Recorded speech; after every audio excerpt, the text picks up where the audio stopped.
A service of KIBMradio.com, the Internet's home for an all-old-time radio.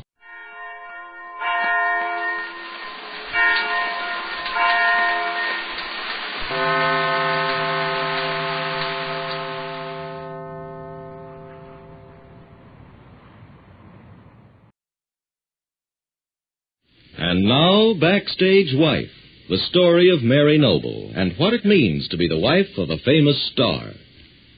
Now that Mary Noble has left the hospital in New York, where she's been almost fully recovered from the acid burns inflicted on her by the crazed Claudia Vincent, her only wish is to fly to Hollywood to join her husband, Larry, who's making a picture there. We find Mary this minute talking to wealthy Rupert Barlow in the living room of her Rosehaven, Long Island house, telling him, Rupert, it's all settled. Oh, what's all settled, Mary? I'm going to Hollywood.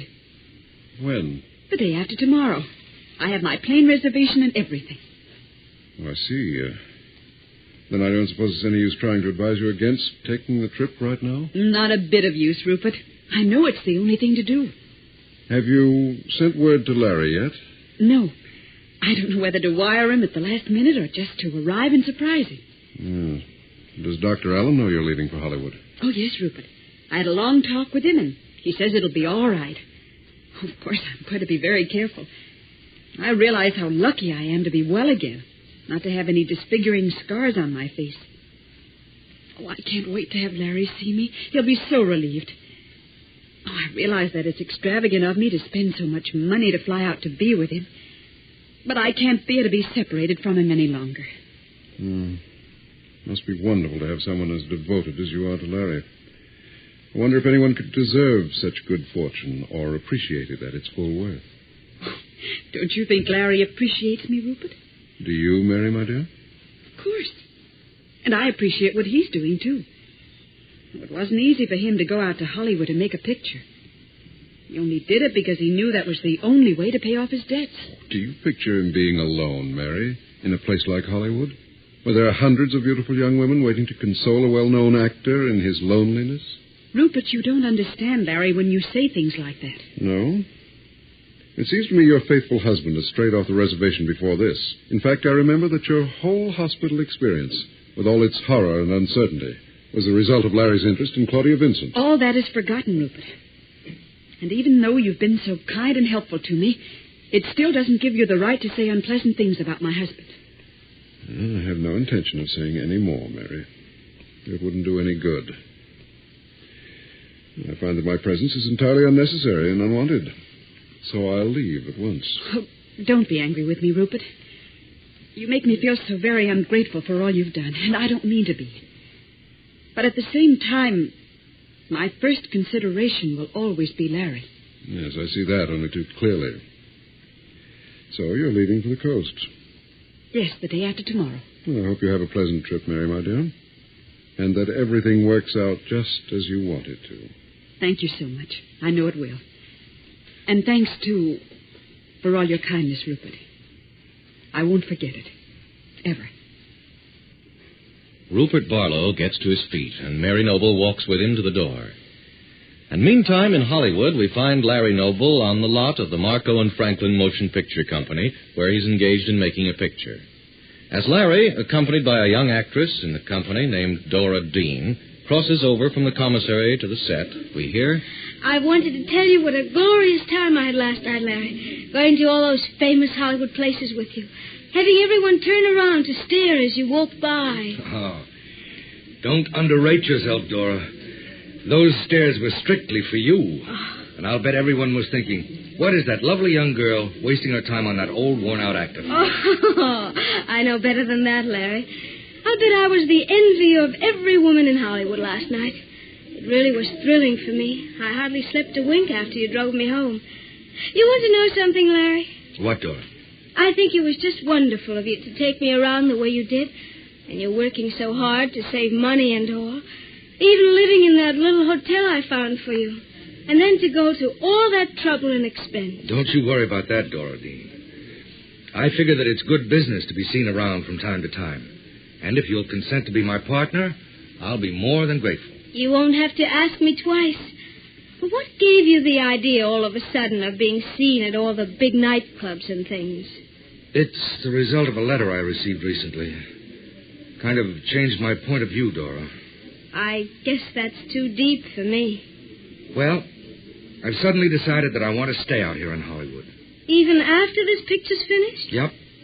I had a little talk yesterday with my director, Sam Marco, and he indicated that he wanted to sign me up for another picture at a considerably better figure. Oh.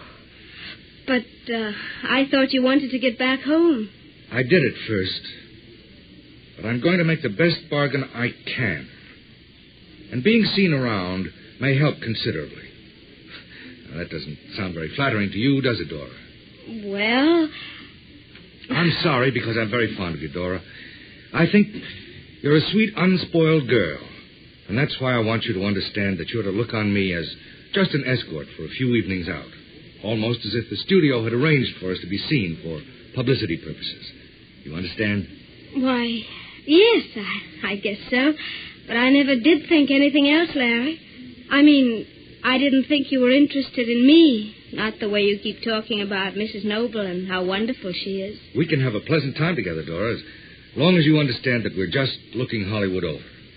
I'll only take you to the most fashionable and crowded places, Dora, so you won't be running any risk of causing talk. I wouldn't mind what people said about me if it was connected with you, Larry. And that's precisely what I want to avoid. We're just good pals, remember that. And you can treat me as you would an older brother. Okay, Larry. Whatever you say. All right. I'll see you later. I'm due on the set right now. So long, Dora. So long, Larry. An older brother, huh? That's what you think. Late afternoon of the same day, Rupert Barlow, back in New York, is in a crowded restaurant on West 52nd Street. For some time, he's been sitting alone, a scarcely touched drink in front of him, apparently waiting for someone. Until a certain New York newspaper gossip columnist named Marty Rufus walks by and says, Ah, Rupert Barlow. Well, I thought you disappeared from sight. Marty Rufus. Now, sit down. Sure thing, old boy. Tell me, what have you been up to since last I saw you? Oh, waiter, the usual over here? Are you giving up your old haunts and habits, Barlow? Oh, I've been pretty well sidetracked for the past weeks, Marty. Ah, so you have. Not so much as a line of copy you have supplied for my column. I haven't run across anything spectacular lately. Just a darn sad story. Sad? Who wants a sad story? No one, I suspect. I'm talking about Mary Noble. Yeah? I haven't had a line on her lately. How's she making out with that acid shower she got from Claudia Vincent? Oh, she's recovering wonderfully from that. Everyone thought she'd be disfigured for life, her face scarred. But she won't. No. She's looking lovelier than ever. It's enough to break your heart. I should think that would cause general rejoicing, Barlow. It would. If she didn't plan to rush blindly into disaster. Ah, you're way ahead of me, Rupert. I can't keep up. Want to explain that a little? Yes, I guess so, Marty. You know that Larry Noble ran out as soon as he could after Mary was taken to the hospital here in New York. He's in Hollywood right now making a picture. Yeah, I heard. I was kind of surprised, Rupert. Yeah, if you'd only seen that poor, brave soul, Mary Noble, lying there in agony in that hospital with her face and hands all bandaged, wondering what her chances of recovery would be while Larry went off on his merry way to Hollywood. But since she's okay now, what's the beef? She's planning to fly out to Hollywood to join her husband, Larry. Well? I know that Larry is deeply involved with a beautiful young actress out there. He's running around making a fool of himself all over town. Why, he's even rented a hideout in a shabby little street. Jacaranda Street, to be accurate. And if Mary flies out there, hoping to be greeted with open arms, only to find out what's been going on, it'll just about finish her. You seem to know an awful lot about Larry Noble. How come, Rupert? Well, I've heard reports. And I've taken the trouble to investigate, so that I'm sure. Who is this actress? Any idea? Yes, her name is Dora Dean. Never heard of her. No one has. She's just breaking in. I suppose she flatters Larry's vanity. It's a rotten break for Mary. Look here, Rupert. Mind if I use some of this in my column? No, I don't think you'd better, Marty. This is off the record. Oh, I'll keep you out of it, old boy. But maybe if I use the rest of it, I'll give Mary Noble a chance to get wise before she runs smack into trouble. Well, maybe you've got something there, Marty. All right. Go ahead, use the story. But be sure you keep my name out of it. Marty Rufus jots down some facts on the back of an envelope as Rupert Barlow looks disinterested, as though he hadn't carefully planned this conversation beforehand. Be sure to be listening tomorrow to Backstage Wife, the story of Mary Noble and her husband Larry Noble, famous Broadway star. The Jell-O program, coming to you from the Ritz Theater in New York City, starring Jack Benny with Mary Livingston, Phil Harris, Dennis Day, and yours truly, Don Wilson.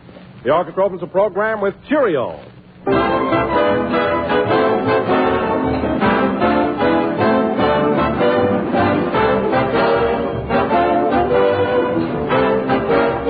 Ladies and gentlemen, if I seem just a bit excited tonight, please forgive me, because Jack and I just got our first glance at a wonderful new recipe book that the General Foods people have been working on for the past year and a half. It's called the Calendar of Desserts. And, friends, this Calendar of Desserts is the most attractive, most convenient, most exciting book of recipes ever introduced on the air. In all our 7 years of broadcasting, we've never offered you Jell-O listeners a recipe book of any kind. Frankly, we wanted to wait until we had something really outstanding. And the Calendar of Desserts is it. It's not just a small booklet you'll use maybe 2 or 3 times, but a recipe book designed to be used every single day of the year, with a grand dessert suggestion for every day from January to December, charmingly illustrated and cleverly arranged for rapid reference.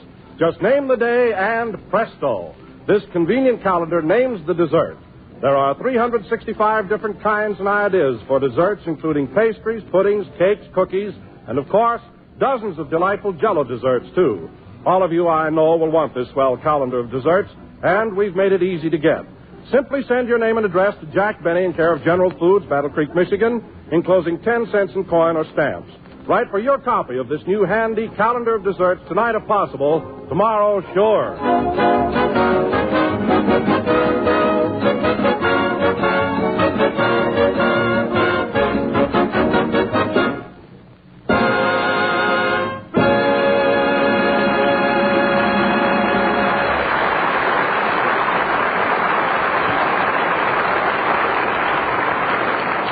That was Cheerio, played by the orchestra. And now, ladies and gentlemen, as you all know, this week our program originates from New York City. Yes, sir. New York, which was originally purchased from the Indians for $24. Yep, $24.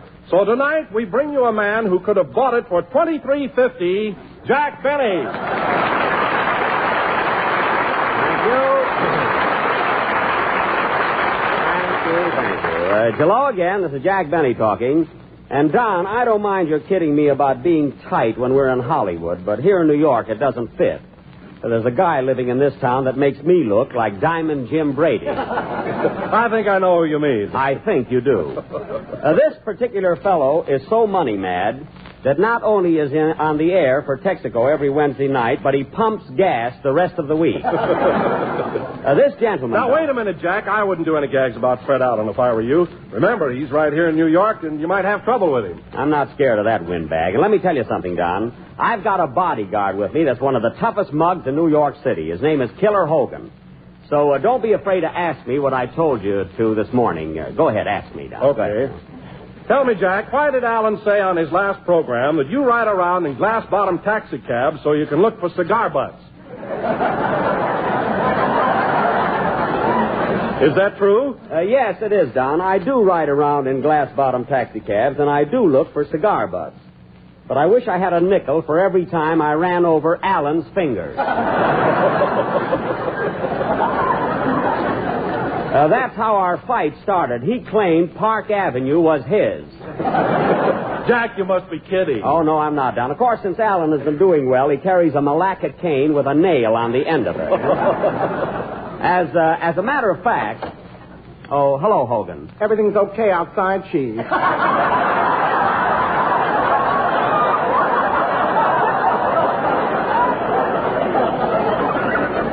Okay. Everything okay in here, Chief? Yeah, okay. I'm on the job, Chief. Okay. Well, Don, it's sure great to be back on Broadway. Pardon me, Jack. Was that Killer Hogan? Yes, he may not look so tough, but he's really a gorilla. But as I was saying, Don, it's sure great to be back on Broadway and broadcasting again from this cozy little theater. The whole staff here is so sentimental and thoughtful. What do you mean? Well, when we were here a year ago, I left my derby on the windowsill in my dressing room. When I walked in there this morning, guess what? It was still there? Not only that, someone planted a geranium in it. I put it on, and I looked exactly like Carmen Miranda. Tell me, Don, have you had any fun in New York? Yes, indeed, Jack. The little woman and I have been having a grand time. Oh, yes, the little woman. By the way, Don, as long as this trip is a sort of a honeymoon for you, I'd like to pay your wife's hotel bill as well as yours. Oh, now, you don't have to do that, Jack. Oh, yes, Don, I insist. Well, hey, gee, thanks very much. Darn nice of you. That's all right. By the way, where are you living? At the Ritz-Carlton. Yikes! All right, Don, I made a promise, and I'm going through with it. You can live at the Ritz. Thanks. Now, here's a handful of nickels. You know where to eat.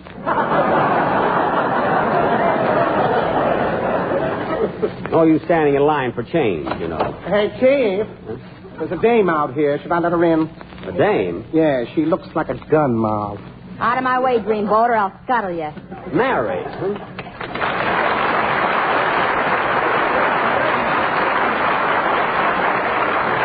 Yeah, aren't you the one, though? You know, Mary, you got a bigger reception than I did. Well, I didn't sell my tickets. I gave them away. I gave mine away, too. Hogan, what are you standing there for? She took my blackjack away from me. Mary, please return Mr. Hogan's blackjack. Some blackjack. It's got sachet in it. Never mind. Hand it over. Okay. Here it is, Hogan. Ouch! Darn you. Mary, I won't have you beating up my bodyguard. You can go, Hogan. Okay, Chief. Now, Mary, was that nice? Fine bodyguard. Oh, he's all right. Well, with your body, I guess it's okay. Just leave him alone, that's all. Okay. Hello, Don. How's the little woman? Oh, she's just fine, thanks. And you know what, Mary? What? Jack is paying all of our expenses at the Ritz-Carlton. That's great. Jack who?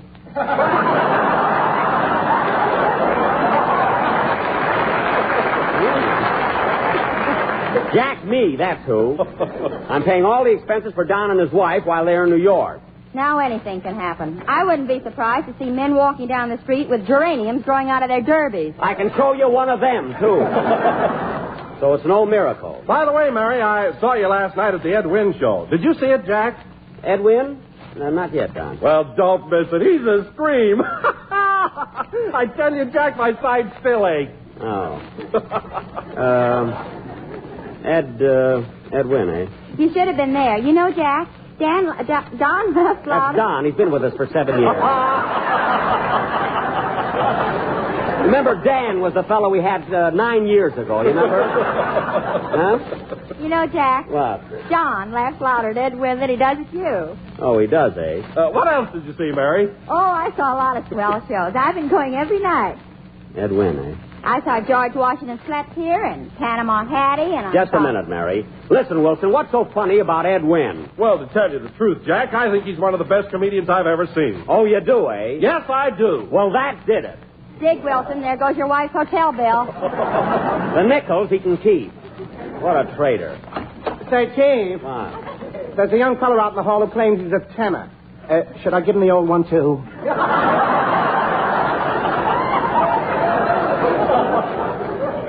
No, let him in. Okay, come in, you. Oh, hello, Dennis. Hello, Mr. Benny.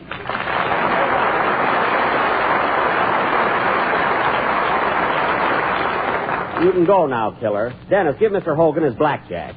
I said give it to him. Here you are. Oh, keep it. Somebody else will take it anyway. You let him alone, Dennis. Who is he, Mr. Benny? My bodyguard. I got him in case Fred Allen tries to have me slugged around here, you know. Well, you don't have to worry about anyone annoying you at the hotel, Mr. Benny. You're at the Sherry Netherlands, aren't you? Yes, Dennis, why? Well, my uncle is the house detective there. Oh, is that so? What's his name? Tiptoes McNulty.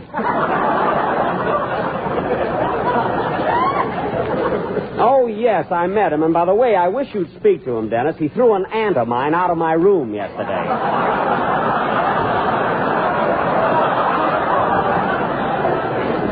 It was very embarrassing. I'll mention it to him. Thanks. Well, Dennis, as long as Phil isn't here yet for his band number, how about doing your song? Okay. I wonder where he is anyway. Say, Mary, did you call Phil at his hotel like I told you to? Yes, and before I could tell him who I was, he made a date with me. Oh, well, he'll probably be along pretty soon. Go ahead, Dennis. Let's have your number. Okay. Now what? Come in. Mr. Benny? Yes? It gives me great pleasure to welcome you to our... Thanks, Hogan. Drag him out. Okay, Chief, I knew I'd get rolling. I had faith in you, Hogan. Believe me.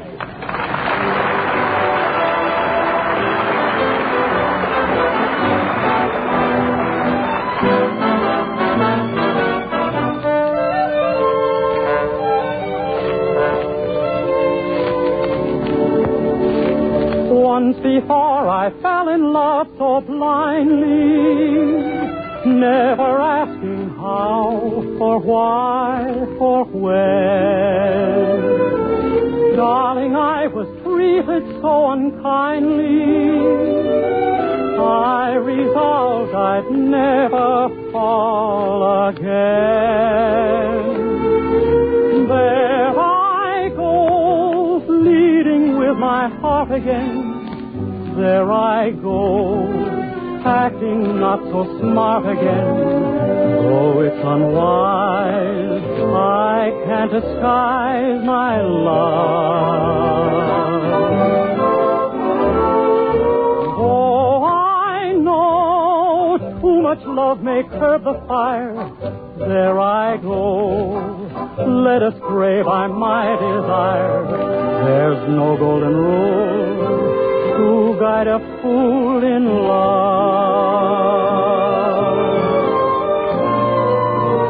I tell my heart, be careful, or you'll find that you dream alone. I'm wise, it's true, what good does it do? My heart has a mind of its own, dear, and there I go, filling all the dreams I knew. There I go, thrillingly in love with you. Don't know if you care, darling. There I go.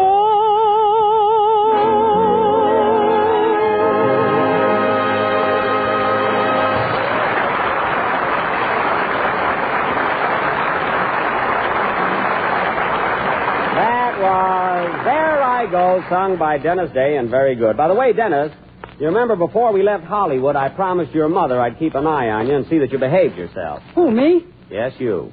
I don't want to stop you from having a good time here in New York, but I don't like the idea of your going to burlesque shows and then waiting at the stage entrance for the girls. That isn't nice. Well, you do it. Now, Dennis, after all, I'm a little older than you are. A little, he says. I mean, I'm an adult.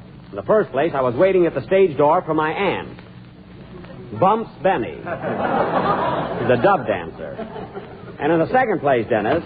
Hiya, Jackson. Look what I found out in the hall. Phil, put Hogan down.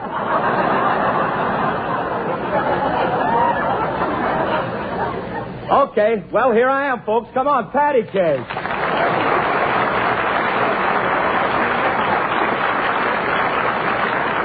You had to ask for it, didn't you? All right, killer, you can go. Should I give him the old 1-2, Chief? No, just get out. Okay, I'm on the job, Chief. Say, who is that guy? Never mind him, Phil. What's the idea of showing up so late? Well, you know how it is, Jackson. I only get to the big town once a year. I got a lot of things to do, a lot of things to see. Uh-huh. Now, take this afternoon, for instance. I went to Staten Island. You went to Staten Island? How did that happen? I followed a blonde into a hotel that turned out to be a ferry boat. Oh, so you went to Staten Island, eh, Phil? Yeah, I took a trip all around the harbor. You ought to do that sometime, Jackson. It's very educating. Oh,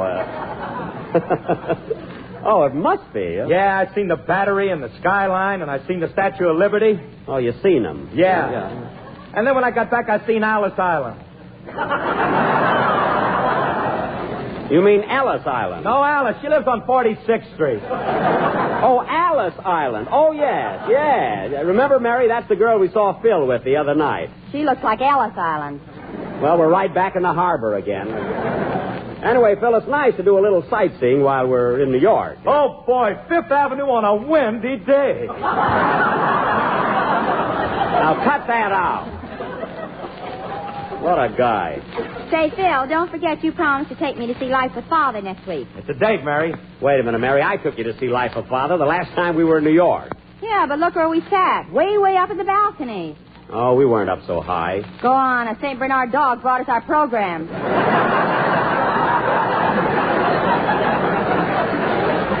Now, don't be silly. We couldn't have been so far up. I saw the whole show.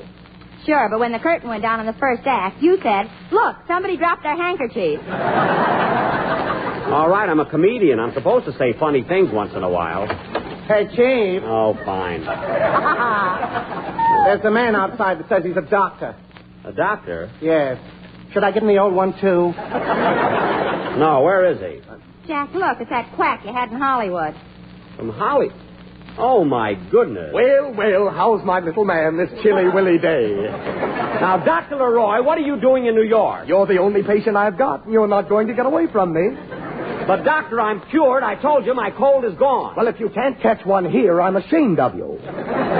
Look, Doc, there's nothing wrong with me. I feel wonderful. Now, open your coat. I want to tap your chest. Oh, what's the use? Now, hold still. You see, there's nothing wrong. Let's try over here. Well, there goes my watch. Now, Doc, will you please leave me alone? Now, just a minute. I want to see if your lungs are all right. Take a deep breath. Oh. Come on now. Take a real deep breath. Oh, all right. Now, hold it. Ladies and gentlemen, while Jack is holding his breath, why don't you run down to your neighborhood grocer and ask him for a package of Jell-O? It is not only tempting, but economical and easy to make. Jell-O comes in 6 delicious flavors: strawberry, raspberry, cherry, orange, lemon, and lime. So always look for the big red letters on the box. I thank you. Well, good night, Mr. Benny. I'll see you tomorrow, and you can exhale. I'm exhaling right now. For heaven's sake, how long do you think I can hold my breath? Look at his face, Doc. It's all blue. Don't worry. It'll go back to gray in just a minute. Goodbye. Imagine that guy coming all the way from Los Angeles just to break your watch. Well, it's all Rochester's fault. I told him before we left Hollywood to call up the doctor, tell him I don't need him anymore. Hey, Jackson, where is Rochester? I don't know. I haven't seen him since our first day in town. We got off the train. He came to the hotel with me, unpacked my trunk, pressed my new brown suit, put it on, and that's the last I saw of him. Now, Phil, play a number while I cool off a little, will you? Okay, but listen, Jackson, this isn't my regular band, so don't expect too much. Phil, believe me, if they hit just one good note during the entire number, you have not made this trip in vain. Now, go ahead. Hold it a minute. Come in. Mr. Benny? Yes? Thanks, Hogan. Drag him out again.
So you're the one played by Phil Harris and his New York Orchestra.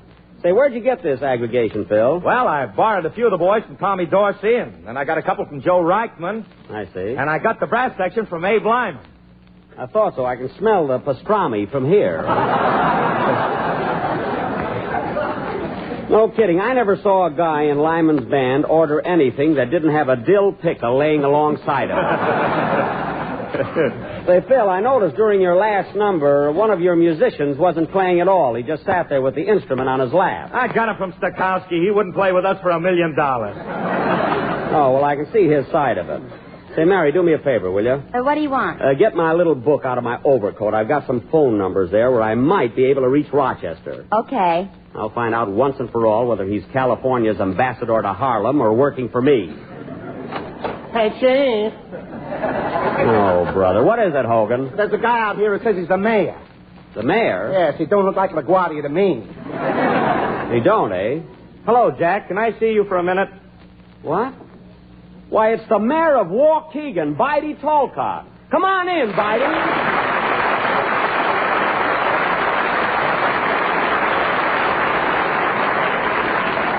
Well, this certainly is a surprise. I'm glad to see you, Bidey. Listen, Hogan, this gentleman is the mayor of my hometown. Oh, but I'm glad I didn't give him the old 1-2. What do you mean with that old 1-2? 1-2, button my shoe, 3-4, shut. Get out of here, will you? Holy smoke. My goodness, Jack, who was that fellow? Well, it's like this, Bidey. Fred Allen's got a bunch of thugs out, looking for... I had to hire a bodyguard. Say, Bidey, you know the gang, don't you? Sure. Hello, Phil. Don? Glad to see you, Mayor Talcott. Hiya, buddy. What's cooking? Phil, please. Well, there's Kenny Bakey. Hello, Kenny. Bakey? Hello. Dennis, wake up. You're not Kenny Baker. What's the difference? A tenor's a tenor. Well, I've had trouble with all of them, if that's what you mean. Tell me, Bidey, how's the old gang in Waukegan? How's Julius Finnegan and Stub Wilbur? Oh, they're around. The last time I saw Stub, he was on the floor of his garage. Oh, fixing a car, eh? Nope, just laying there. Good old Stub. Eh? Here's your little red book, Jack. Thanks. Oh, Mary, you remember Bidey Talcott, the mayor of Waukegan, don't you? Oh, sure. Hello, Mary. Hello, Bidey. What's that under your nose? It's a mustache. He's always had it. Say, Bidey, I meant to ask you, isn't that your gavel sticking out of your coat pocket there? Yeah. What do you need that for? You're in New York. I brought some walnuts with me. I see. Goody. After the show, we'll have a party. Now, cut that out. Excuse me a minute, Bidey. Say, Mary, I've got to get in touch with Rochester. Call up this first number in my little book. He may be there. Okay. Well, Bidey, I can't get over your being in New York. What's the big idea? I came to see you about the premiere of your picture, Jack. We're all set for you in Waukegan. In Waukegan? Why, Bidey, didn't you know the premiere of Love Thy Neighbor is being held right here in New York Tuesday night? Well, I'll be doggone. Jack, that number's ringing. Give me the phone. Excuse me, Bidey. Hello? Hello? Hello. This is the Harlem Social, Benevolent, and Spare Ribs Every Thursday Club. Oh, can you tell me if Rochester's there? Come again? Rochester Van Jones. He works for me, and I want to talk to him. Are you Mr. Jack Benny? Yes. Uh-oh.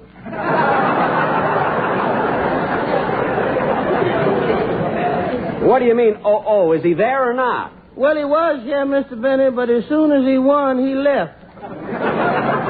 Oh, I see. Was he shooting craps? He must have been. We ain't much on backgammon up here.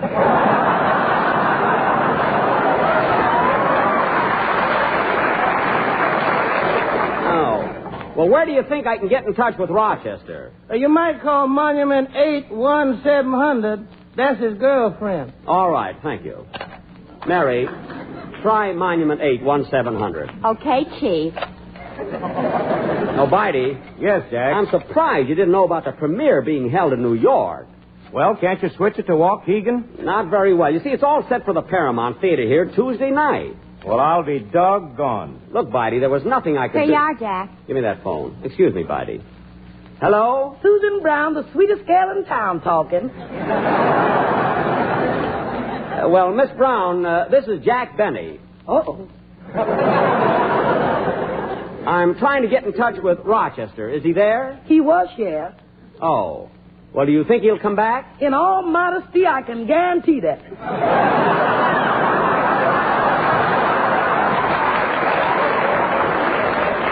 Well, Miss Brown, when he returns, will you please have him call my hotel?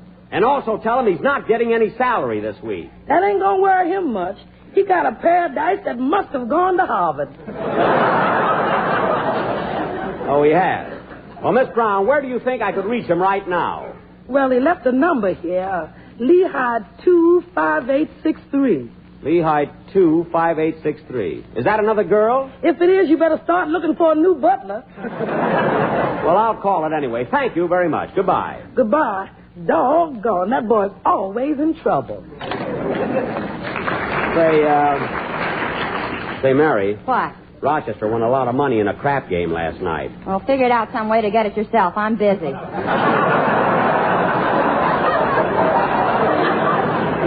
That's not why I mentioned it. Dial Lehigh 25863 and we'll see if we can get Rochester there. Okay.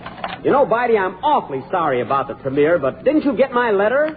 Sure, but I want the opening in Waukegan. So do I, Bitey, but it can't be done. Well, why not? Look, Bitey, if I told you once, I told you 5 times. The premiere's in New York. There's nothing I can do about it. Here you are, Jack. Give me the phone. Excuse me, Bitey. Hello? Hello, Lennox Avenue, Gin to your spin club.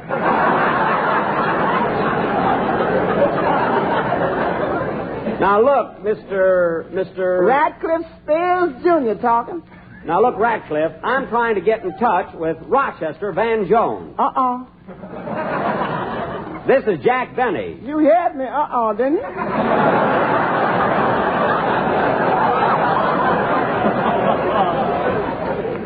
Now, listen, what about Rochester? Is he there? He was, yeah, but he made his point and left.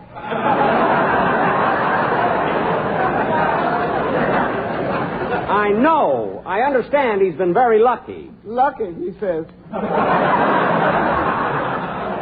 Now, Radcliffe, please tell me, where did Rochester go? I don't know. Here's Sylvester. Where did Rochester go? I don't know. Hey, Pancake, where did Rochester go? I don't know. Hey! Never mind. Let it go. I'll find him myself. Now, look, Bitey, I did everything I could to have the premiere held in Waukegan. I went to Paramount. Personally, I argued about it. But they insisted that it must be in New York. So you see, Bitey, if there was anything I could possibly do, I'd be only too glad to do it.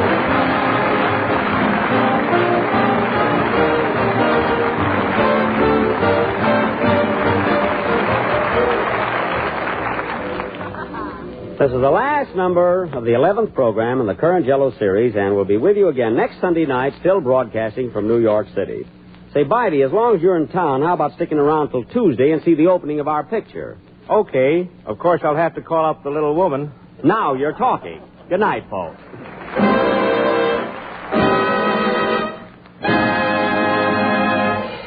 J-E-L-L-O.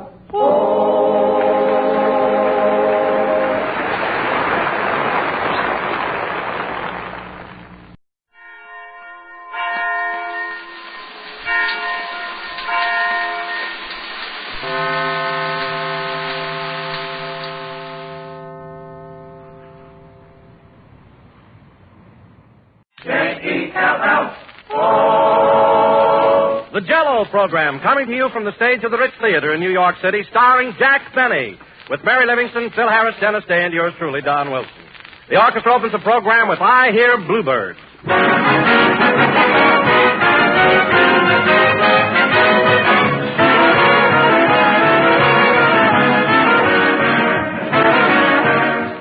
You know, friends, it used to be common kitchen practice to measure ingredients by a pinch of this or a little dab of that.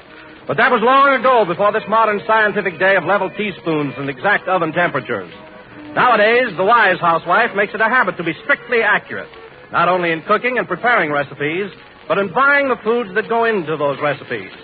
For example, women today don't ask their grocers for just a gelatin dessert. No, sir, they're much smarter than that. They ask for Jell-O. And in that way, ladies and gentlemen, they make sure every time of getting that rich, distinctive quality and flavor which has made Jell-O famous the world over.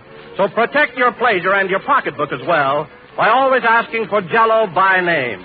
Look for those big red letters on the box. They tell you that here is America's favorite gelatin dessert, Jell-O.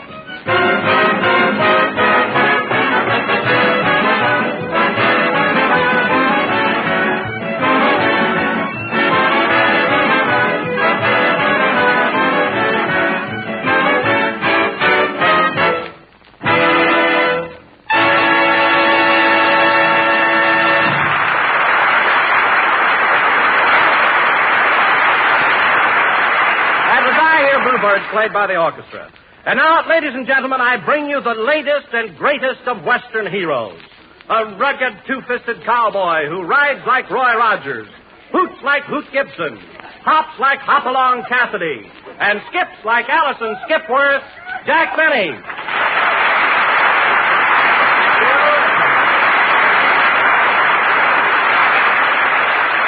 Thank you. Yippee again, folks. This is Two-Gun Benny talking. Bang, bang.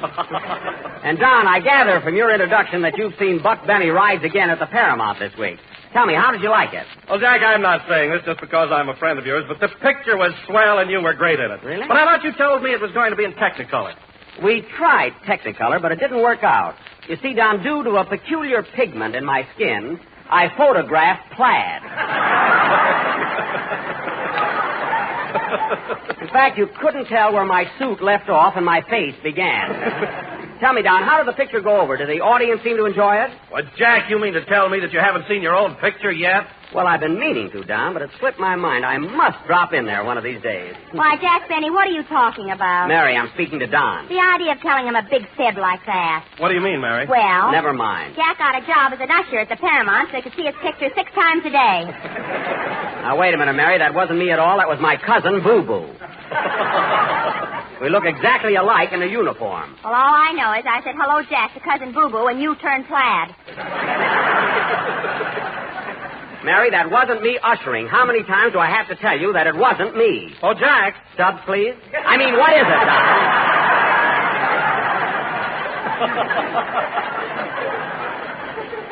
Gee, Mary, you got me all confused. What do you want, Don? I can't imagine you're taking a job as an usher. Why, you can go in and see your picture anytime you want to. For heaven's sake, Don, are you going to fall for everything Mary says? I told you it was my cousin Boo Boo. We resemble each other, except that he has a mole on his chest. What are you laughing at? You got a hula dancer with a mole on yours. Now, Mary, for the last time, will you lay off? Lay off a Lalani. And if it's all right with you, I'd like to go back to where we were before you came in. Say, Don, did you see the reviews on the picture? They were swell, weren't they? Yes, they were, Jack, especially the one in Weekly Variety. Oh, I missed that. What did it say? It said, Buck Benny is very good entertainment. Well. And that Mark Sandridge, the director, had again exercised his hypnotic influence over you. Well, that's hypnotic influence. What do they mean by that? Well, I suppose it means that you're just a fair actor, but that Mr. Sandridge hypnotized you into being a great one. Hypnotized me? Well, that's a lot of baloney. I wasn't hypnotized at all. Then why were you laying in that department store window for a week? Oh, my goodness, I hope I was decent. Wait till I see Mark Sandridge. Take it easy, Trilby. Well, if you think I'm going to stand for that... Oh, hello, Phil. Hiya, Jackson. What are you burned up about? I just found out something. Were you ever hypnotized, Phil? What do you mean? You know, where everything goes blank and you don't know where you are. Yeah. Boy, was I hypnotized last night. Phil, there's a difference between hypnotized and paralyzed. So you were out celebrating, eh? Why not? Did you see the swell notices I got on our picture? What notices? Here's one right here. Get a load of this in yesterday's paper. It says, Phil Harris definitely scores, both as a comedian and a dramatic actor. Well. Let's have more of this sterling artist in pictures. Let's see that. Hey, wait a minute. That's not a movie review. That's in the letters to the editor column.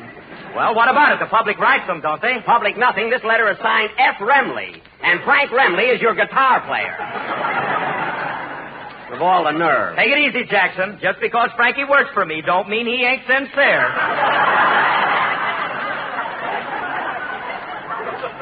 Look, Phil, that's silly. All your friends know that you two are always together. Why didn't he sign the letter anonymous? That's it, Frankie. That's the word we were trying to think of. Yeah. Oh, brother. Phil Harris definitely scores. Look how he spells definitely. D-E-A-F.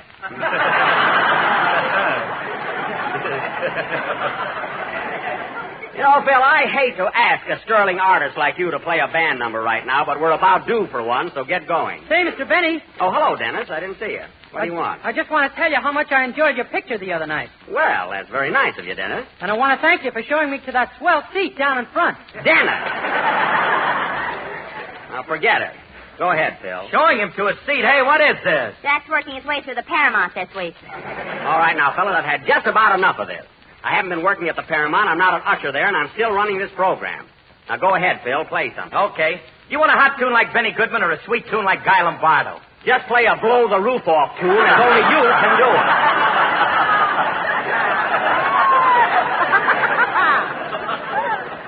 Soft tune like Guy Lombardo, yeah. Hit it. Hold it a minute. Answer the phone, Mary. Okay. You know, Phil, no matter what you play, it always sounds... Hello? Yes, he's here. It's for you, Jack. Mr. Whitman calling. Mr. Whitman? He says he's the manager of the Paramount Theater. Oh, yes. I better talk to him out in the hall. What's the matter with this phone? It's none of your business. I'll be right back, fellas. I wonder what he wants. Hello? Oh, hello, Mr. Whitman. Yes? Yes, this is number 32.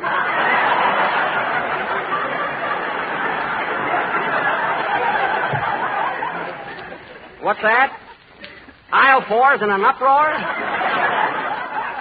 Well, I can't help that. I'm a balcony man myself.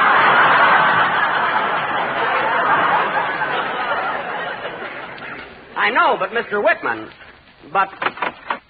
Hurry up, Jack. I'll be there in a minute, Mary. But, now wait a minute, Mr. Whitman. I don't care if I did make a mistake. You're not going to transfer me to Flatbush. All right, I'll be over in a little while. Goodbye. Oh, gone, more complications. I knew I should have got someone to do my broadcast for me today.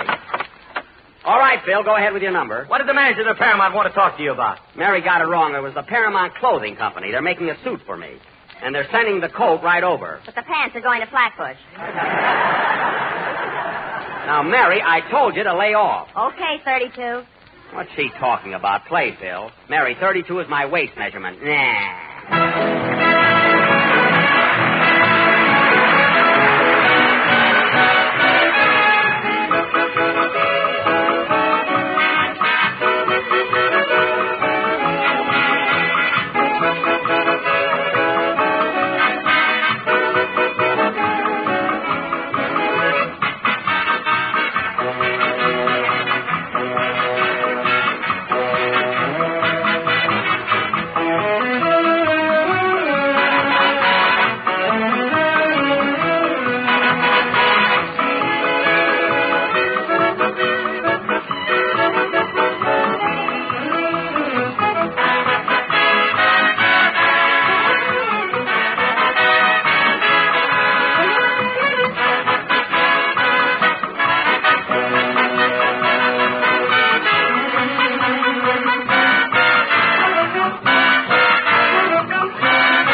That was Woodpecker Song, played by Phil Harris and his Peter Van Steeden Stooges.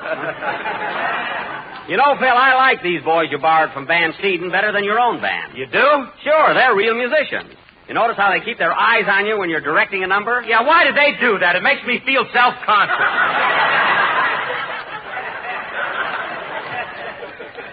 Well, it is a new experience for you. But, Phil, I noticed when the boys played just now, the fellow with the flute seemed to be way off. He sounded pretty bad. Nix, Jackson. That's Van Steeden himself. Van Steeden? Sure. Come on over here, Pete. I want you to meet Jack Benny. Nuts to him! Nuts to you, too! Come on over here.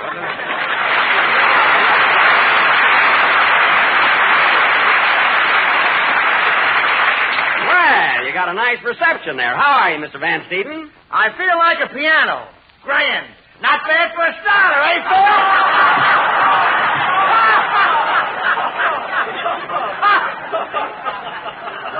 Well, he's from the Allen program, all right. Hey, lay off of him, Jackson. Van Steeden's got a terrific sense of humor. Thanks, Zeb. Okay, Zeke. What a team. Zeb and Zeke, they make me seek. You said it. Hey, Van Steeden, this is Mary Livingston. Well, glad to meet you. How about stepping out tonight, Livy? You should Livy so long.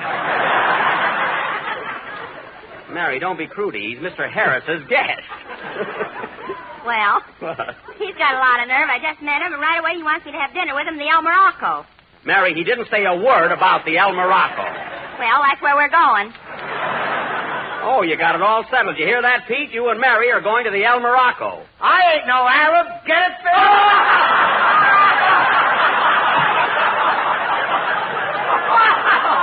Man, that's a Lulu. Lulu yet, huh? Say, Jackson. What? Did you hear him and I on Us the People the other night? What? What was that, Phil? I said, did you hear him and I on Us the People? That's We the People. I don't know how a pair like you could ever do a guest shot on an intelligent program. Oh, you don't, huh? Well, No. get a load of this. Yeah. They've even asked us to go on another big program Tuesday night. Imitation, please. Imitation, please. He means inflation, please. That's information, please. You two guys couldn't get on that program if Max D. Rosenblum asked the question. And that went better even than Abe Lyman.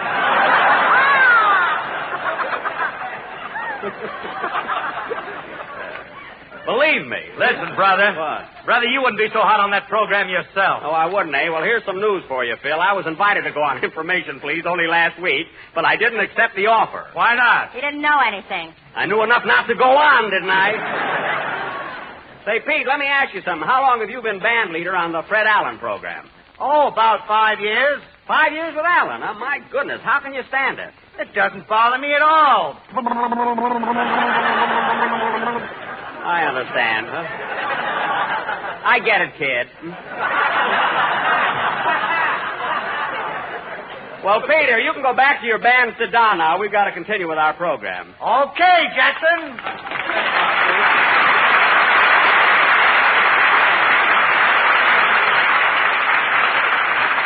Yes, sir. Now, let's see. Oh, Dennis. Yes, please? It's about time for your song. What's it going to be tonight? I'm going to sing Say It from your new picture, and I dedicate it to my girlfriend, Miss Fifi LaRose. Dennis, we had that all thrashed out. I told you Fifi's my girl, so forget about her. Oh, Jack, I think it's a crime. Dennis gets a girl and you take her away from him. Well, she's a gold digger, and I don't want Dennis going out with her. But, Jack, you're hardly the type of fellow that would go out with a gold digger. Don't worry about me, Don. I can handle him. I'll say you can. Tell Don what you pulled last night. Never mind. What was it, Mary? Fifi wanted to go to the Stork Club, and Jack told her it was a maternity hospital.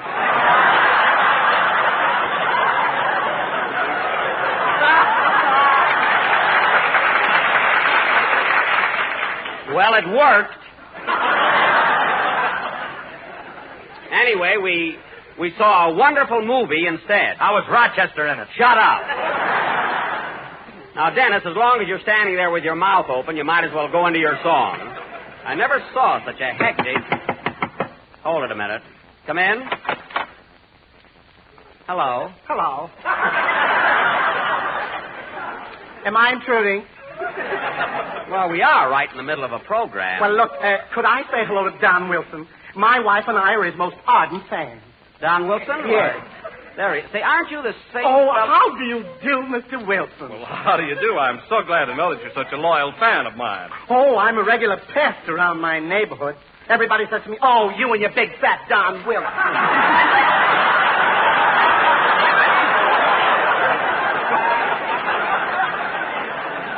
I know I've seen that fella before. I know it.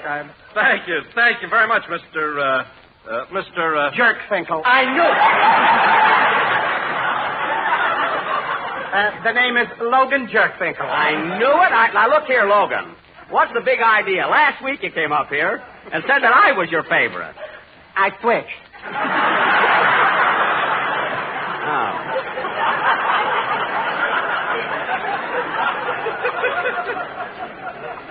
Well, frankly, Jerkfinkel, I'm disappointed in you. Oh, stop, Jack. You're a bigger Finkel than he is.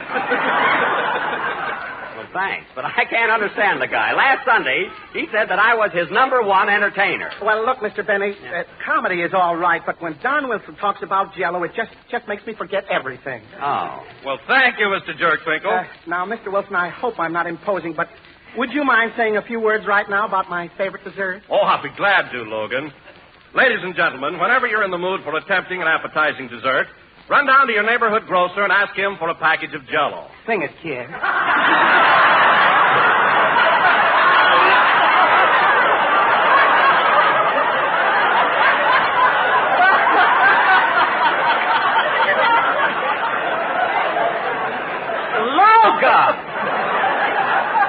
You will find that Jell-O is not only economical and easy to make, but that it comes in 6 delicious flavors. You tell him, Tubby.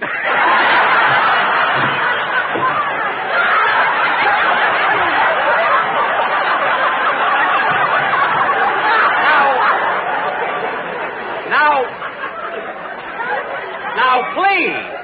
So remember, ladies and gentlemen, always be sure to insist on genuine Jell-O. And look for the big red letters in the box. I just couldn't wait. Well, you heard what you wanted, Logan, so will you please go home? We got to finish our program and stop Wilson from laughing. All right. Where's the door? It's that thing with the knob on it. Oh, Goodbye. all right. Goodbye.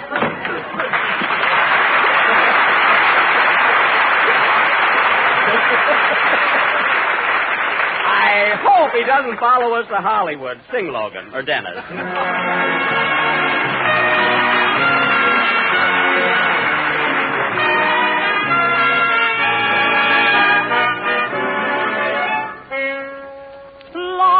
Love, don't be so cruel to me. Love, don't make a fool of me.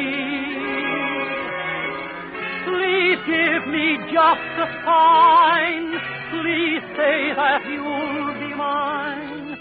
Say it, say it, say it over and over again. Over and over again. Never stop saying you're mine. Say it ever and ever so sweet. Ever and ever so sweet. Just like an old Valentine.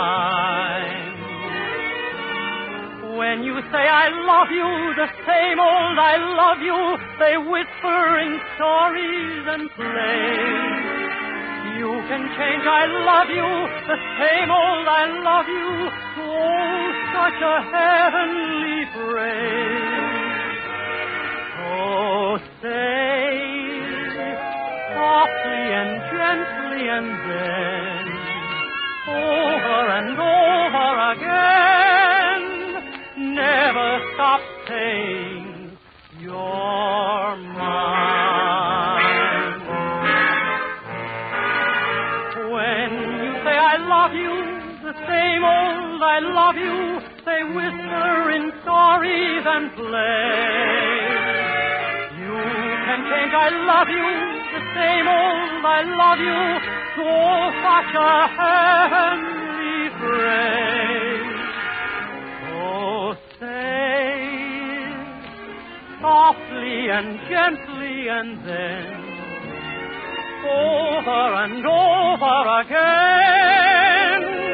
Never stop saying you're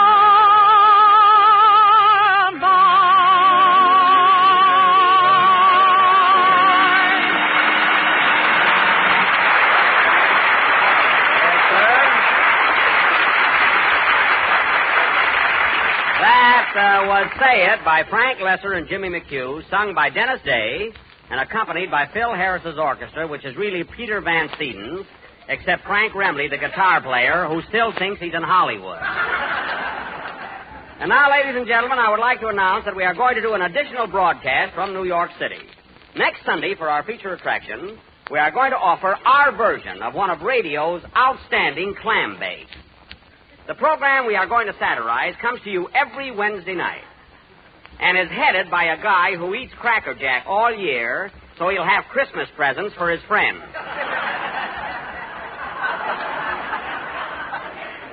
This ex-juggler also killed vaudeville. Say, Jack, if you're referring to Fred Allen, you've got a lot of nerve to say that he killed vaudeville. Well, he did kill vaudeville. He sent Power's elephants back to India. And you back to ushering. Now, cut that out, Mary. Cut that out, unless you do a guest appearance in Gimbel's basement.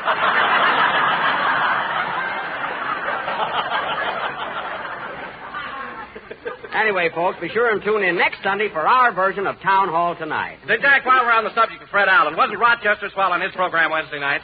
What? What'd you say? Rochester was on the Fred Allen show. Sure, didn't you hear him, Jackson? Well, of course not. He sure spilled the beans on you, Mr. Benny. You mean he had the nerve to go on Alan's program and discuss my private life? Yeah. Rochester said he had to strap water wings on you before you got in the bathtub. That's a lie. I don't even wear them in my swimming pool anymore. I got it right this time. To think that my valet would be so disloyal. It ain't his fault. Alan asked him questions, and Rochester just answered them. Well, that's the most embarrassing thing I ever heard of. The idea of telling Alan I hide money in my mattress. He never mentioned that. Oh. Why don't I keep my mouth shut? Mary, get me Rochester on the phone. What's his number? It's the Teresa Hotel up in Harlem. I've got the number right here. It's Lennox 888-COME-7. And hurry. Okay. I'll fix him. Now, Jack, don't be too harsh. Remember, they're putting on a tremendous celebration for him up there. I'll say they are. Why, do you know, I passed the Teresa Hotel the other day, and there was a big banner clear across the front of it saying Rochester's headquarters. That burns me up. Burns you up? Why? Why? Because at my hotel, the Sherry Netherlands, all I did was hang a little handkerchief out of the window to dry, and they made me take it in. That's why. Hello, Teresa Hotel. I'd like to speak to Rochester Van Jones, please. Give me that phone. Hello? Hello. Hello, Rochester? Yeah, just a minute. I'll see if it's unpreoccupied. Unpreoccupied or not, I want to talk to him. Who shall I say is calling, please? In other words, who is you? Who is I? Who is you? I'm Mr. Van Jones' secretary, Mr. DeWitt. Well, I'm Mr. Benny, Rochester's boss. So put him on. Yeah, okay, Mr. Benny, okay. Get off his lap. Still he's wanted on the phone. I'll find out what's going on. Hello? Is this who I think it is? Bingo! Yes, Rochester, this is Mr. Benny. And I'm awfully sorry to disturb you, but there are a few questions I'd like to ask. In the first place, how can you afford to have a secretary? That makes three of us worrying about the same thing. Well, you should worry. Now, Rochester, getting down to business, and I want the truth. Were you on Mr. Allen's program last Wednesday? Which Mr. Allen? Mr. Fred Allen. Were you on his program? Let me check on that. Oh, the wit. Never mind that. Now, let me ask you something, Rochester. Who gave you permission to appear on Mr. Allen's program? Mr. Allen? Oh, he did. Well, listen, who do you get paid by, Mr. Allen or me? I had a little trouble with both of you. Well, I could have told you you'd had trouble with him. What did he give you for appearing there? Toothpaste, Salapatica, a smile of beauty, and a very little cash. I thought so. Say, boss, I don't know whether I ought to tell you this, but Mr. Allen made me an offer. He wants me to be his valet. I don't know what he wants with a valet. He's only got one suit. Well, it needs pressing. You said it. Now, Rochester, what did you do about this offer? I turned him down, boss. Well, thanks, Rochester. I couldn't leave you. Well, thanks. I'm in too deep.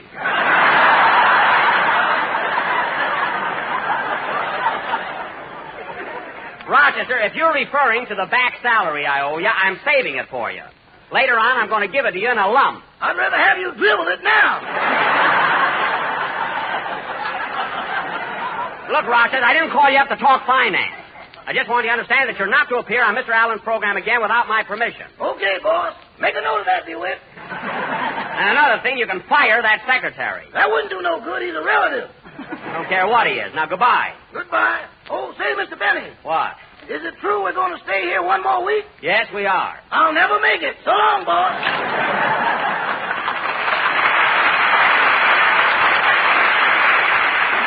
What a guy. I call up to ball him out and nothing happened. Say, Jack, are you really saving Rochester's money for him? I certainly am, Don. Someday he'll thank me for it. Hey, Mary?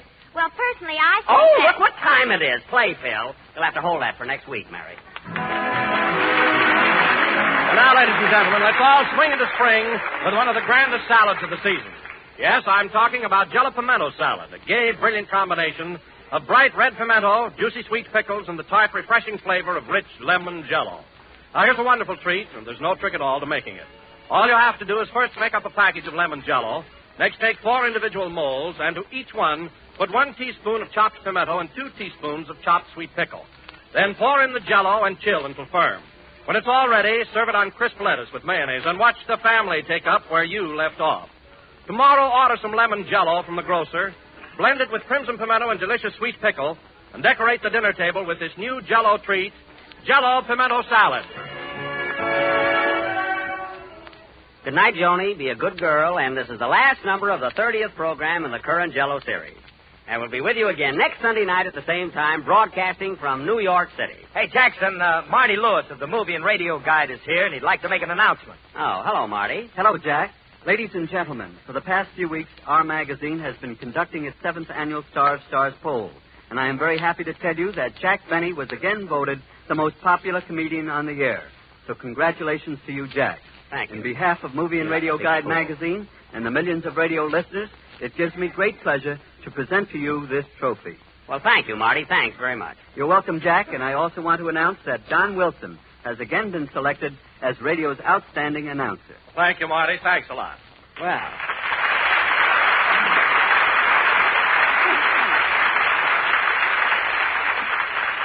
Gee, a trophy and everything. I know just where I'm going to put this in my living room. Say, Jack. What? The manager of the Paramount just called up and said you better get over there right away, or else. Oh, yes, I must hurry. Lucky I got my uniform on under my suit. Good night. This is the National Broadcasting.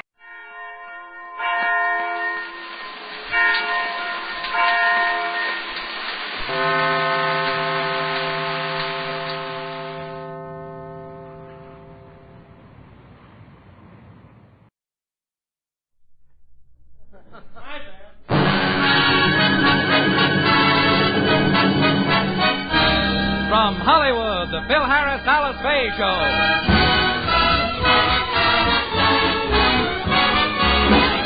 For your enjoyment, here is the Phil Harris Alice Faye Show, written by Ray Singer and Dick Chevrolet, with Elliot Lewis, Walter Tetley, Robert North, Janine Roos, Ann Whitfield, Walter Sharp and his music, yours truly, Bill Foreman, and starring Alice Faye and Phil Harris.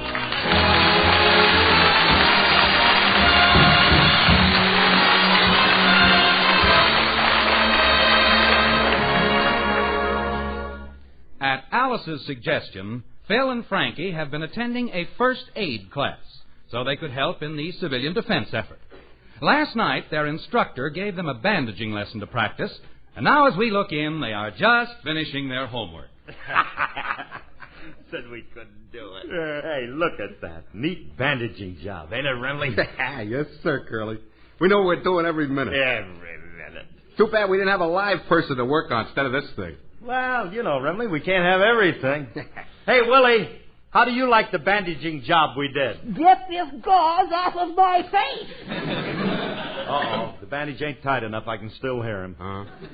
Look, I'll just wrap it around his face a little tighter like this. Don't you dare, Philip. I'm warning you. There, he's completely covered.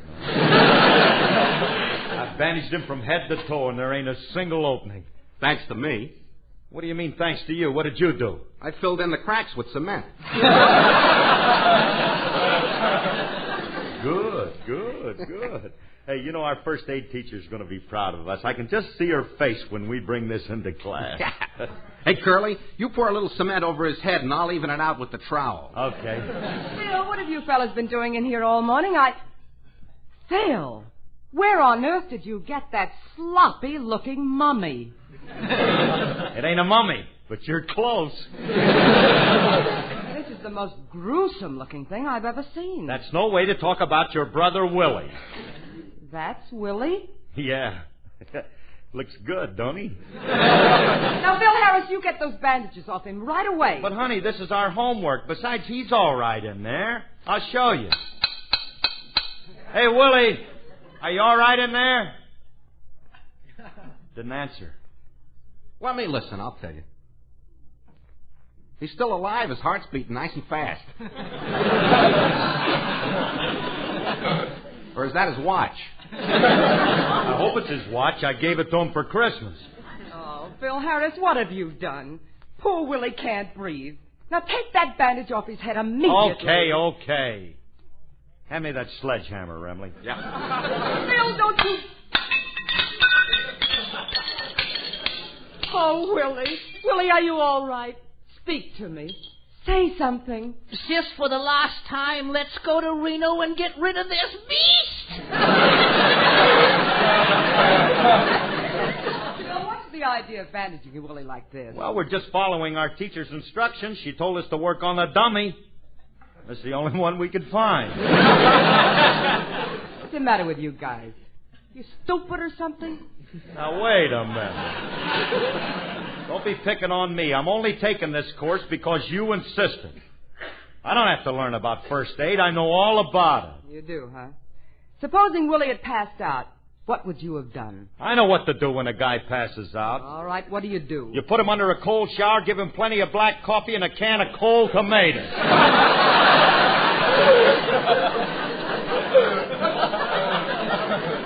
The sure cure. Works on Remley every week. You fellas better forget about this first aid course. But, Alice, we want to do something to help our country. Go join the other side. Oh, honey, listen to us, because Frank is right. We ought to do something. Well, if you want to help, why don't you do the one thing you're suited for? How would sinking an 8-ball in the side pocket help the country? William, I'll thank you to keep one foot on the floor when you say that. Now, look, why don't you fellas go to one of the Army camps and entertain the boys? Hey, that's a great idea. Frankie, you and me can do the same act we used to do in the Coast Guard. Yeah. The guys love that. Oh, that'll be wonderful, fellas, and I'll go along and be in the act with you. No, honey, no. You'd be out of place. You wouldn't fit. What do you mean? This is the Army. There'll be 10,000 guys there. They don't want to see a woman. What army are you talking about? Look, Alice, do me a favor, will you? Go call the USO and find out if they want any entertainers in this area. All right, Phil. Hey, Curly, we'll be sensational. I got a great way to open the act. You sing. Yeah, and then we'll get off to a great... Frankie, you want little Wonga to sing? Yeah, and I want you to sing Oh, What a Face, your new Victor recording that just came out yesterday and is already sweeping the country and is destined to become a great hit. Gee, that's nice of you to say that, Frankie. Thank you. You're welcome. Now take your thumb out of my eye.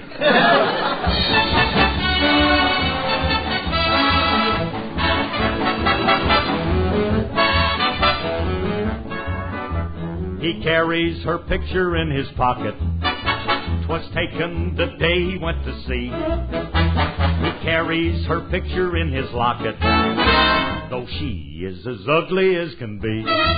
Oh, what a face. Oh, what a face. It's a disgrace. It's a disgrace to be showing it in any public place. One morning he took her to a pig farm. He told her to wait down by the rail. But when he returned, he couldn't find her. The farmer had put her up for sale. Oh, what a face. Oh, what a face. It's a disgrace. It's a disgrace to be showing it in any public place. She always liked to watch the horses when they were racing at the track, until the day she wandered near the stable and the jockey threw a saddle on her back. Oh, what a kisser. Oh, what a mishap to be showing it in any public trap.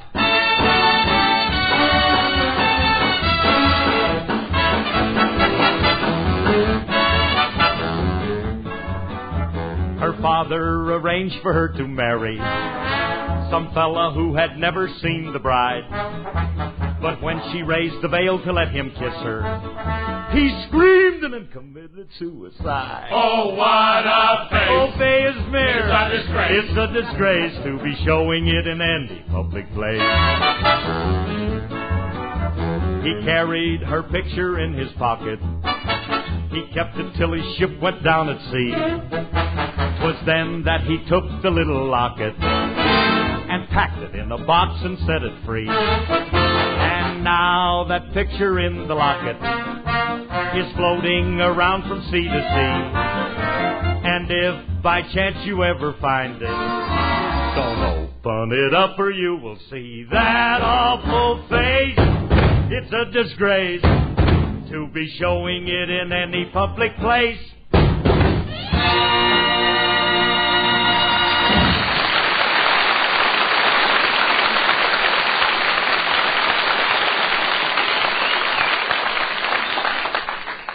Gee, I'm crazy about those love ballads.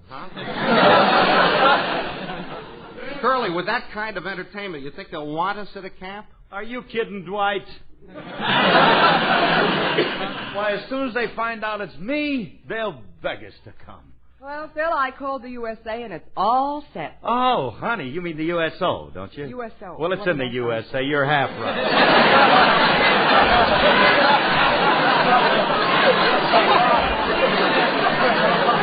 Hey, they told us we could... Hey, listen, Remley, you hear that? I told you what they... Hey, Alice, did you tell them that it was me who was coming up to entertain? Yes, but they said to come anyway. The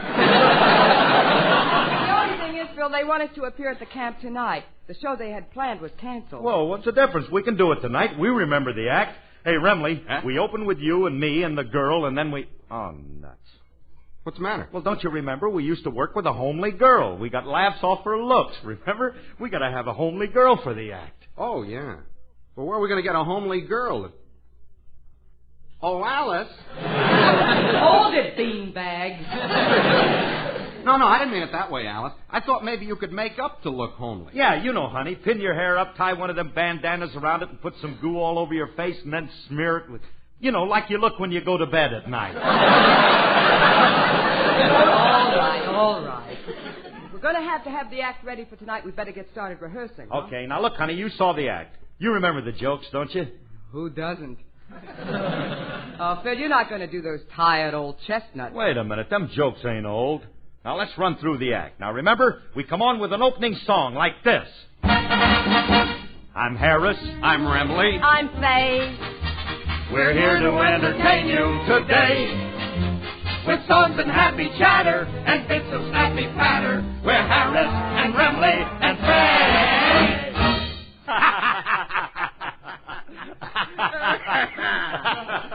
Well, what are you laughing at? Nothing's happened yet.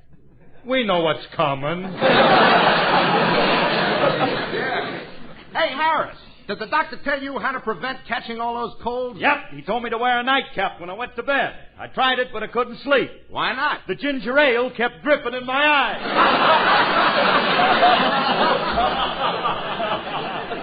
Oh, get us a booth at the fair, Mother. We're popping that corn. Say,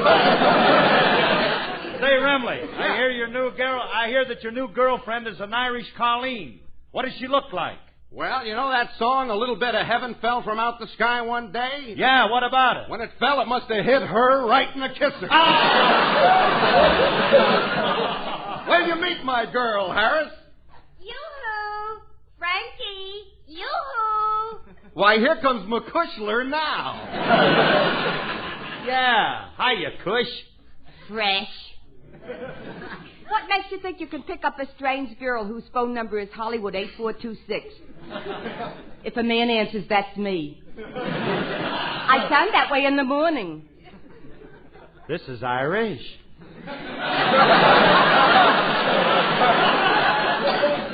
Hey, McCushler, why are you late for our appointment? I couldn't help it. On the way down, I gave a couple of servicemen a lift. Why should that make you late? I haven't got a car, and it ain't easy carrying those guys on the back.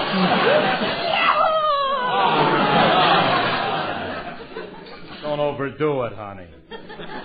You're getting a little too old for that leg. Well, be that as it may, I gotta get going. I got a new job. I'm a sopper in a shipyard. A sopper in a shipyard? Yeah. When they break a bottle of champagne over a ship, I stay down below and sop it up.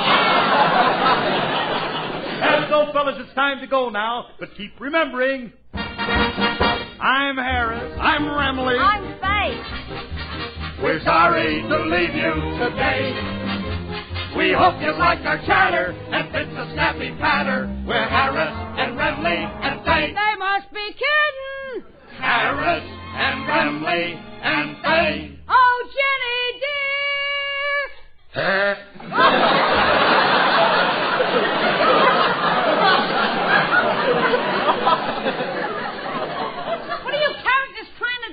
rehearsing our act. This is an act? Yeah, this is an act. Didn't you hear our routines? Yeah, I've been standing here listening to them corny jokes.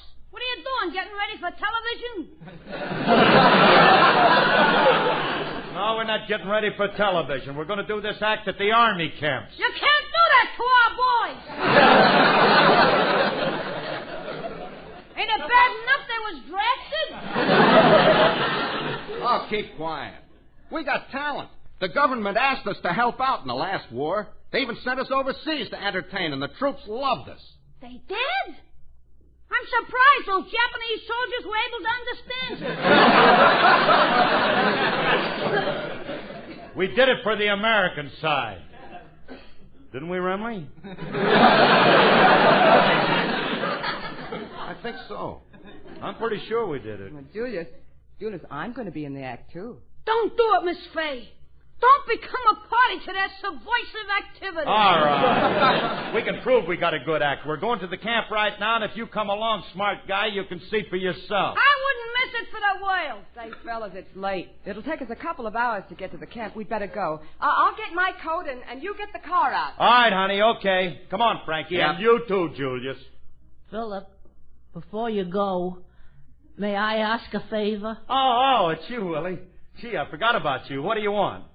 Will you please take the rest of the bandages off my body? I haven't got time now, Willie. Later. All right, Alice, you ready? I'll be with you as soon as I get my music. Now I'm supposed to say what music? She says the music for my song. I say what song, and zip, she's into it like that.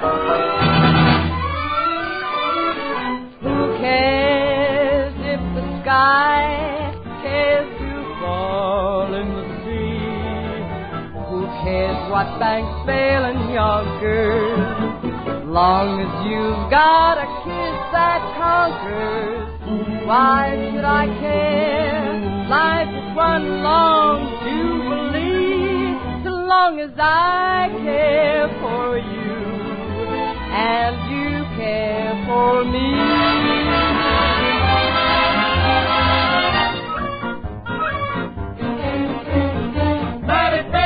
Let a million firms go under. We are not concerned with stocks and bonds that we've been burning. I love you and you love me, and that's how it will always be. Nothing else can ever mean a thing. Who cares if the politics chatters? 'Cause the only thing that matters. Who cares if the sky cares to fall in the sea? Who cares what banks fail in Yonkers? Long as you've got a kiss that conquers. Why should I care? Life is one long jubilee. As long as I care for you and you care for me.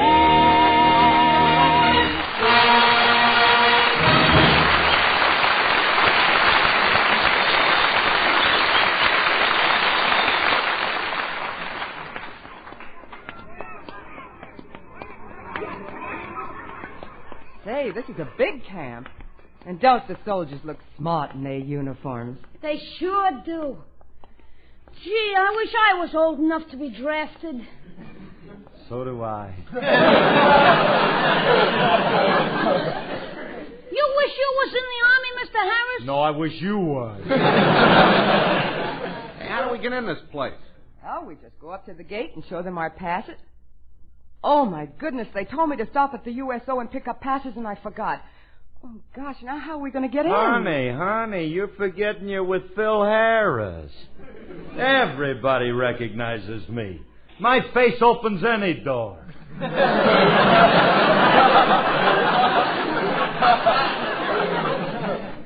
that's how your face got that way, from opening doors. Kid, I wish you'd be quiet, will you, please? As soon as that guard over there sees me, he'll open them gates like that. Watch this. All right, son, you can open them gates now and let us in. No tourists allowed on a post. Tourists? Take another look, bud. Now tell me, who am I? You don't know either, huh?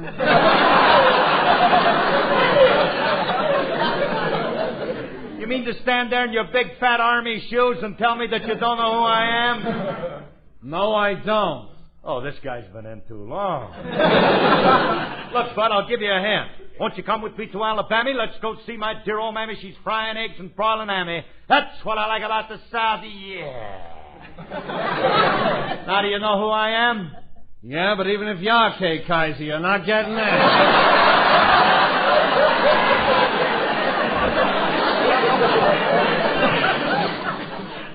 Kay Kaiser? If he'd have said Burl Ives or Von Monroe. But Kay Kaiser?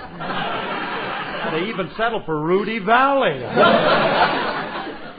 Soldier, I guess I'm going to have to tell you who I am. I'm, Phil Harris. It don't make no difference who you are. You're not getting in here without a pass. Step aside, Curly. I'll get us in. Look, soldier, my name is Remley, and I... Remley? You mean Frankie Remley, the world's greatest left-hand guitar player? The man who's heard by millions of people on the radio every Sunday? In person? How do I get in? Beat it, you bum.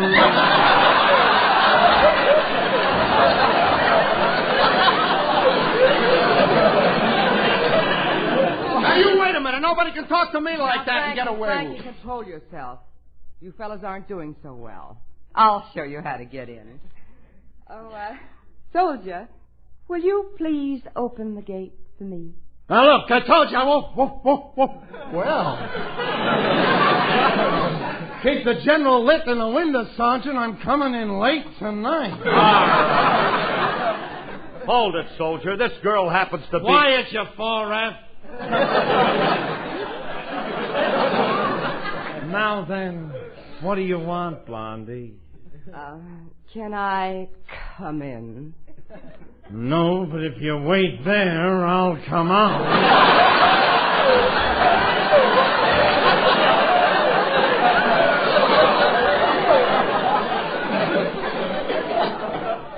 But I'd rather come in. And I'm sure a great, big, handsome man like you wouldn't refuse little old me. Would you? Curly, what's she trying to do? Darn if I know. I think she's giving an imitation of Sophie Tucker. Hey, look, soldier, I'm trying to tell you... Get lost, Grandpa. You know something, honey? You're a cute dish. You soldiers are all alike. They told me that during the last war. And the war before that, and the war before that. All right! Just trying to get us in. Well, you don't have to act like a bilious Tallulah. You can see the guy ain't going to let us in. Oh, he will if I tell him who I am. Look, soldier. I happen to be Alice Faye. Alice Faye? Mm-hmm. The big moving picture star from 20th Century Fox. Oh, gee, Miss Faye, I've always wanted to meet you. Would you do me a big favor? What is it? Can you get me a pin-up picture of Betty Grable? Betty Grable? Boy, I don't... Wait a minute, Alice. Wait a minute. Can't you see we're wasting our time? This guy ain't going to let us in. Now, you wait here with Julius, and me and Frankie will try another gate. Come on, Remley. Yeah. I'm going to get in this place if I have to tear it apart. Come on, Julius. Let's you and I sit in the car. Yeah, you wait in the car, Miss Faye. I want to talk to this soldier. Hey, mister. Gee, you're lucky to be in the Army. Yeah, ain't I?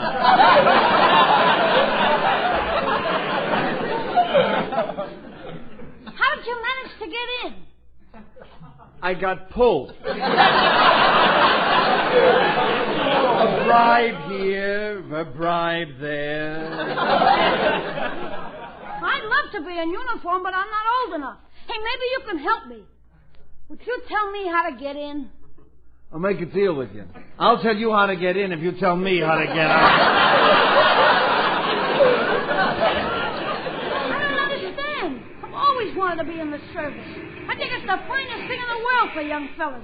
You know, the good food and the... Hey, who are all them civilians with the suitcases getting out of the bus? That's a new batch of draftees just coming in. Now, run along, kid. I got work to do. All right, you guys, fall in! No talking. You're in the army now. Left face. Forward, hush. Half, two, he, oh, half, two, he. Which one of you guys is hopping?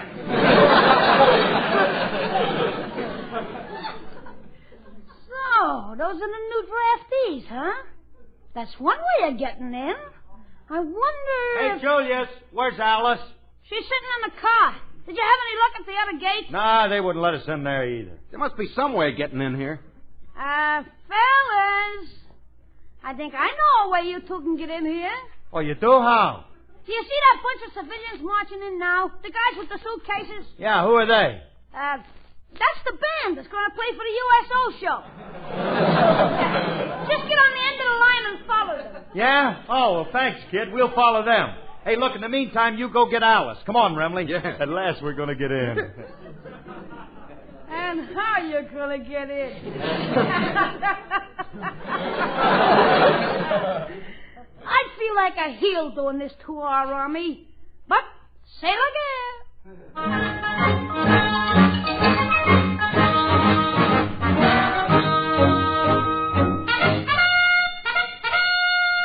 All right, you monkeys, you're soldiers now.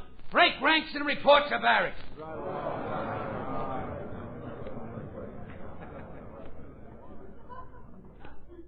Remley. What?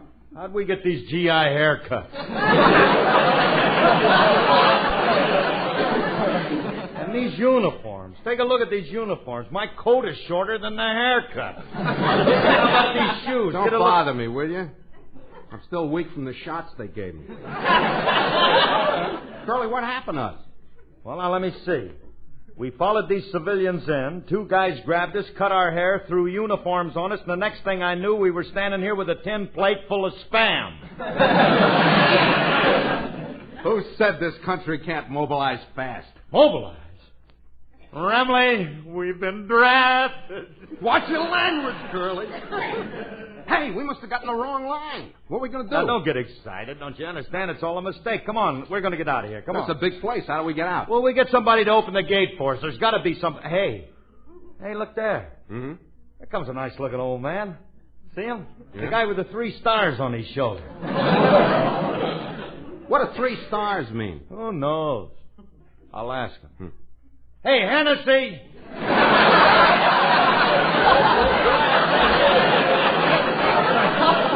Are you talking to me, soldier? You don't see nobody else around, do you? Stand at attention and salute me. Look, Mac, I'm 100 years old. I ain't got no time to play no games with you.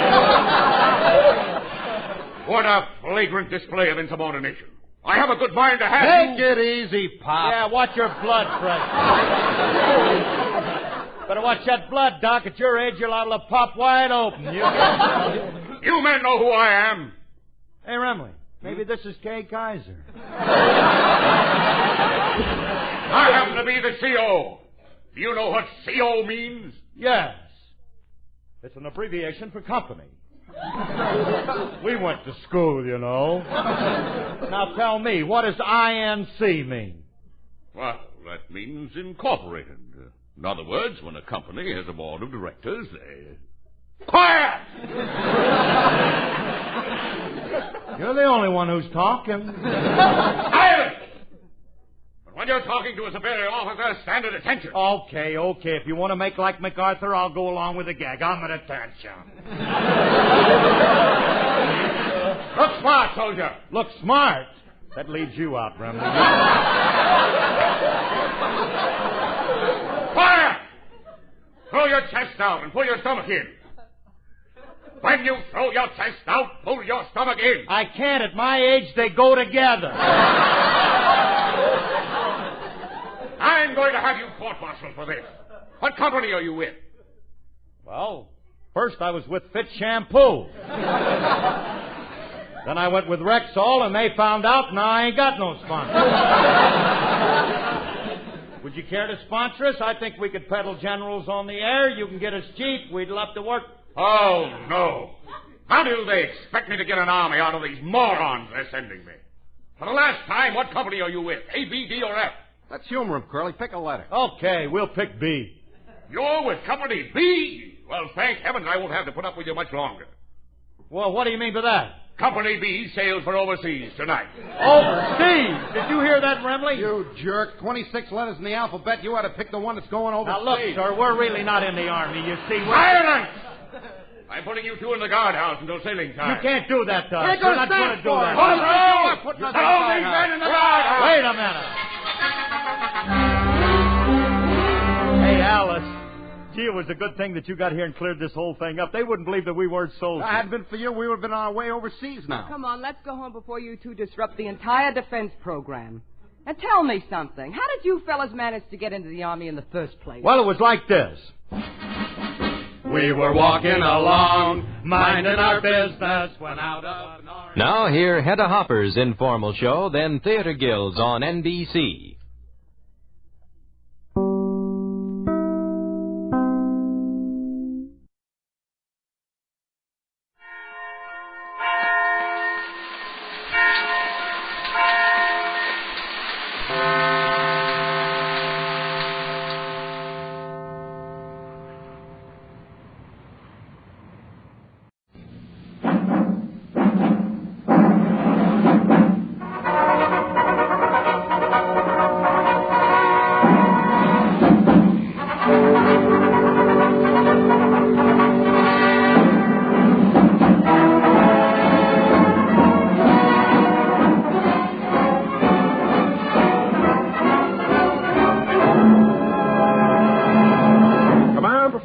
USA, the greatest entertainers in America, as requested by you, the men and women in the United States Armed Forces throughout the world. Command Performance, presented this week and every week till you're back from over there.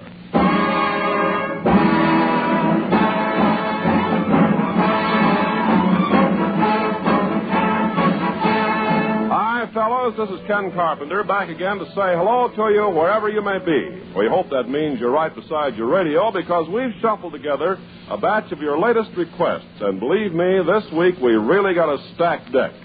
Our ace in the hole is our master of ceremonies, the star of Lady Luck, and here he is, Robert Young.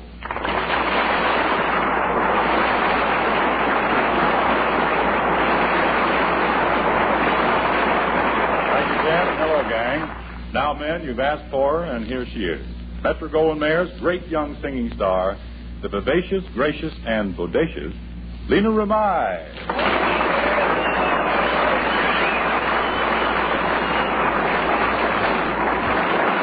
Welcome to Command Performance, Lina. Yes, Lina, welcome to Command Performance. Welcome like anything. Well, thank you, Bob, and you too, Ken. Yes, thanks for the assist, Ken. Oh, that's all right, Bob. Move over, will you? Gentlemen, I'm overwhelmed. All this warmth and affection for one little song and one little singer. I just can't help it, Lina. I'm just nuts about little songs. Well, Ken, maybe I can calm you down with that feeling in the moonlight. I don't think that's the way to go about it, Lina, but let's try it.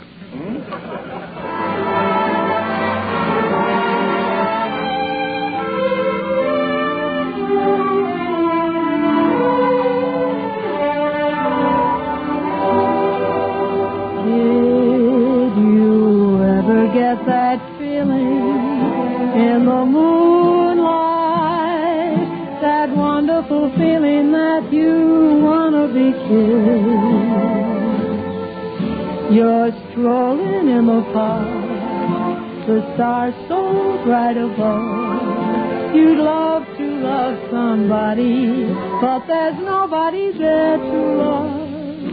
Did you ever get that longing on a June night? That wonderful longing you can never resist. Did you ever get that feeling in the moonlight?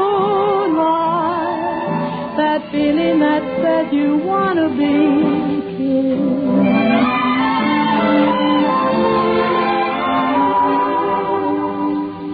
Everybody now and then gets a little lonely.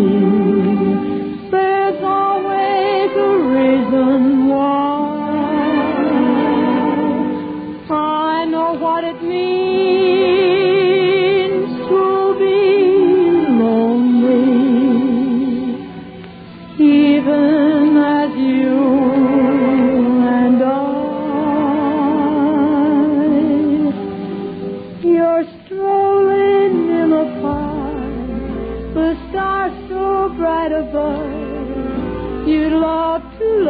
somebody, but there's nobody there to love. Did you ever get that longing on a June night? That longing you just can't resist.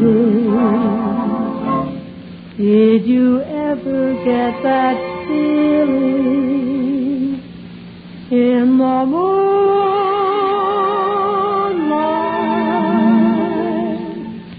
That feeling that says you want to be, feeling that says you ought to be, feeling that says you gotta be.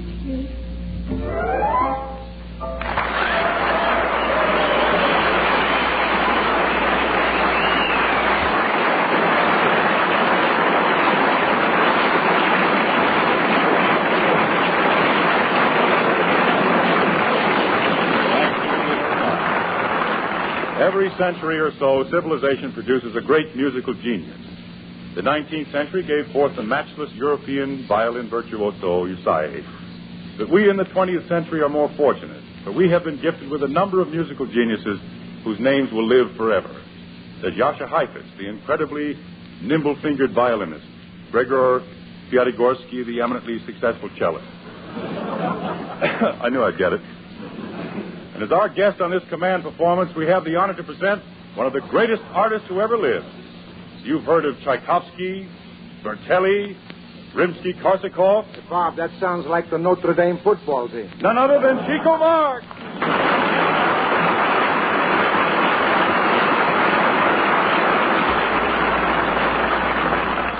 Dave, I'd like to play something, but have you got someone going to help me a little bit? Got just a man for you.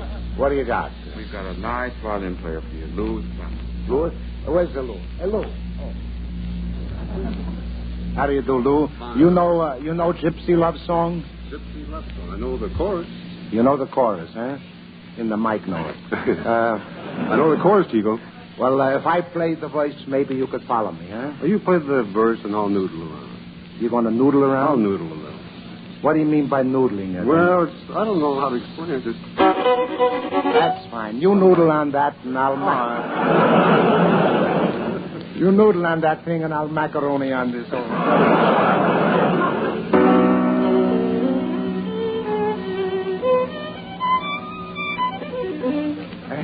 Look, Lou, I know you got a lot of friends out here and you want to... I know you want to make good, but don't play better than me, will you?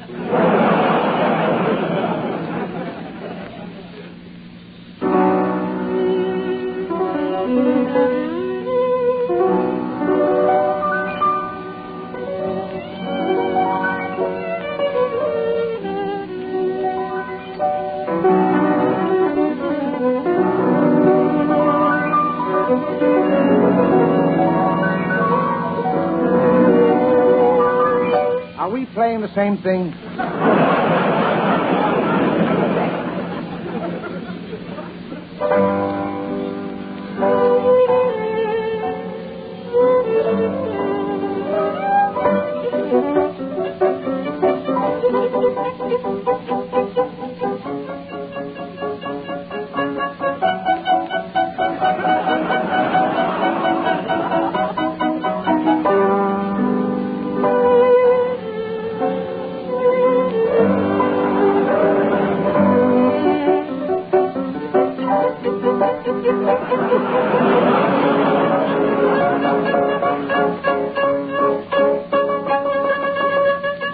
One too much.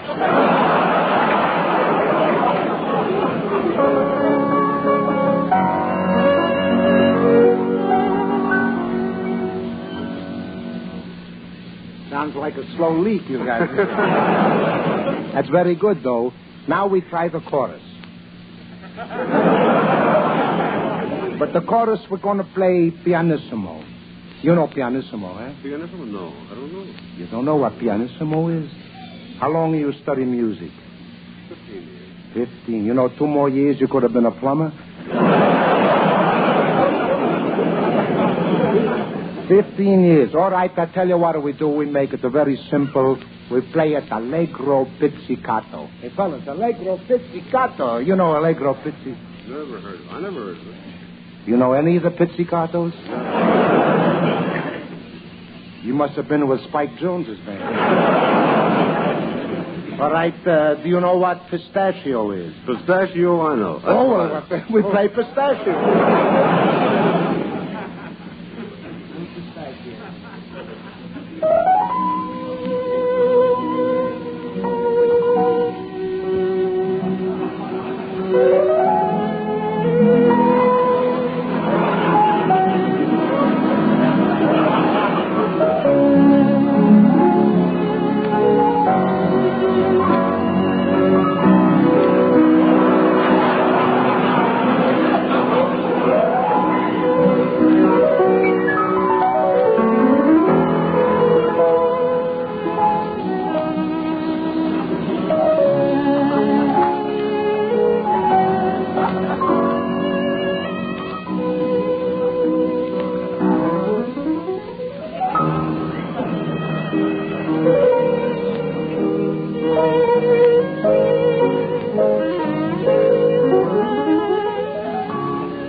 Thank you, Chico Marx.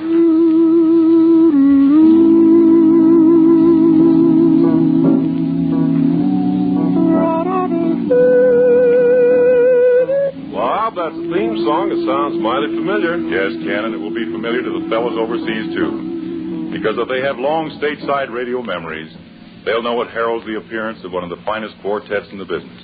And here they are singing the songs you want to hear, the Charioteers.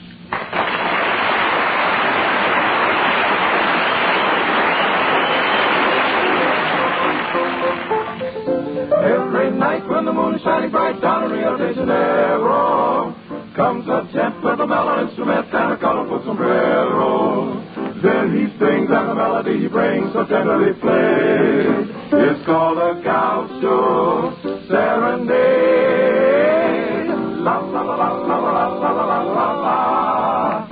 Si, senor, he's a happy troubadour on a party who to find him. Si, senor, he will go from door to door, leaving happiness behind him. All the sweet senoritas hurry out to join the parade and hear the gaucho serenade. La la la la la la la la la la. Every night when the moon shining bright on Rio de Janeiro, comes the gent with a mellow instrument and a colorful sombrero. Then he sings and the melody he brings so tenderly played. It's called a gaucho serenade. La la la la la la la la la. Si, senor, he's a happy troubadour on a party you'll find him. Si, senor, he will go from door to door, leaving happiness behind him. All the sweet senoritas hurry out to join the parade and hear the gaucho serenade.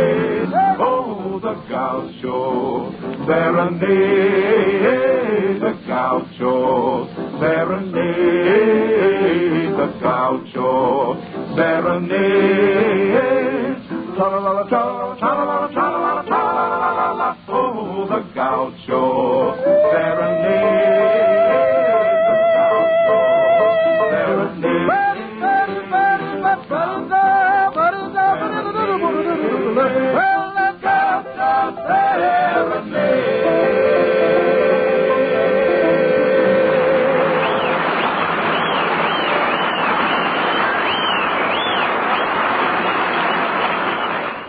Many of you men overseas have tuned in your radio to hear the thrilling dramas on Suspense.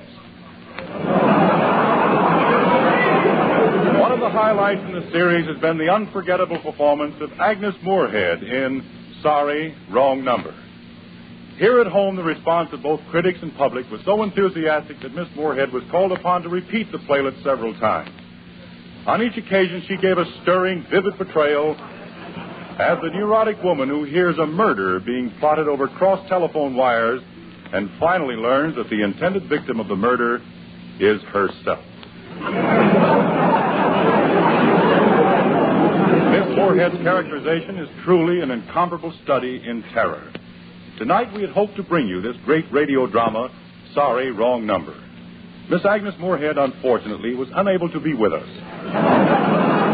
So we secured the services of another personality with the same dynamic appeal. None other than Jack Benny.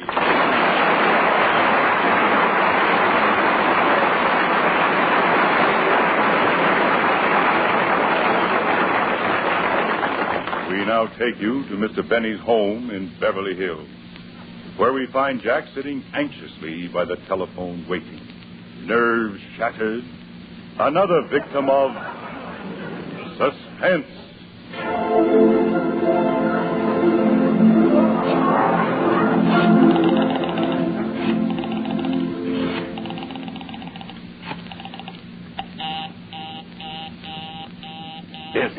Busy. It can't be busy all this time.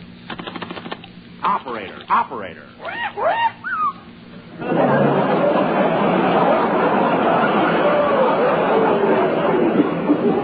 Quiet, Polly. Operator. I'm sorry, that line is busy. Listen, operator, I've been trying to get that number for the last 20 minutes. It's a big advertising agency. They have a switchboard. I'm sorry, the line is busy. It can't be busy. I've been ringing that number since 25 after 11. Do you know what time it is now? For the correct time, dial Ulrich 8900. Operator, I know what time it is. It's 11:45. 11:45. Molly, quiet. Listen, operator. I'm a subscriber. I pay my bills every month, and since I've been on this phone, I've had nothing but trouble. Trouble? One moment, please. I will connect you. Repair department. That's not my trouble. What do I have to do to get Hillside 7593? Just call the operator. Oh, my goodness. Why can't I? Operator. Number, please. Look, operator, I want Hillside 7593. You may dial that number direct. I did dial the number. I keep getting a busy signal. That's what I've been trying to tell you. Look, operator, I'm Jack Benny. I have a radio program. My option comes up at 12 o'clock tonight. If I don't hear from my sponsor, Mr. Jones, in 15 minutes, I'll be out of a job. He's the advertising manager. I'm trying to get him on the phone, and I can't get the number. I will connect you with information. Operator, don't you understand? I don't want information.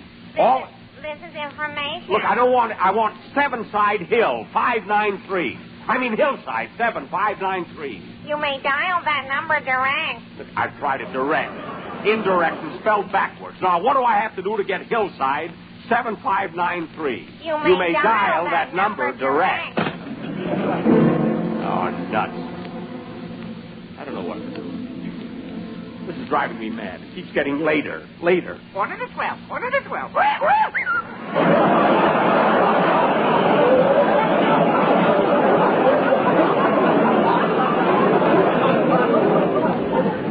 Polly, quiet. Besides, it's 10 minutes to 12 now. Your watch is slow. Well, I'll try and... Whoops! There it is. It's my sponsor. He's calling me. Hello? Mr. Benny? Yes? It's 50 words or less, isn't it? The contest is over.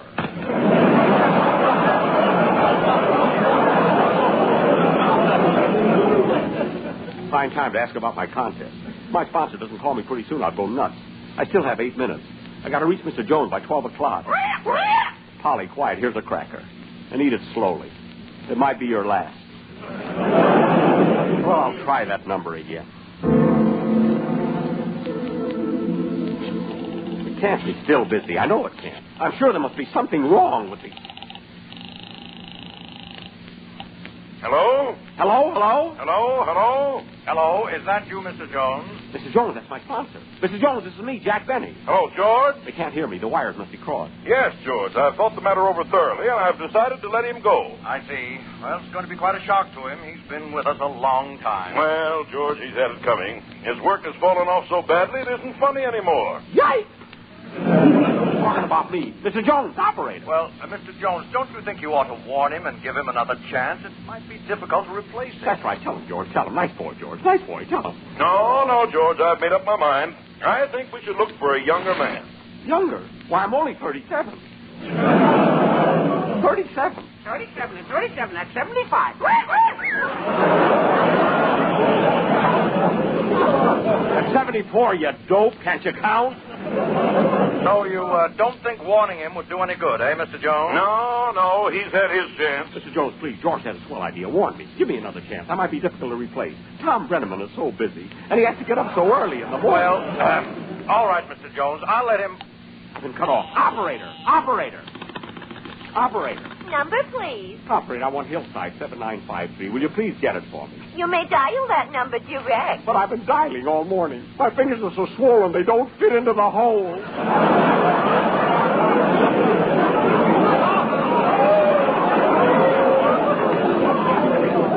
1 moment, please. I will try that number for you. Thank you. Only 5 minutes to go. I can only talk to Mr. Jones. If I could just plead with him, beg him like I did last year. Maybe I could talk him into giving me another...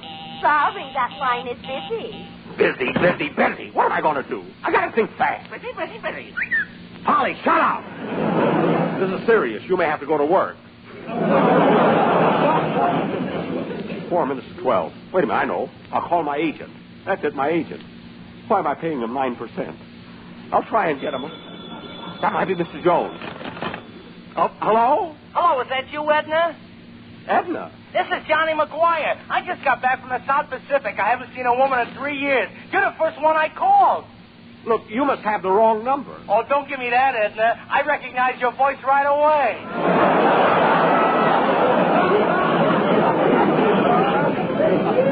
Look, but Now, what do you say, Edna? Let you and me step out tonight. I'll buy you a nice big dinner. Look, I'm telling you, you have the wrong... Dinner?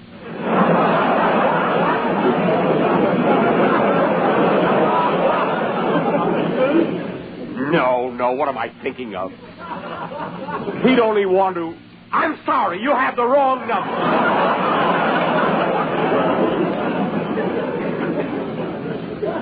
I wish I was Edna. At least then I'd know where... Oh, my goodness, only 3 minutes to 12. No time to call my agent now. I got to get Mr. Jones. Maybe he hasn't signed anybody else yet. I'll tell him I'll do anything he asks me. Anything. I'll let him cut my salary. This year I'll suggest it myself. The line's clear. It's not busy. I still have time. This is Hillside 7593. Get me Mr. Jones, quick. This is Jack Benny. Mr. Jones is busy on another line. Would you call back? No. I'll hold on. Oh, hurry, Mr. Jones, hurry. You haven't got much time. I haven't got much time. Hello? Hello. Is that you, Mr. Jones?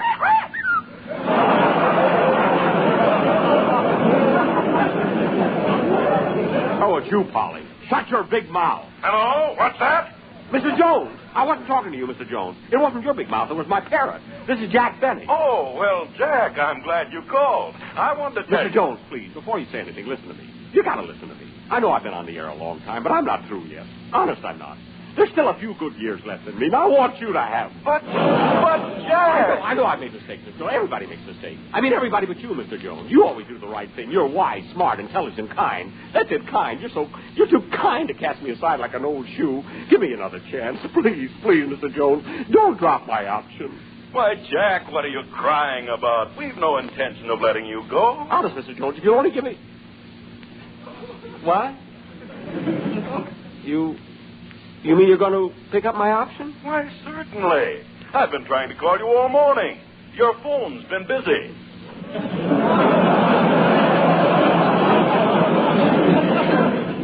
My phone? Busy? Oh. Tell me, Jack, whatever gave you the idea we wouldn't take up your option? Well, Mr. Jones, I called you a few minutes ago, and the wires got crossed.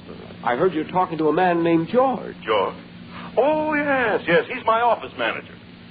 Well, I overheard you telling him to let somebody go. You wanted a younger man. Oh, I remember, certainly. I discharged him this morning. It was the janitor. The janitor? Yes. Oh, the janitor. Well, the joke's certainly on me.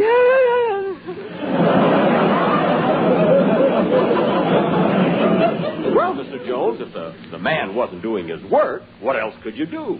It's not your fault if the man is incapable. There's no place for sentiment in business, Mr. Jones. That's what I like about you, Mr. Jones. You don't let your heart rule your head. That janitor got what was coming to him. I don't believe in a man whining and trying to hang on to a job when he's not wanted. I agree with you. If a man pays to deliver, let him go. Get rid of him, I say. Fire him.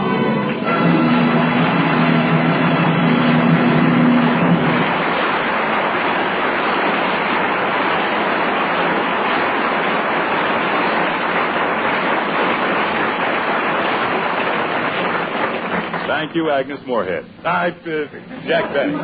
And your cast of splendid performers. On my way to the studio tonight, something very funny happened. Nothing. But I did meet a man a lot of you have wanted to hear on Command Performance. He's a fine orchestra conductor, at the same time one of the outstanding arrangers and composers of the present day. You've heard his Holiday for Strings and Our Waltz. Now here he is in person, ex-Sergeant David Rose.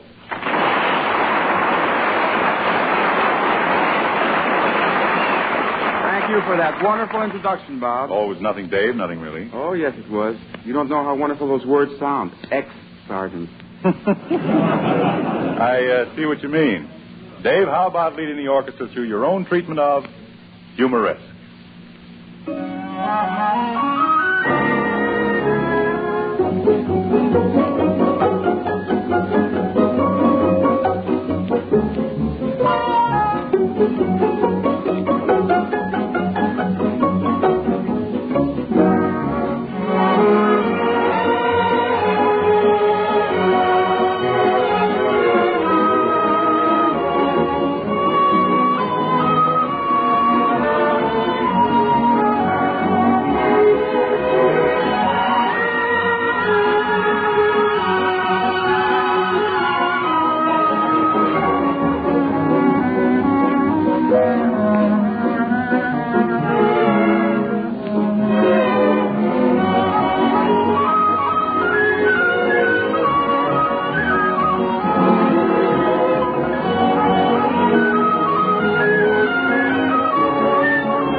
There you have it, man, the 209th Command Performance. And believe me, all of us regard it as a privilege and an honor to appear on this program in answer to your requests. So keep those letters coming. As long as you're over there facing problems that must be faced and dealt with so that your country can accept its full responsibility to the family of nations, we here at home will be yours to command for good entertainment, in the hope that shows like this will make your task a little more agreeable. This is Bob Young. Good night.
We present Gisele of Canada, singing and playing her songs in English and French. How do you do, ladies and gentlemen? Mesdames et messieurs. Gisele will have as her guests in this series some of the greatest names in the entertainment world. Jack Benny, Ava Gardner, Eddie Cantor, Helen Hayes, Sergei Kuzovitsky, Ozzie and Harriet, Edward Arnold, Bob Hope, Herbert Marshall, Burns and Allen, Ronald Coleman, Joan Fontaine, and Ray Milland. Our first guest is our great, good, gifted, and generous friend, Jack Benny. Well, Mr. Benny doesn't seem interested, Rupert. Jack? Oh, of course he is. Go ahead and sing.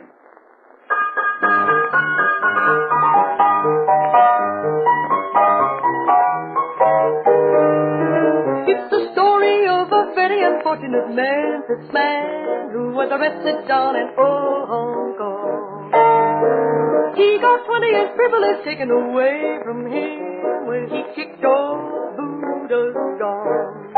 And now he's robbing the piano just to raise the price of a ticket to the land of the free. You say his home's in Frisco where they ship the rice, but it's really in Tennessee. That's what he said. I need someone to love me.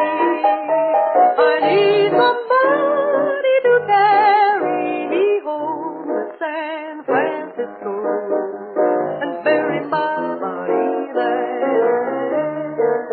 I need someone to lend me a $50 bill, and then I'll leave Hong Kong far behind me for happiness once again. Oh, someone believe I began to see that day again. But when I try to leave, oh, local man won't let me fly away. I need someone to love me. I need somebody to carry me home to San Francisco and bury my body there. It's the story of a very unfortunate man, this man who was arrested down in old Hong Kong. He got 20 years privilege taken away from him when he kicked old Buddha's gone.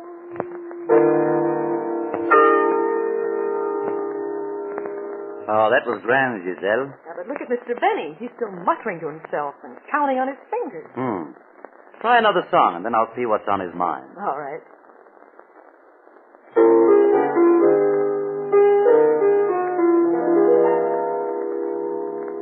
There's a guy named Chico who's the toast of Puerto Rico, especially when it comes to making love. You'll be speaking Puerto Rican, and your heart is sure to weaken you meet the guy I'm speaking of. Chico, Chico, from Puerto Rico. Every chick in Puerto Rico chases Chico. Chico, Chico, is full of Rico. Oh, they all think Chico, Chico, pretty slicko. He's got ego, this amigo. Every cute muchacha wants to go where he go. When he rumba or bolero, he do better job than Sister Romero. He likes to flirt, but he no fighter do. No, no, he might get hurt. Say he's nobody's fool. Chico, Chico, from Puerto Rico. He's a wolf who isn't silly, shy, or Rico. And when you know all that I know, lady, you give Chico back to Puerto Rico. He's not afraid to marry you. Of course, you'll have to wait, cause he can't get divorced. Chico, Chico, from Puerto Rico. Every chick in Puerto Rico chases Chico. Chico, Chico, it's full of Rico. Oh, they all think Chico, Chico, pretty Chico. He likes to kiss and say romantic words after you miss some money from your bird. Chico, Chico, from Puerto Rico. He's a wolf who isn't timid, shy, or meeko. And when you know all that I know, lady, you'll give Chico back to Puerto Rico. Now, let's see. New York has a population of about... Why so thoughtful, Jack? Don't you like Giselle's songs? Oh, yes, they're great. But I had a business matter on my mind. Canada's a very big country, isn't it, Rupert? Canada? Yes, indeed. And a good investment field? One of the best, Jack. You know, they tell me $5 billion American dollars are working up there now and sending home dividends right on the nail. $5 billion? Do you think there'd be room for any more? Oh, sure. Jack, you don't mean you're thinking of investing money up there? Well, I'm considering it. Great idea, Jack. You couldn't do better. What are you interested in? Well, money. Yes, but how do you want to make it? Now, let's see. Take their newsprint industry. They produce 4 times as much newsprint as any other country in the world. Then they're the world's largest producers of nickel, platinum, asbestos. You don't say. Sure. And they're right up at the top in copper, zinc, silver, lead, and gold. Gold, Jack. Think of it. I am. Then you take the Athabasca tar sands in Alberta. There's more oil in them than there is in all the rest of the world's fields. 250 billion barrels, they say. That's a lot of oil. And all the water power you'd ever need. Jack, you couldn't find a better place than Canada to have your money go to work for you. Well, yes, I'd like to give it a lot of healthy outdoor exercise. In a gold mine or an oil well. Sure. Or put it into a factory. Jack, can't you see your name up in lights over a big factory? The Jack Benny Manufacturing Company, in letters 7 feet high, 10 feet, 15. Jack Benny Manufacturing Company. 15 feet high. Rupert, it's an idea. I think I'll do it. Good. Now, you take $1 million or so? $1 million? I figured on starting a little more conservatively than that. All right, say 100,000. Well, 10,000, no? I was thinking of something really conservative. Say about... Well, say it, Jack. Well, sort of like opening a savings account. But of course, I'd go higher than $1. Say $1.50. Oh, say $1.35. I see. Well, Jack, you go ahead. They're just as glad to see the small investors as the big ones. Only you better make some inquiries. You don't want to take a wild plunge. No. I wonder if Gisele could give me any advice. Well, I don't know how she is in these big business deals, Jack, but she certainly must be an admirer of yours. Look at her next song. Mon cœur est un violon. My heart is a violin. Well, that's appropriate.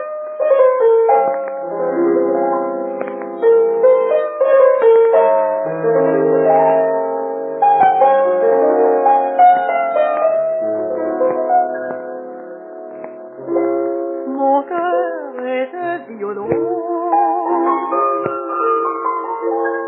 sur lequel ton archer joue et qui vibre tout du long appuyé contre ta joue, ton douleur si gai, comme un repas de folie, ton douleur sont fatigués, traîne avec mélancolie.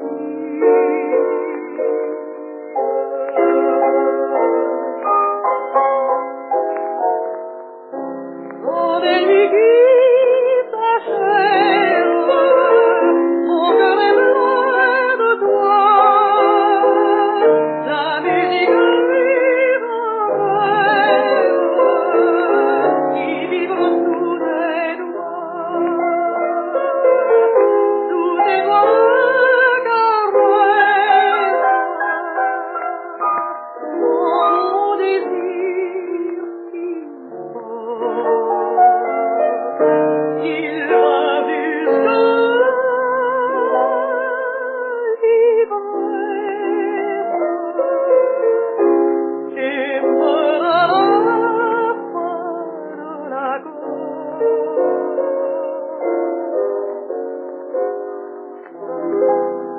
mon cœur est un violon sur lequel la séduit et qui vibre plus long, appuyé contre ta joue, quand ton air est si gai, comme un repas de folie, quand ton oeil sont fatigués, traîne avec mélancolie.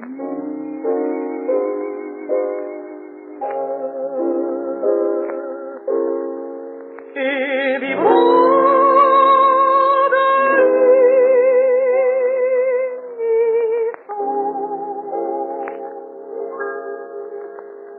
Mon cœur est un violon.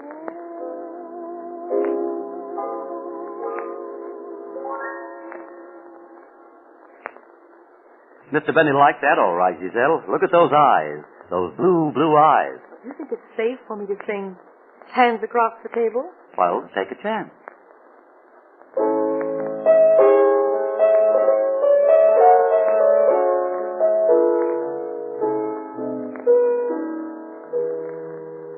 Hands across the table, each so tenderly, and they say in their little way that you belong to me.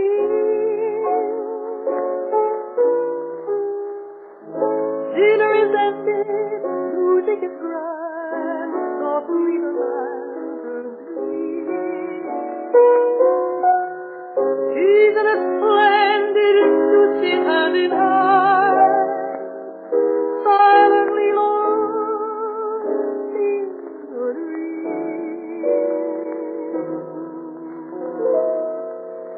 Hands across the table, while the lights are low, so you hush your lips, your fingertips tell me what I want to know. Hands across the table, meet so tenderly, and they say in their little way that you belong to me.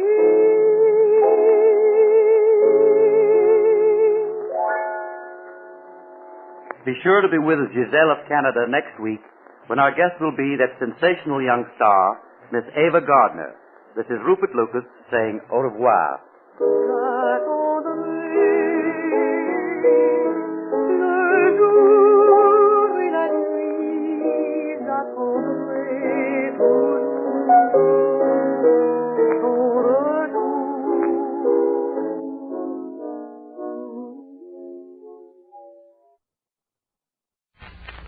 ladies and gentlemen, Dennis Day.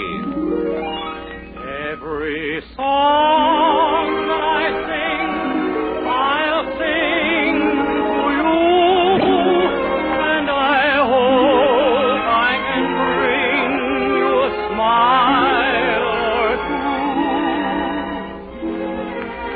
two. Dennis Day is brought to you by Palmolive Soap and Palmolive Shave Creams. Palmolive Soap, your beauty hope, and Palmolive Shave Creams for a smoother, more comfortable way to shave.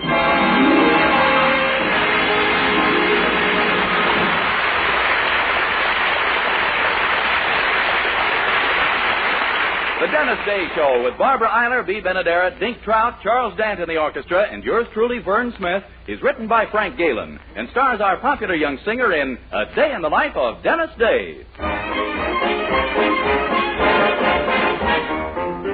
Here's Dennis to sing Gal in Galveston. I got a gal in Galveston. Got a real true gal in Galveston. Oh, her hair is golden sun and much brighter than a Texas sun. I'm going back to my gal in Galveston. I'm going back to the purple stage and stay forevermore. Going back to the prairie and the one that I adore. I got a gal in Galveston. How I love that gal in Galveston. I keep thinking of the time when those happy wedding bells will chime for lucky me and my gal in Galveston. I'm going back to the purple stage and stay forevermore. Going back to the prairie and the one that I adore. I got a gal in Galveston. How I love that gal in Galveston. I keep thinking of the time when those happy wedding bells will chime for lucky me and my gal in Galveston.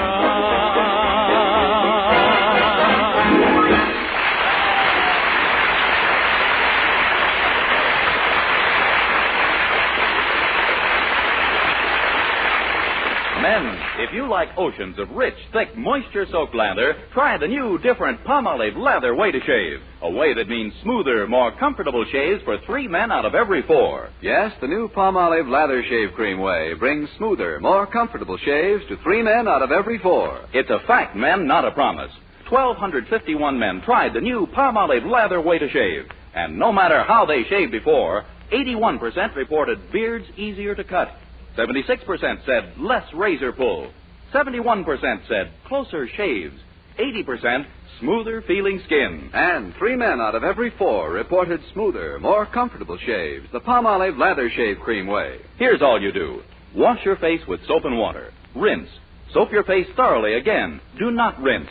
Brush Palmolive Lather upward into beard to get the full benefit of Palmolive Lather Shave Cream's beard conditioning effect. Then shave. That's all, but you be the judge. Get Palmolive Lather Shave Cream and try the new, different Palmolive Lather Way to Shave.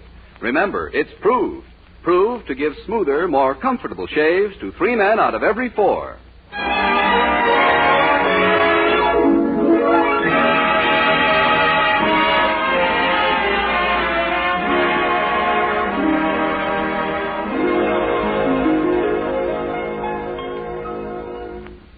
Well, this will be a busy week indeed at Little Weaverville University, for not only are the students taking their midterm exams, but it's also homecoming week for the alumni. Now, it was at Weaverville U that Herbert Anderson met his wife, yet somehow he's always loved the old school anyway. And he'll be an enthusiastic attendant at the alumni reunion. But his wife, well, there seems to be some sort of mystery concerning Mrs. Anderson's college career, some deep, sinister secret known only to the Anderson family circle, and one which our curious young hero, Dennis Day, is now trying to worm out of his girlfriend, Mildred. But gosh, Mildred, surely you can tell me. Why, I'm practically one of the family. Oh, no, Dennis, I just couldn't. It's Mother's secret, and you might be horrified. Mildred, I've known your mother for years. How much more horrified could I get? Well, if I tell you, will you promise me you'll carry it to your grave? First chance I get. I mean, will you promise not to tell anyone, silly? Oh, sure, Mildred. You can trust me. Well, all right then. You see, Mother never graduated from Weaverville U. Just before graduation day, she was kicked out of school. No. Yes. It's been a sore spot with her to this day. Oh, really? It must have been some kick. Dennis, it doesn't happen to be a joking matter. Oh, I know, Mildred, but why did they expel her? Tell me, what did she do? Well, I guess it sounds silly now, but it was terrible in those days. There was a strict rule against girls smoking, and they caught Mother in one of the dormitories with a lighted cigarette in her mouth. And they figured she might be smoking it, huh? Yes. They barred her from the graduation exercises, and the Alumni Association said that she could never attend homecoming week with that black mark on her record. She, just for smoking a cigarette, huh? She's never been able to look at one since. And during homecoming week, just the mention of the word cigarette, and she goes crazy. Oh, so that's why she's been so quiet today. Well, she won't even talk to me. I don't know why. Well, maybe because you're so round, so firm, so full. Dennis! It was just a thought. Well, forget it. Just remember, when Mother's around, not a word about cigarettes. Concentrate on what you mustn't say and don't think of anything else. Oh, don't worry, I will. I'll keep my mind on nothing but... Oh, hi, Mother. Good morning, Mildred. Dennis. Good morning, Mrs. Cigarette. Mrs. Anderson. What did you say, Dennis Day? Oh, nothing. I just caught myself in the nicotine. Mildred, what have you been telling this boy? Why, nothing at all, Mother. No? No, Raleigh. Really. Raleigh? Now, Mrs. Anderson, please, keep cool. Oh, I did it again. So, Mildred Anderson, you did tell him. Well, golly, Mother, why not? It isn't as though you'd done anything really terrible. Oh, no. Dennis, you're right. Why should I have to go through this humiliation every homecoming week? As a matter of fact, it's high time I did something about it. But what, Mother? I'm going down to that college today and see Dean Sheridan personally and make him change my record. That's the spirit, Mrs. Anderson. After all, barring me from the reunion just because I was once caught smoking, it's ridiculous. Things are different now. Times have changed since I went to college. Sure they have. Now they've got electricity and telephones and stuff. Never mind. Come along, Mildred. You can drive me down there right now. Oh, hello, Herbert. Hi, Twinkle Nose. Come on, Mildred. We'll see you later, Herbert. Gracious me, where did they racing off to in such a hurry? Oh, your wife's going over to the college to see if they won't do something about her records. Oh, then you've heard, huh? Yeah. Poor soul. For over 20 years, she's been known as Q-Beb Clara. Well, I sure hope she gets it straightened out in time for the reunion. Dennis, would you like to see me happy, too, at this year's reunion? Why, sure, Mr. Anderson. Why do you ask? Well, every year during homecoming week, they have a Father and Son Day. And naturally, I always have to miss it. You see, Dennis, Mildred is a girl. Oh, yes, sir. I knew that before we became engaged. Yes, but what I'm trying to say is I wish I had a son. And that's why I got to thinking maybe I'd talk to you. Well, gosh, don't you think you get a lot further talking to Mrs. Anderson?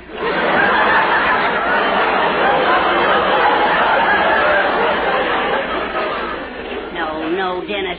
I just want you to pretend that you're my son for the father and son dinner tonight. Oh, now I see. Well, it's about time. Would you do it for me? Well, sure, Mr. Anderson, but won't some of your classmates remember that you haven't had a son up till now? Well, I'll tell them my wife keeps things from me. Huh? Well, now, don't you worry. Nobody's going to ask any questions. All you have to do is meet me over at the college in room 308 at 5:30. Oh, sure, I'll be there. You won't forget now. Room 308 at 5:30. Oh, I got it. Hadn't you better write it down? What for? Anybody who couldn't remember a simple thing like that would have to be a dope. Okay. I'll meet you there. So long. Write it down. What do you think I am? Gee, maybe I better write it down. Let's see. Room 805 at 3:30.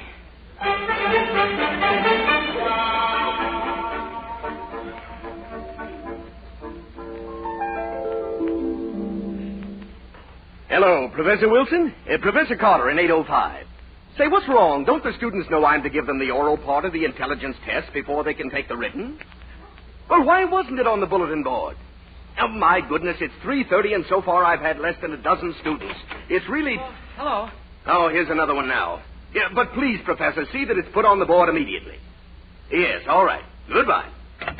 All right, young man, have a seat. Oh, no, thanks. I'm just waiting. I said have a seat. I haven't got all day, you know. But all I... Young man, suppose you just keep your mouth shut and give me your name. It won't come out very clear that way.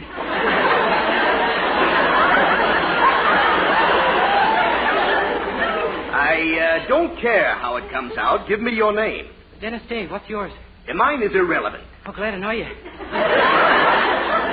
Young man, don't you like our little college?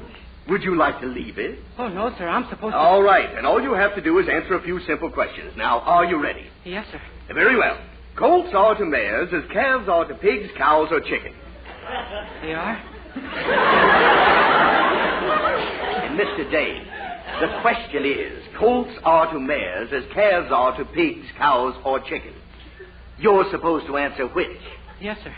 And now then, colts are to mares as calves are to pigs, cows, or chickens. Which? You know something? You're beginning to fascinate me.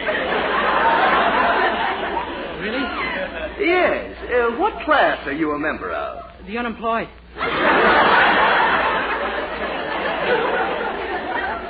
Well, good for our economy. But I was speaking of a different type of class. I meant, are you a junior, for instance? Oh, no, my father's name is Pat. I wouldn't be in his shoes for anything in the world. Yeah, but I'm afraid I simply must have an answer to my question. You know the little calves? Yes, sir. So once again, colts are to mares as calves are to... Now, wait, I'll give you a little hint. What has 4 legs and carries a sort of bag? 2 red caps.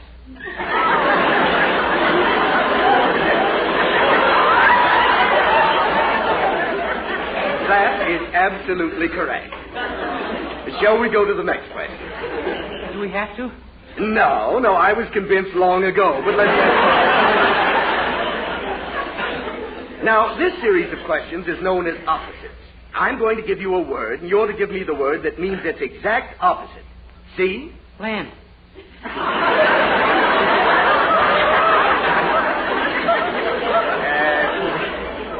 That wasn't the word, but strangely enough, you seem to understand what I mean. Oh, sure. You know, I'm sort of disappointed in a way. Yeah, all right. Heavy. Light. Rough. Smooth. Mail. Telegram. You've come back to me.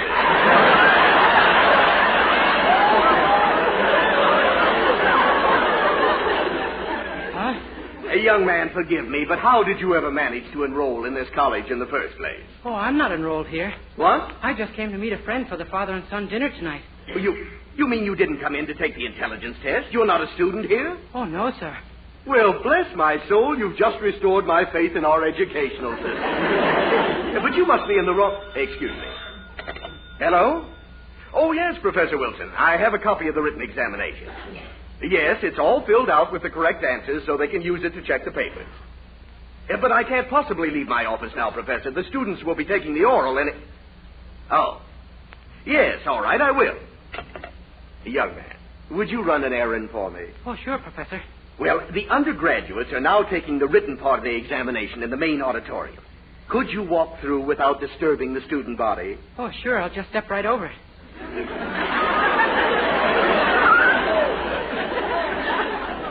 Yes, do. We want it looking its best for the funeral. Then go to the small office in the rear and hand this paper to Dean Sheridan, who is conducting the examination. You bet. Now, you're sure you can handle it all right? Oh, gosh, a child of 6 could do that. I know, so concentrate on it like mad, will you?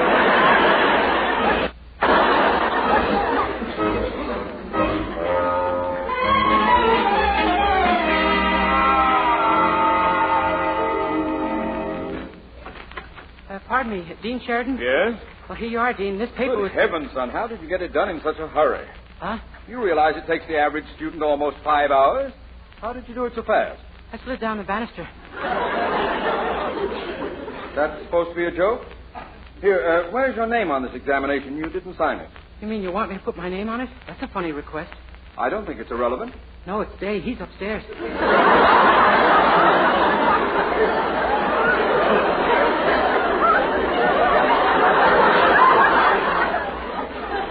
just hurry up and sign that paper, will you? I can't wait to look at it. Yes, sir. That's strange. The first two answers are correct. Oh, sure. Well, I'll be seeing you, Dean. Goodbye now. How could a boy like that get two successive questions right? That's funny. The third one's right, too. And the fourth. And the fifth. Good heavens, can it be? Yes. Yes, they're all right. Every one. It's a miracle. The greatest brain in the entire world. That moron is a genius.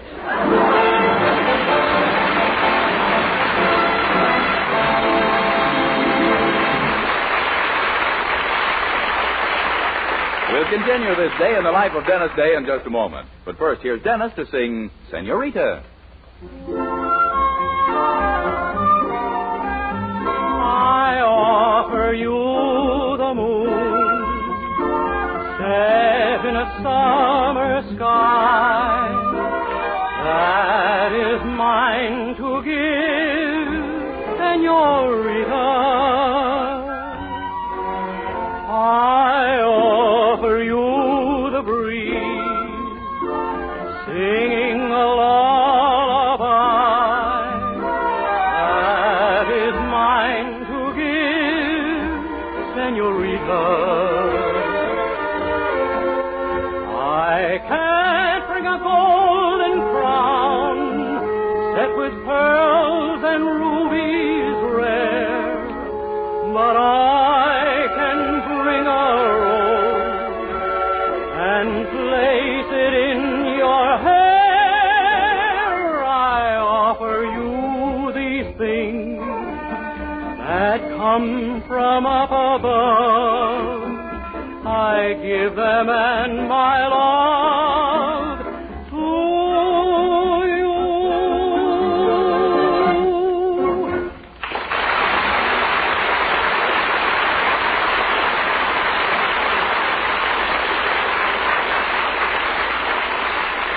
Well, our young hero doesn't know it, but he's been acclaimed a genius by the dean of a university, due to a mistake, of course.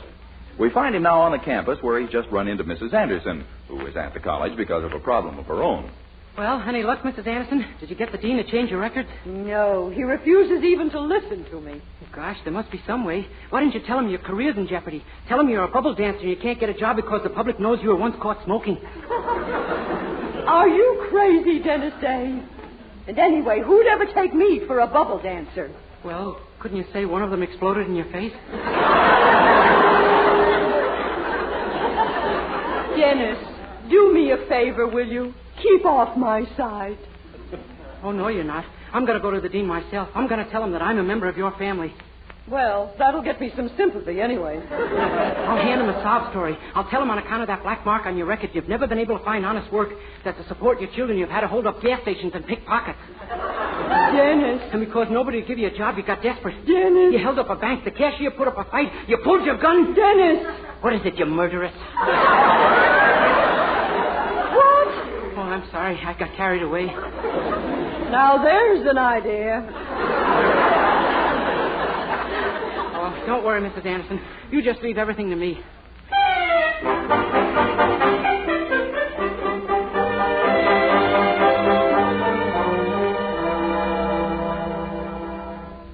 I tell you, he's got to be found, Chancellor. That boy is the greatest living genius in the world today. Scour the campus. I have a reporter waiting here right now to interview him. Do you realize what a thing like this can do for our university? Why, we're at... I'll call you back, Chancellor. Meanwhile, redouble your efforts. Come in. Oh, excuse me, Dean, but I just... It's you! I've found you. I've found you at last. I've been lost. Of course. Do you realize you're a genius, my boy? The most magnificent mental specimen in the entire world. Who, me? Certainly. We want you on our staff. Biochemistry, electronics, any department you care to take over. Who, me? Well, of course. Say the word and we'll get you a cyclotron. Oh, that's not necessary. I live right on the bus line.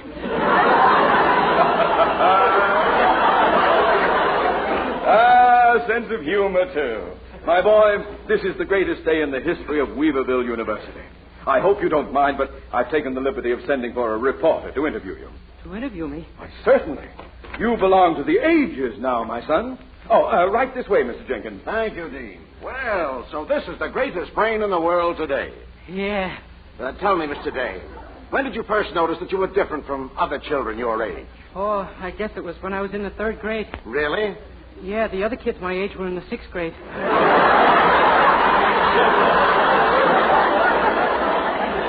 Now that's what I call modesty. Isn't he refreshing? Oh, he certainly is. Now, a few general questions, sir. Tell me, what do you think about the chances for world peace? The only thing that can stop it is war. Did you hear that, Dean? So beautifully simple, yet so fraught with meaning. Yes. How do you feel about the high cost of living, Mr. Day? Oh, I've decided to go on doing it no matter how high the cost gets.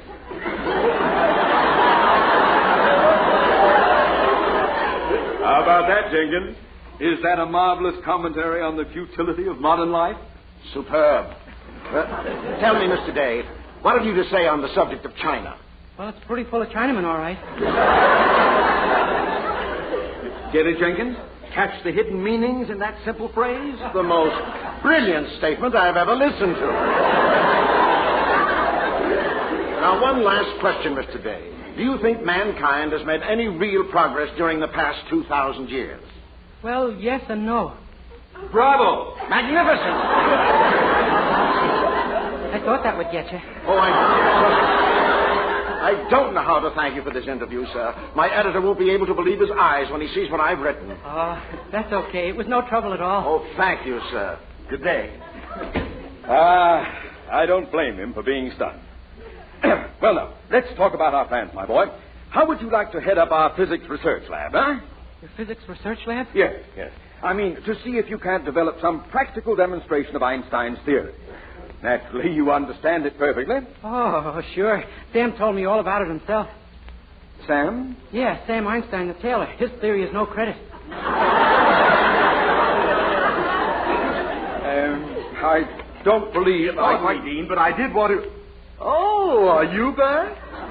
Professor Carter, you know this young man? Oh, yes. I had the astonishment of meeting him this morning. Hello. Well, 2 red caps to you.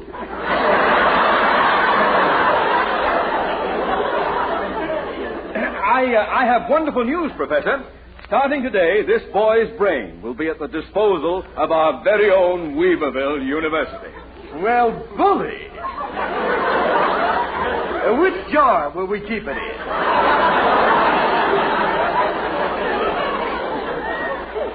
Professor, this is hardly the time for levity. You are standing in the presence of the greatest mind ever developed. Yeah.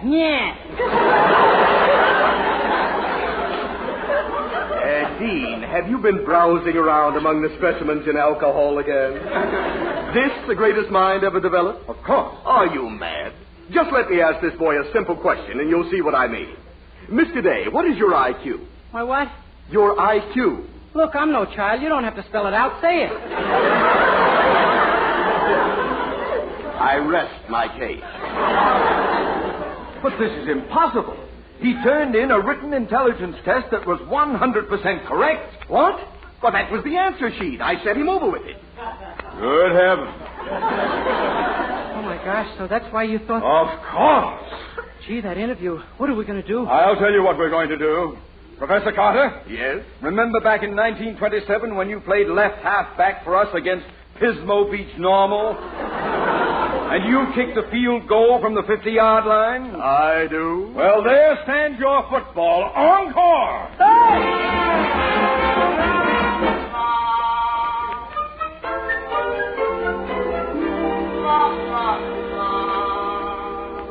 Why, that's the most fantastic story I've ever heard. Yeah, boy, was that Dean mad.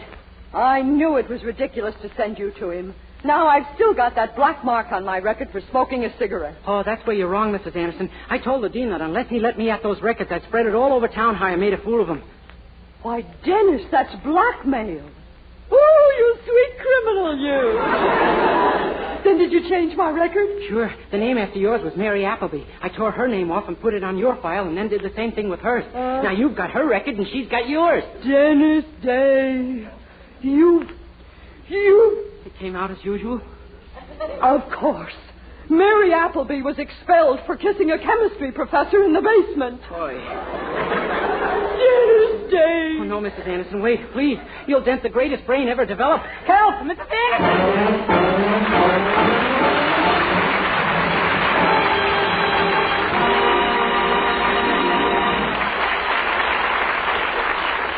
Regardless of age, skin type, or previous beauty care, doctors prove you, too, may win a lovelier complexion with Palmolive soap. But to win this lovelier complexion, you must stop improper cleansing. Instead, use Palmolive the way doctors advise. 36 doctors, leading skin specialists, advised using Palmolive soap this way for 1,285 women with all types of skin. Young, old, dry, oily, normal. And using Palmolive soap alone, nothing but Palmolive, 2 out of 3 won lovelier complexions. Oily skin looked less oily. Dull, drab skin wonderfully brighter. Coarse-looking skin appeared finer. Even tiny blemishes, incipient blackheads disappeared or improved. Now, here's what the doctors advised. Wash your face with Palmolive soap 3 times a day. Massage with Palmolive's wonderful beauty lather for 60 seconds each time to get its full beautifying effect. Then rinse. Look for improvement in your complexion within 14 days. For doctors prove this way, using Palmolive alone really works.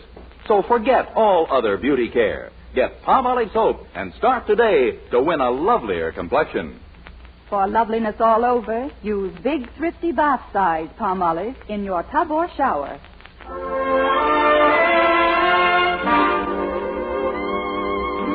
With the music of Charles Dant in the orchestra, here's Dennis to sing A Bouquet of Roses.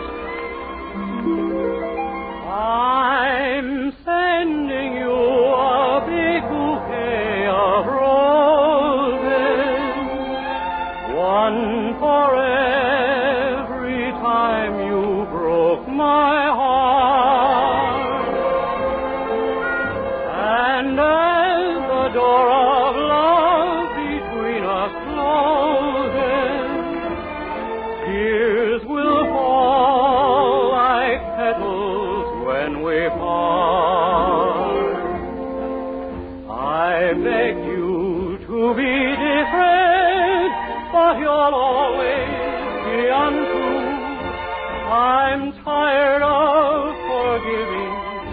Now there's nothing left to do. I'm sending you a big bouquet of roses, one for every time you broke my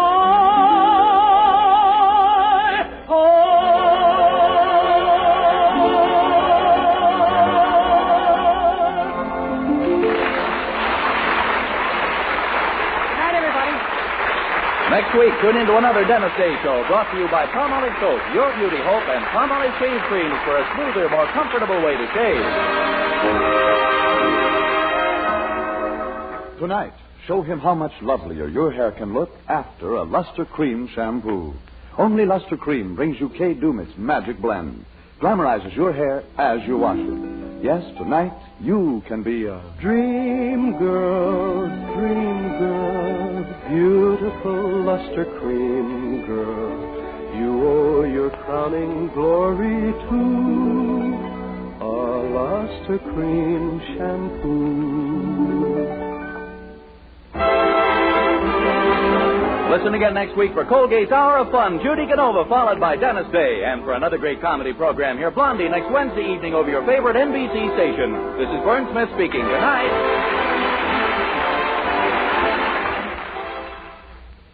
This is NBC, the national broadcasting company.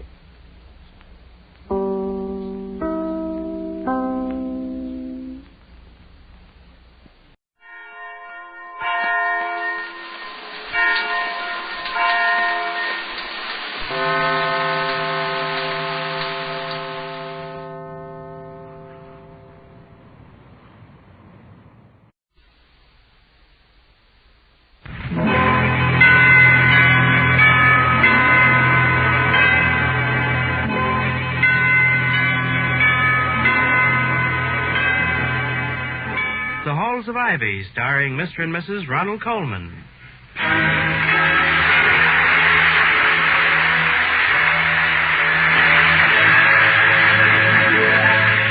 evening. This is Ronald Coleman. And Benita Coleman. Inviting you to join us again on the campus of Ivy College. And now, the Halls of Ivy.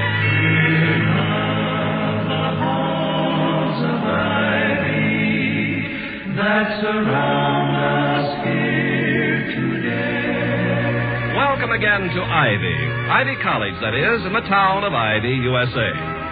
When the endowments lag behind, boards of governors are quite justified in trimming their sails to the prevailing financial zephyrs, which is what Ivy's governing board did at a budget meeting last night.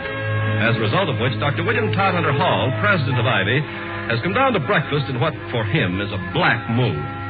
As he says to his beautiful wife, Victoria, who has a community property approach to her husband's moods, I'd like another cup of coffee, please, Victoria. It might possibly serve to take the taste of last evening's fiasco out of my mind. I'm not against economy, mind you, but penny pinching gets us nothing but bruised fingers. I'm sorry I was asleep when you got home last night, dear. I take it the budget meeting didn't go your way, huh? Went Mr. Wellman's way for the most part. And Mr. Wellman, however charitable he may be as a private citizen, is, as chairman of the Board of Governors, a veritable miser.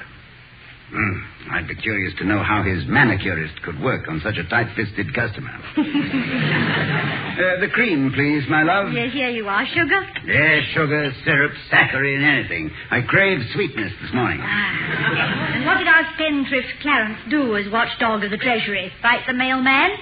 Our Clarence, in a fit of obstinacy and parsimony, spearheaded a move to cut $2,000 from the appropriation of the college study. Perhaps pinheaded is a better word.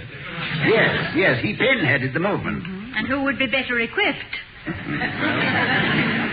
I'll fight to Ivy's last check stub any expenditure which I consider unjustified. I deplore the wasteful... What did I do with my napkin? Your napkin is that piece of twisted linen you're waving in your left hand. Oh, now. yes. Yeah, well, don't worry about it. I only hope your problem can be ironed out as easily. I hope so, too. But isn't the college study a special branch of the main library? Yes, books of reference, special research material, rare and valuable volumes. And penalties for their late return are drastic. There's a long list of greatly needed books for this section, which, failing a new appropriation, we must do without. Or was yours the only protesting voice? Where was Mr. Merriweather? He'd be on your side if you asked for $6 million to start a seminar in safecracking. Well, unfortunately, Mr. Merriweather was not present. Oh. No, he phoned that he was laid up with a dislocated vertebra, sustained in Asheville, North Carolina, while trying to blast a golf ball out of a sand trap with a 25-cent bet on the outcome. He told the board not to annoy him with budget problems, as he had, in his own words, just broken his back trying to save 2 bits. Poor Mr. Merriweather. If he'd known how much you needed him, he'd have come to the meeting on a stretcher. Yes, I know he would. But as it was, the board seems to have been spellbound by Mr. Wellman's anguished pleas for economy. His eloquence is nothing short of inspired when it concerns money. Had money instead of heresy been the issue, he could have saved Joan of Arc from burning. For money, he could have had Sitting Bull playing beanbag with Custer in the 7th Capital. I've heard of people talking through their hats, and Mr. Wellman talks through his pocket. In fact, Louisa's out shopping, Toddy. Shall I answer it? No, darling, I'll do it. And I hope it is Mr. Wellman. I'm in exactly the proper mood to... Dr. Hall's residence. Who did you say? Oh, Mr. Lundquist. Yes, I feel as badly about it as you do. No, I'm afraid it's irrevocable. The budget has been officially passed. Oh, yes, Mr. Lundquist, please do. Maybe between us we can find a solution. Yes, I'll be waiting. Goodbye. Mr. Lundquist, you mean the little man in the library? Yes, dear. He's so small, I always think of him as an unabridged, I should say, bookman. Yeah, well, he's been the librarian for the college study for 20 years or more. His right forefinger is spatulate. Due to marking his place in books while talking to people. Oh, yeah. He has a sort of friendly puppy air, as if he was waiting to have his tummy scratched. Is he on his way over here? Yes, he is. He is hoping, in vain, I'm afraid, that we might concoct some miracle of persuasion to get the board to allot him $2,000. That doesn't seem like much money when you think of new gymnasiums and things like that. Oh, Tolly, wouldn't it be just $2,000 if you could think of something? $2,000. Is that a joke, my love? Why? What's funny about it? Why, just wondered. $2,000, $2,000. Huh? 2,000. Let it go, darling. It's just that I'm never quite sure to what extent you have absorbed American slang. Oh, I don't try anymore. I can't keep up with it. You know, I told Mrs. Quincannon once that I had only $3 worth of Mazuma in my purse, and she looked at me as if I was the village idiot. Well, slang itself, while it is occasionally sharp and graphic beyond the powers of conservative expression, too often indicates a paucity of conversational resources. You said it. Thanks, a stack. Oh, yes. You're welcome, a heap. Yes, dear. And now that we have disposed of slang, yes. The slum area of the language, where were we? Mr. Lundquist, the librarian. Oh, he yes, said he was coming over to see if the two of you couldn't wheedle $2,000 out of Mr. Wellman. Well, wheedling money out of Mr. Wellman in his official capacity is somewhat akin to coaxing hemoglobin out of a rutabaga. Incidentally, I think you'll like Mr. Lundquist. He's a gentleman. A word defined in various ways, but never better than it defines itself. He is a gentle man. Well, you should know, Governor. Takes a gent to know a gent, I always say. And if the likes of you likes the likes of him, well, it's no skin off my nose, see? Oh, Charlie, do you remember? Remember what, my love? Why, that little costermonger in Covent Garden. The little coster... Oh, yes. Yes, of course I do. Yes, I bought you some roast chestnuts from him. Roast chestnuts. Ah, didn't they smell wonderful? Weren't they nice and hot? Yeah, didn't they taste awful? Yeah. Do you remember the little boy we finally gave them to outside St. Paul's Cathedral? Yes, the little muddler. Yes. Ah, Vicky, that was one of my happiest memories of London. The day you first took me to St. Paul's. One of mine, too. But then seeing things with you was always like looking through a newly washed window. Fresh and exciting.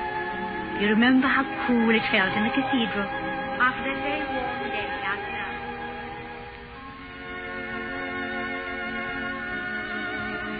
It's right there, William. There it is. The plain black slab. Sir Christopher Wren's tomb.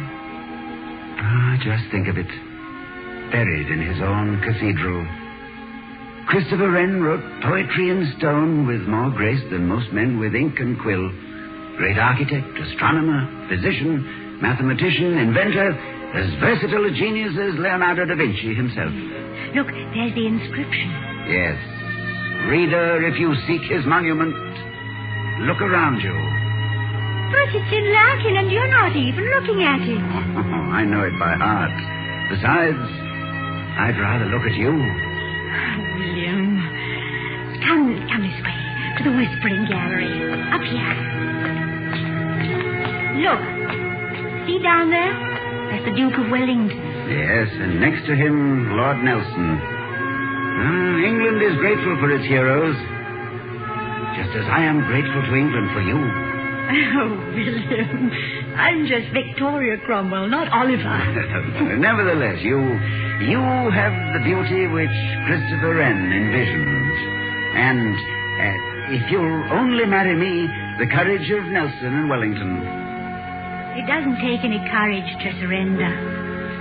But look, here's the Whispering Gallery. I'll stay right here. You walk round to the other side, over there, and whisper to me. Whisper from 100 feet away? Oh, 108 feet, the book says. Go on, try it. Very well, and I hope it's as far as we shall ever be separated.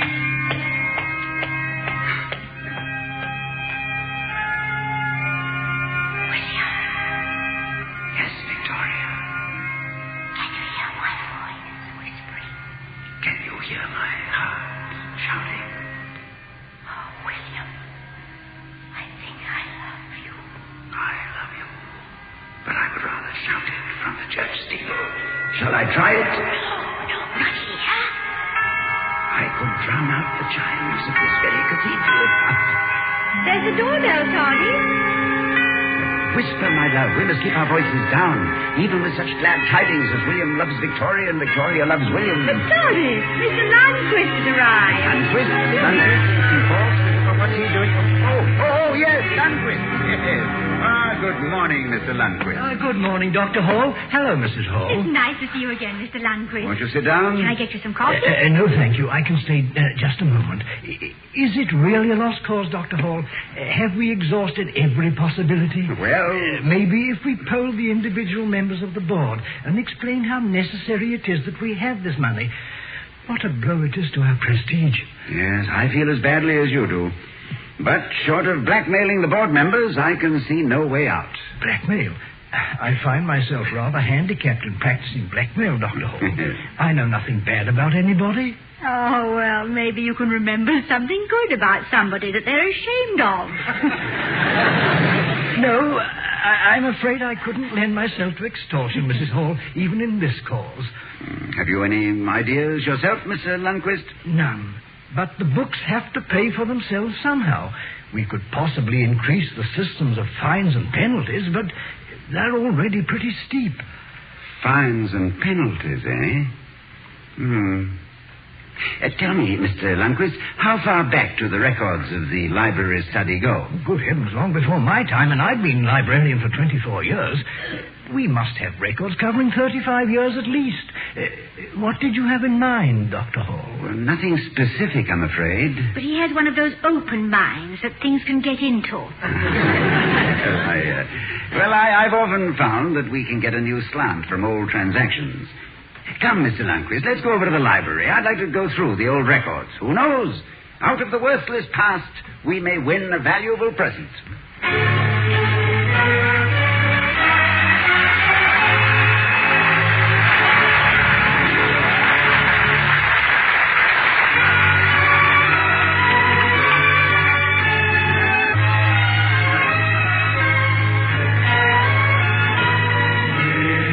Voice of America is bringing you this presentation of The Halls of Ivy, starring Mr. and Mrs. Ronald Colman.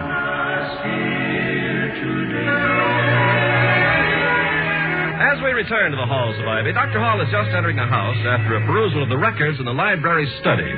His wife, Victoria, takes one look at his smiling face and says... Ho, ho, ho! Look at my beamish boy. You found something. Your beamish boy did indeed, my darling. He returns laden down with metaphorical apples, peaches, pears, plums, pomegranates, pineapples, and prunes. You mean it was a fruitful visit? Fruitful is the word. Yes. Although the effect on one of my fruit stand customers will be that of the green persimmon. If you mean Mr. Wellman, and I hope you do, he always looks as though he just finished eating one anyway. What did you find? Well, I found, I think, the chink in the armor. But to make the affair worthwhile from a standpoint of official action and personal gratification, I shall require the services of Mr. Francis X. Grogan, the campus cop. Has he been here yet? No, not yet. Matter of fact, I haven't seen Mr. Grogan for months. Testimony, I suppose, to my law-abiding life. Is he going to pinch somebody for you? No, I'm just using Grogan as a symbol of law and order. The mace of authority and the whip of power. Grogan, as you know, is one... The cops. Fear not, my love. I'll explain that while you did steal my heart, it was not larceny, but a fair exchange. Wait a minute, Louisa. What's your night off? Who ate you for a date? I just want to keep a good watch in the house when the help's away. Okay. So much for romance. He seems to have been arrested and without a warrant. But that's it. Oh, hello, Mr. Grogan. Hello, Officer Grogan. Come on in. Hi, Mrs. Weil. Hello, Doc. I got the word you want me for something special. Whom do I shoot? No, it isn't quite that special, Grogan. I merely want you, in your official capacity, in full uniform and badge, to enforce a certain regulation. The uniform's a cinch, Doc, because my official costume is my entire wardrobe. With a school furnishing the best quality of broadcloth, wouldn't I be a marblehead to go out and make like a civilian at $75 a suit? Nope, always in uniform. That's me. thereby getting a reputation of good old Grogan always on duty. I wish you boys would get down to business. I want to know what regulation Officer Grogan is going to enforce and against whom. Don't matter whom against Mrs. Hall, Grogan treats them all the same. Big potatoes, little potatoes, no fear, no favor. Regulations is regulation. I'm here to see that they get enforced, and all you got to do is brief me. Point me the way to go, and with no regards for personal danger or political influence. Who'd you say it was, Doc? Mr. Clarence Wellman. Clarence Wellman. I'll go right over and pick... Oh, no! Oh, no, Doc. Oh, please, not him. Oh, not the chairman of the board. No fear, no favor, Mr. Grogan, remember? Oh. Do I understand, Francis Xavier Grogan, that you, the representative of law and order on this campus... I know, but Wellman, he ain't a student. He ain't on the campus. He's out of my jurisdiction. He's out of my territory. Do I understand that you, a sworn officer of the peace, do willfully and deliberately refuse to accept an assignment which falls within the normal scope of your position, thus violating the sacred terms of your employment, which read in part, and I quote, Crescit iundo de mortuis nil nisi bonum, chef de cuisine, errare humanum est, and omnia gallia est in partes tres divisa? You got me, Doc. I didn't read the small print. I never knowed what I was signing. Well, it must have been a very interesting oath of office. I like that chef de cuisine touch. So what's cooking? Okay. What do I pinch Mr. Wellman for, Doc? Oh, it won't be necessary to arrest or incarcerate him, Grogan. I just want you to collect this bill. Oh. It seems that some years ago, Mr. Wellman withdrew a reference book from the college study and did not return it, knowing full well the fines and penalties accruing to such a malfeasance. Oh, well, if it's just to collect a couple of bucks, I'm the guy that... what? $1,999.65 for what? Well, Mr. Wellman must have borrowed Dr. Elliott's 5-foot shelf. Tell Mr. Wellman the book must be returned also, or the price of replacement will be added to the bill. Hey, look, Doc, you sure you don't want I should kick his dog or install his mother or bust a few windows as you... No, don't worry, Grogan. This is a legal bill. It is my duty to send it, yours to collect it, and Mr. Wellman's to pay it. Now, thank you, officer, and Godspeed. Okay, Doc. Mine is not the reason why. Mine's just to go sit down and cry.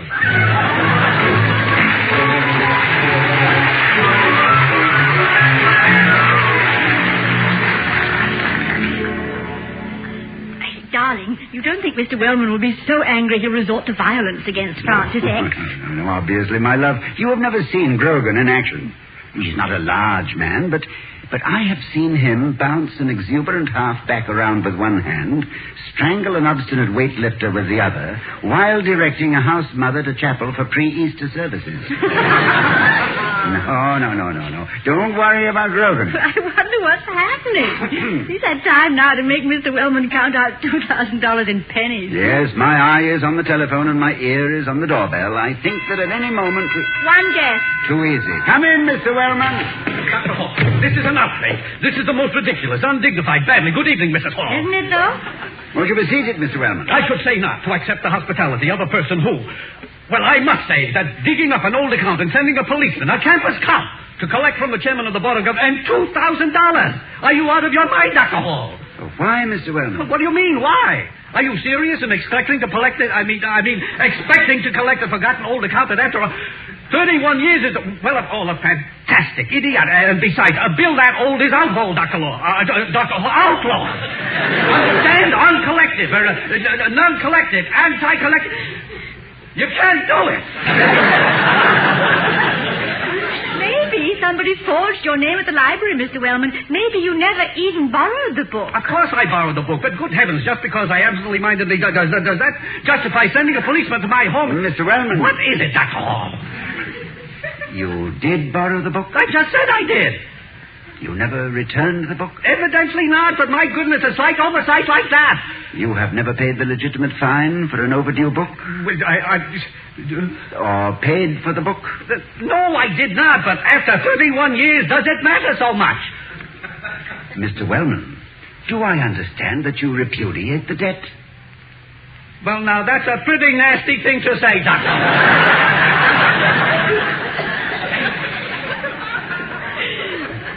It's a pretty nasty thing to do, Mr. Wellman.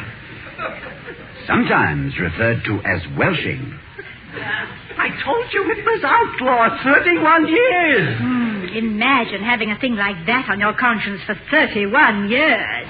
I didn't have any conscience. I mean, it wasn't on it.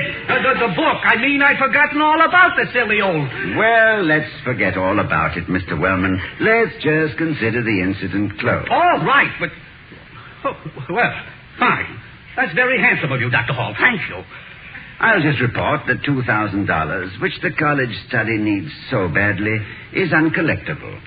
Naturally, the accountants who will audit the library next month will have to make public all shortages with the names of the debtors. For 31 years back?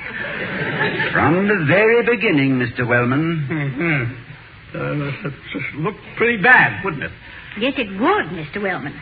The chairman of the Board of Governors, the watchdog of the Treasury, refusing to okay $2,000 for the library when he himself owed it almost the same amount. Well, when that reporter called this afternoon... Reporter? You mean the newspapers? Oh, they wouldn't dare. Would they?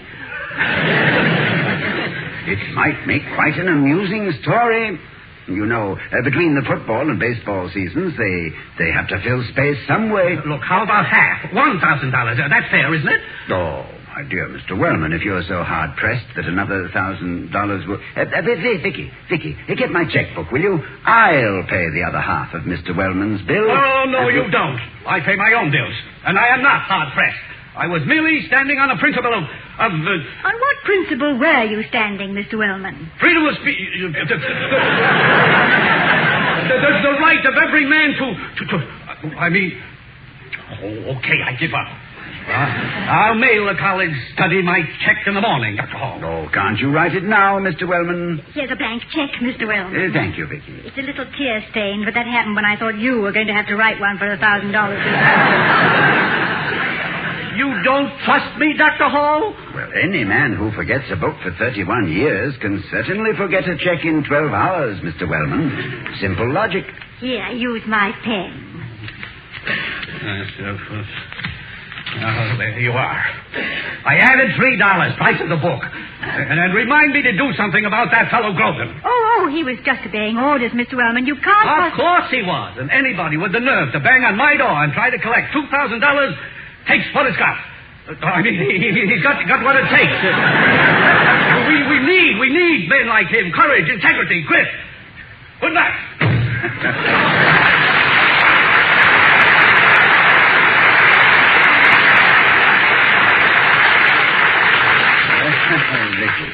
Vicky, did you say a reporter called today about this matter? Oh, no. She wanted the guest list for Mrs. Quincannon's tea next Friday. Well, that was what finally built the fire under Clarence Wellman. He saw himself smeared in headlines from Maine to Mexico as Wellman the Welsher. Well, anyway, you beat him again. Oh, no, my love, he beat himself. In this case, he was defeated by his own conscience. After you'd prodded it. Nevertheless, it was there to be prodded. Although I doubt if Mr. Wellman ever saw the little rule of life found written in George Washington's copybook. Labor to keep alive in your breast that little spark of celestial fire, conscience.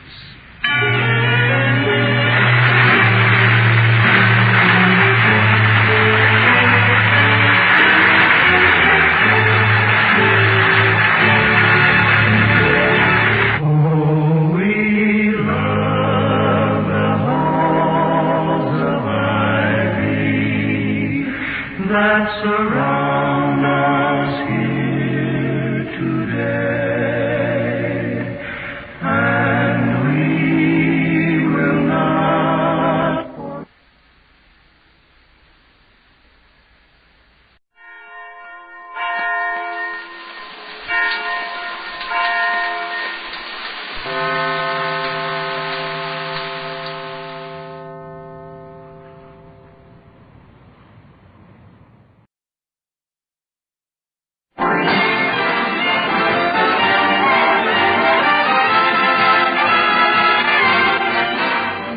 Hollywood Colgate Tooth Powder for a breath that's sweet and teeth that sparkle presents the Mel Blanc Show with Mary Jane Croft, Joe Kearns, Hans Conried, Earl Ross, the sportsman, Victor Miller and his orchestra, and Mel Blanc, the creator of the voice of Bugs Bunny. What's up, Doc? Playing his new character, Zuki. Hello, everybody. Hello, everybody. Hi. And starring himself in person, Mel Blanc. Good evening, folks.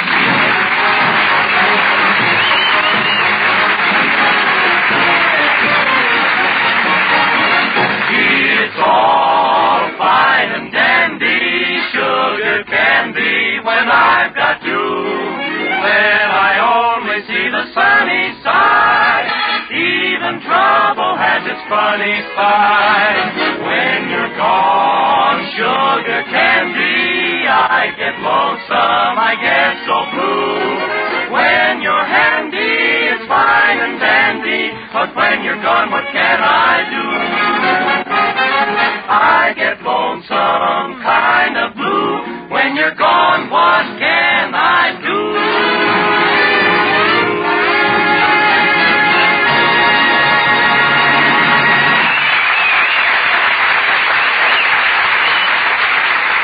Thank you, Sportsman and Victor Miller.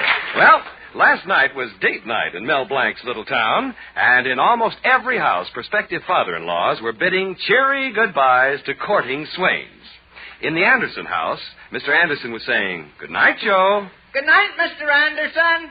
And in the Brown household, Mr. Brown was saying, Good night, Sam. Good night, Mr. Brown. And in the Colby house, where Mel Blanc spent the evening courting his girl, Betty, Betty's father, Mr. Colby, was saying, Get out of here and never come back again! Good night, Mr. Colby.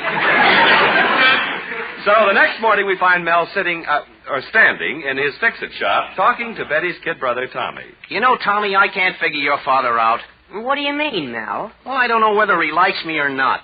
Last night he threw me out of the house, and yet the night before he said, Mel, go out and take my car. He even escorted me to the driver's seat and started the motor, waved goodbye, and said, Mel, run her all night. Well, what's wrong with that? In a locked garage? Doesn't look right. Well, it's your own fault, Mel. You act too much like a weakling. I'm a weakling? Your father's the one who's a weakling. Why, yesterday he was strangling me for 10 minutes before he finally let go of my throat. Well, that's because he thought you were dead. Well, I fooled him. Blue is my natural color. Mel, why don't you use a different approach to my old man?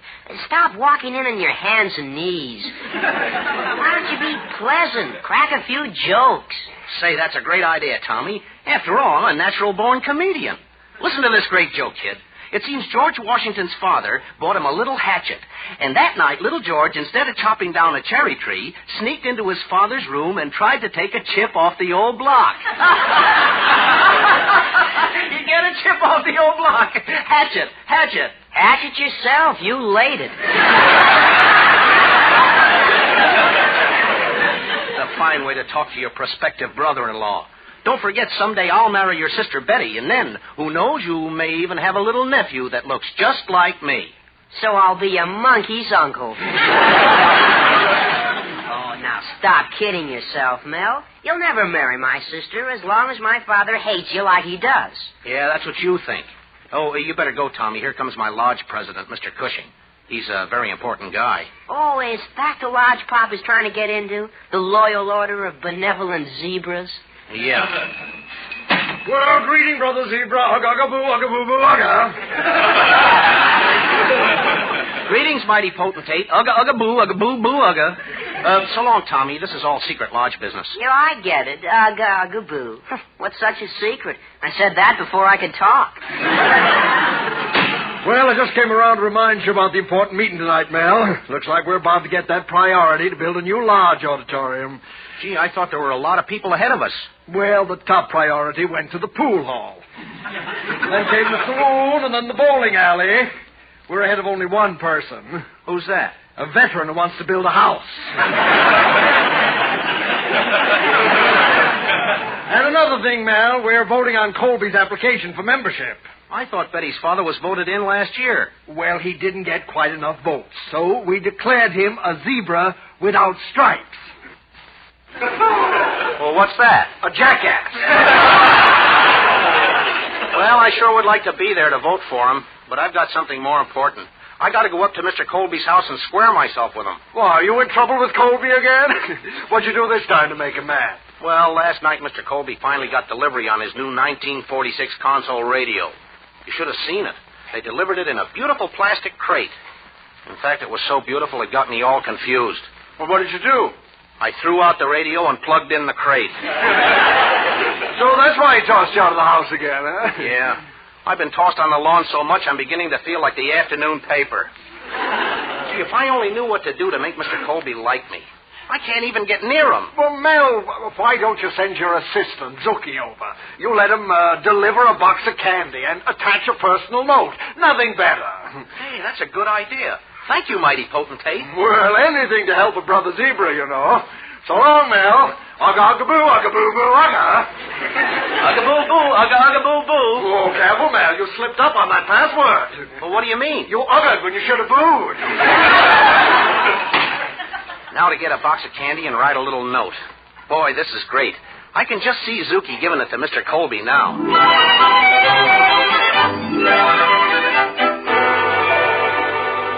Oh, hello, Zuki. What brings you here? Oh, hello, Mr. Colby. Mel sent me over with this box of candy. Oh, that nincompoop Mel is trying to get in good with me. Whoa. 2 pounds of assorted fruits and nuts. And a note from him, too. Yeah, it's a poem. I'll read it to you. Roses are red. Violets are blue. That's why I send these fruits and nuts to you. Oh, Betty. Look what Mel sent over. Oh, gee. Oh, that's nice. Oh, hello, Zuki.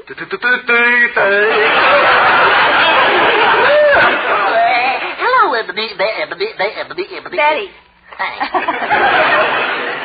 Zuki, Mel must have spent a lot of money on this candy. Well, he took it out of the bank. You see, he traded in his accordion. He collected some money. He cut my salary.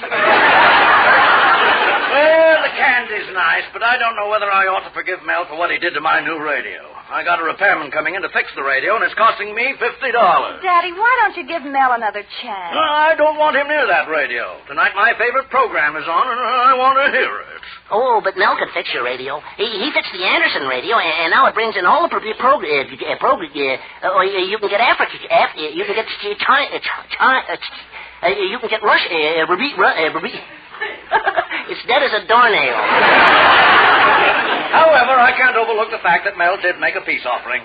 So, Zuki, you may tell Mel he can come over here tonight to see Betty. But he's got to keep his hands off the radio. Oh, I'll promise for Mel, Father. Zuki, now you run back to the fix-it shop and tell Mel. Oh, okay. Oh, this is swell.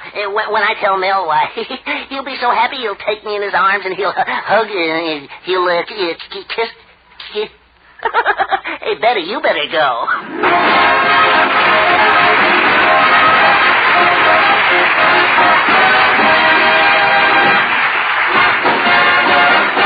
Use Colgate tooth powder, keep smiling just right. Use it each morning and use it each night.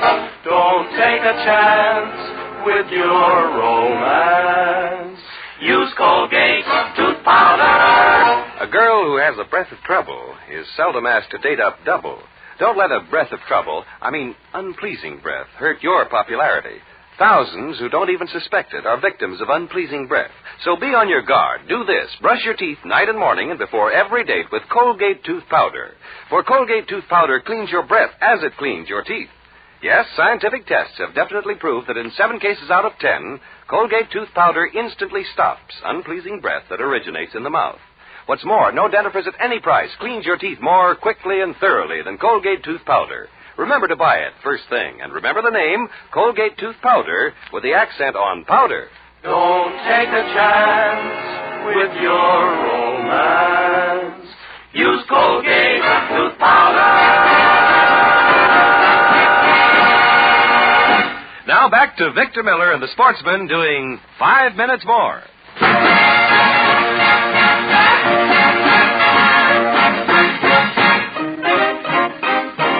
Give me 5 minutes more, only 5 minutes more.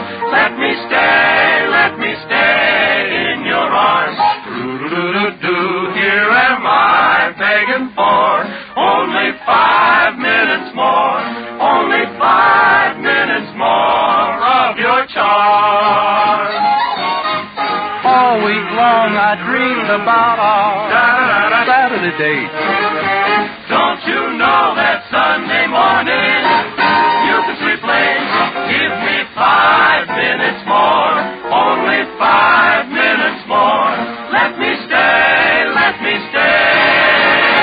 forever in your arms.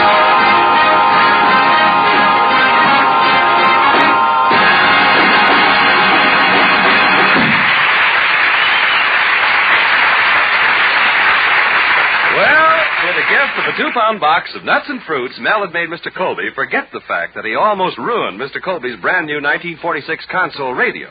So what was a scene of terror last night has turned into a meeting of jolly fellowship tonight as we once again find Mel in the Colby home. Try this one, Mr. Colby. It's a liquid cherry. Oh, no, Mel. I know a caramel, and I see one. It's a liquid cherry, Mr. Colby. Don't tell me. I know it's a caramel. Here, I'll squeeze it. Well, with a little whipped cream on your head, you'd look just like a sundae.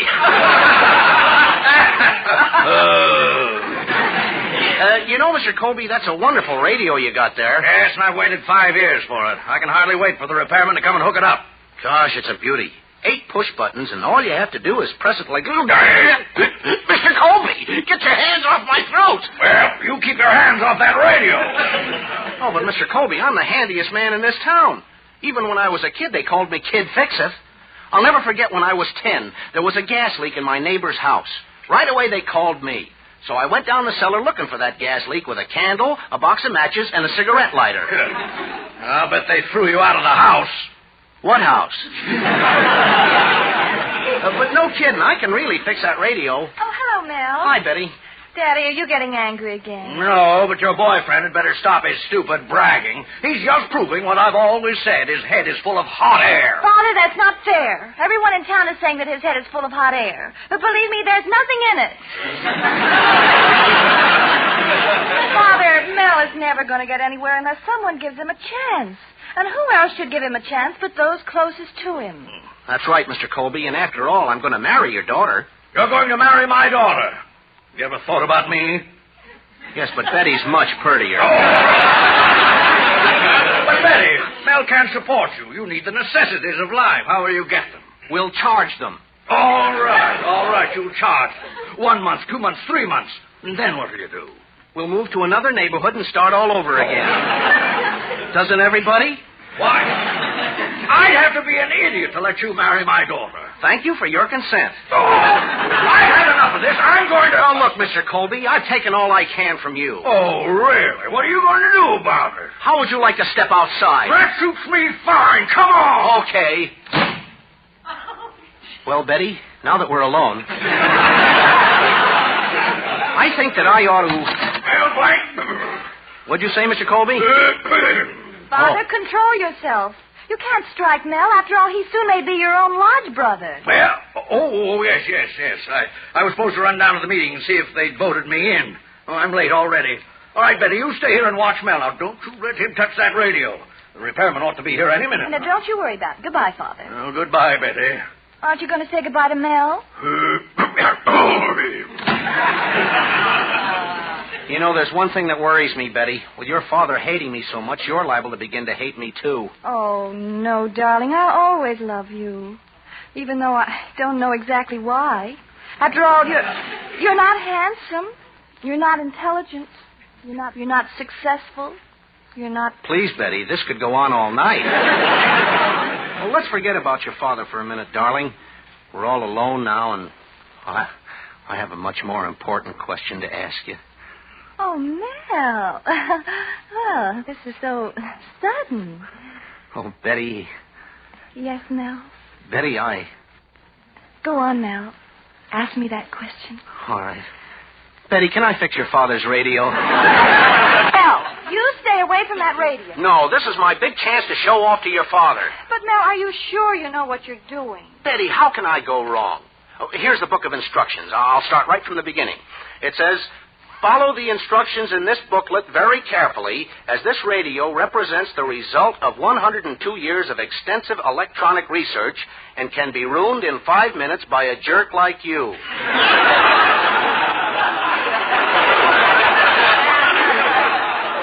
Betty, your father wrote in this book. Who needs this book anyway? Betty, bring me a hammer and a corkscrew. Oh, just a minute. Oh, Mel, it's the repairman. Oh, we don't need him. Send him away. But the radio's all fixed. I'm sorry. You had to come. But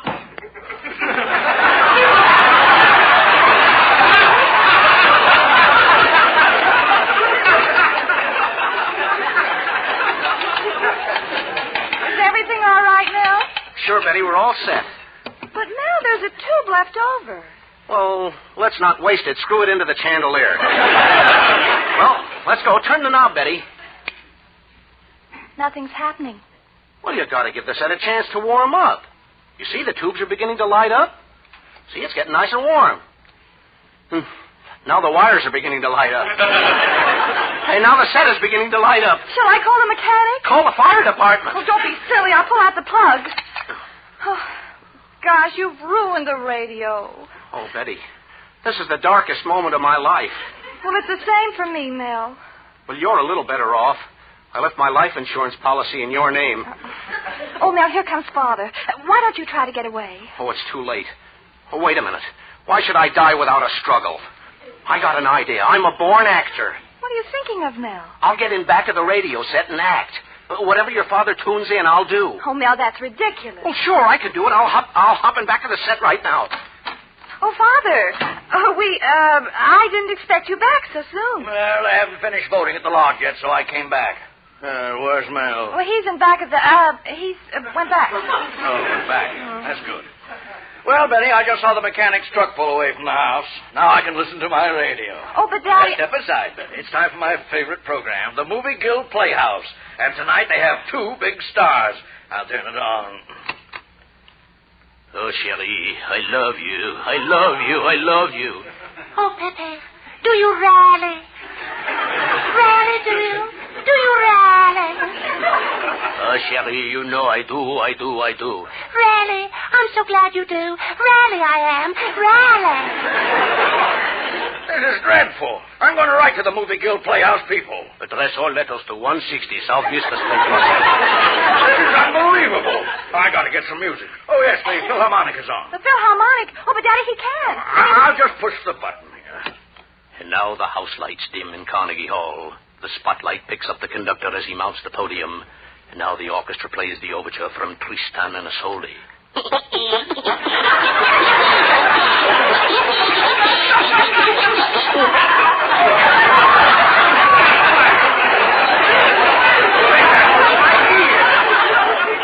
heavens. I've never heard the Philharmonic play like that. And now the Philharmonic continues with Beethoven's 5th Symphony. Oh, well, maybe this will be a little better. This is impossible. I'll switch back to the Movie Guild. Pepe, I do love you, really. I do, really. And I do too. Do too.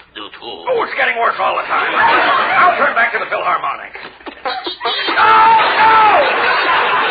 Oh, there's something wrong with this radio. Oh, maybe I'll have better luck on the shortwave.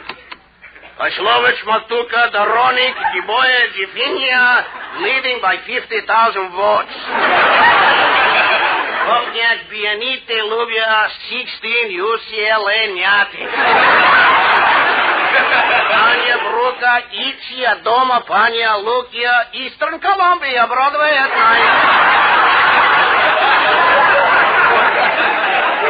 I've never heard anything like this in my life. Something is wrong with this radio. Father, I'll just feel around in the back of the set. Now let me, Betty. Yes, Father. One of these tubes has hair on it. Hey, just a minute. I look behind the set. Mel Blanc, what have you got to say for yourself? Mel Blanc, I'm going to take you and break every bone in... it's Mr. Cushing. Oh, come in, sit down. I'll be through in just a minute. Greetings, Mel. Ugh. Mr. Colby, why are you standing on Mel's head? I'm not standing on his head. I'm jumping up and down. Well, you'd better stop, because the lodge is deadlocked. 12 for you and 12 against you. And Mel has the deciding vote. He has? He has? Oh, Mel, my son. Come on, get up off the floor. Are you, going to vote for me? Well, get your foot out of my mouth first, Mr. Colby. Mel, my boy, tell me, am I in the lodge? Mr. Cushing, let me whisper my decision in your ear. Well, am I in? Mr. Colby, allow me to be the first to say, ugga, ugga, boo, ugga, boo, boo, ugga. Mel, my boy! Ugga, ugga, boo, ugga, boo, boo, ugga.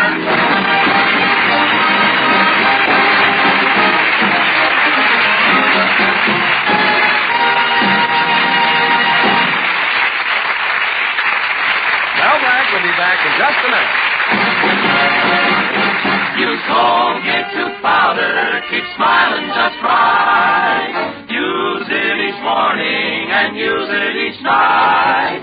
Don't take a chance with your romance. Use Colgate tooth powder. A breath of trouble, unpleasing breath, can lose you friends and alienate people. So ask yourself if you could have this social handicap. Best thing to do is to guard against it. Brush your teeth night and morning and before every date with Colgate tooth powder.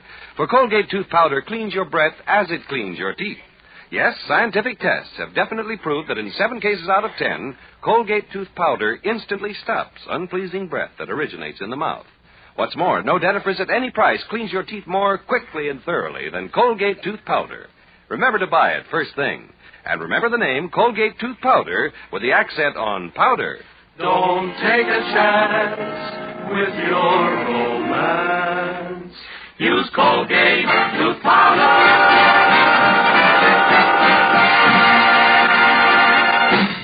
And this is Mel Blanc saying thanks for listening. Good night, and that's all, folks.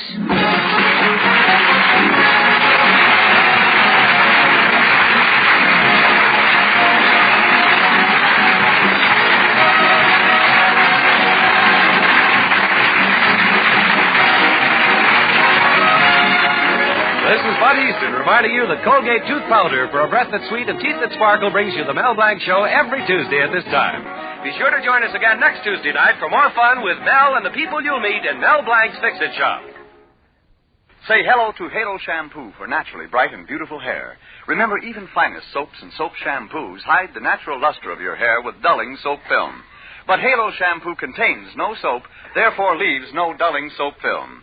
Even in hardest water, Halo makes oceans of rich, fragrant lather, quickly banishes loose dandruff and dirt. Halo needs no lemon or vinegar rinse. Say hello to Halo and goodbye to dulling soap film. Get Halo Shampoo at any cosmetic counter. Remember,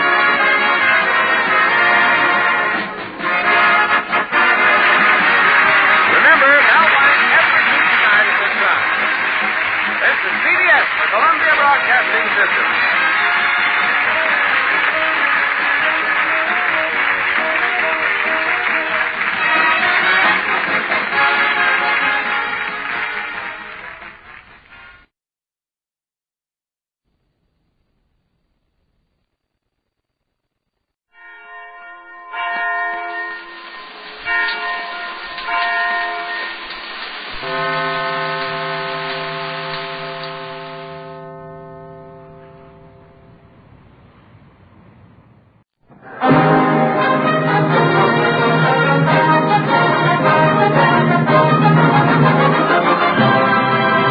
The Ford Dealers of America present The Fred Allen Show.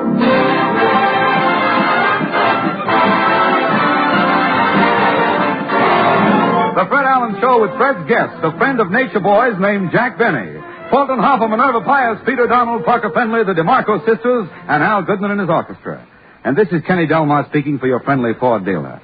If you haven't yet seen the car of the year, the one and only new car in its field, by all means, ask your Ford dealer to show you the 49 Ford tomorrow.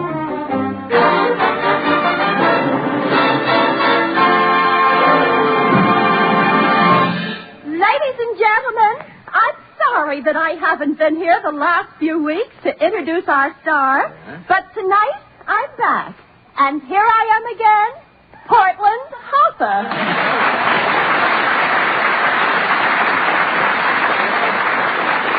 Thank you, and good evening, ladies and gentlemen. Portland, where have you been the last 6 weeks? Well, I had to stay home with Mama. Oh, really? Why? Mama lost a fortune. How? Every Sunday, Mama sat home and they didn't call her. Who didn't call her? Stop the music.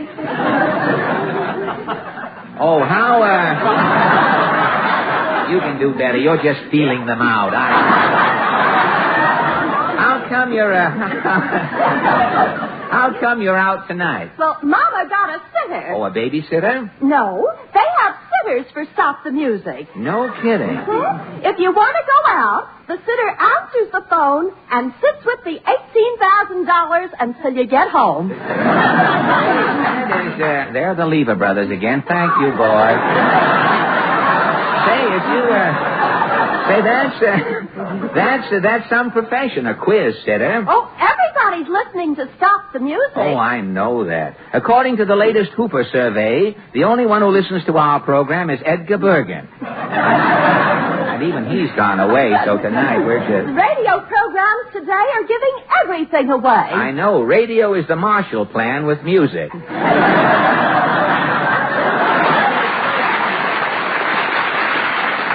The slogan of the quiz program is, if you can't entertain people, give them something. Just don't waste their time. Have them hanging around if nothing happens. You should change the name of this program to Stop the Comedy and give away new Fords. I should change it to Start the Comedy. See, that's not a bad idea. Well, Portland, this is our last program for the summer. Is this the last time you'll mention Jack Eigen? Yes, it looks that way. If there's anything... There's Mr. Eigen. Thank you, Mr. Eigen. In case we call on him for a personal appearance later, you know. If there's anything you'd like to say, since this is our last program, you know, before we finish. Well, I have some things that you cut out during the winter. Oh, really? What things? I had a song. What was the title of the song? When they find out about phenobarbital in Tennessee, it'll be sleepy time down south. I can't imagine why I cut that out. And I had some jokes. Really? What jokes? One was about the man who ate nothing but radishes for 20 years. Ate radishes for 20 years? In his old age, he went down to Long Island and lived on the Sounds.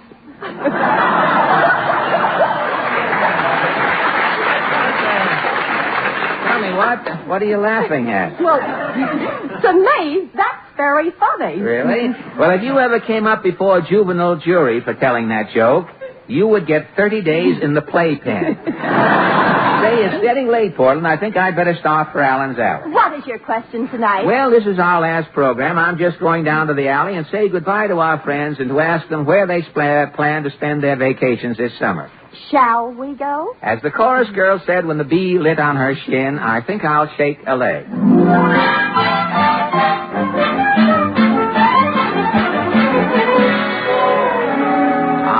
What a night in Allen's Alley, Portland. The front of Senator Claghorn's fence is gone. He must have given somebody the gate.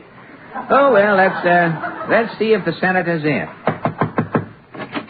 I see somebody whacked my watches. Oh, it's you, son. Yes, Senator. Let's go, son. I'm busier than an Arthur Murray hostess trying to teach a pupil with St. Vitus's dance. You're busy? Yeah, I've been over to Philadelphia attending that Republican convention. Oh. I ain't seen so much hot air since the night I opened the wrong door in that Turkish bath. What about the Republican candidate, Senator? Dewey ain't never going to get little old Harry out of the White House. Who says so? Petillo says so. Petillo?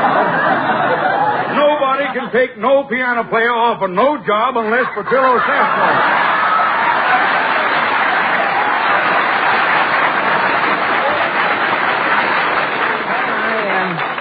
I imagine you saw some amusing sidelights at the convention, Senator. Well, I enjoyed one incident.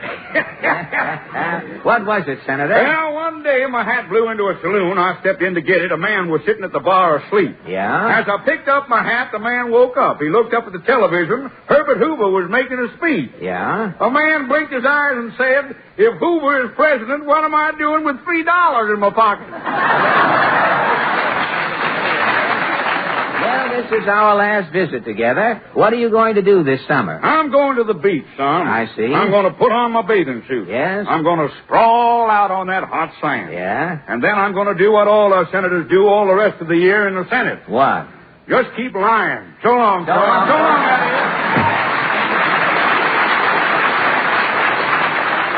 Well, when the senator gets sprawled out, there'll be something new under the sun.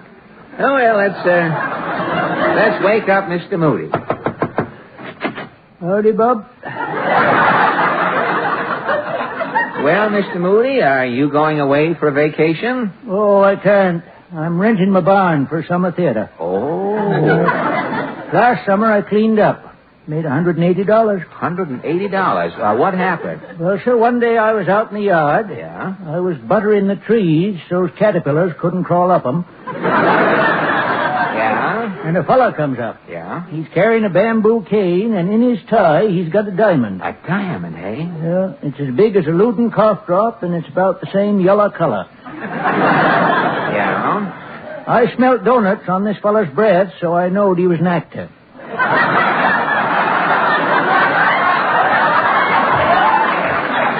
Yeah? He says, Rube, I'm here to rent your barn for Orson Buskin and his touring Shakespearean players. Uh-huh. It's a deal, I says. Oh, he was the advance man.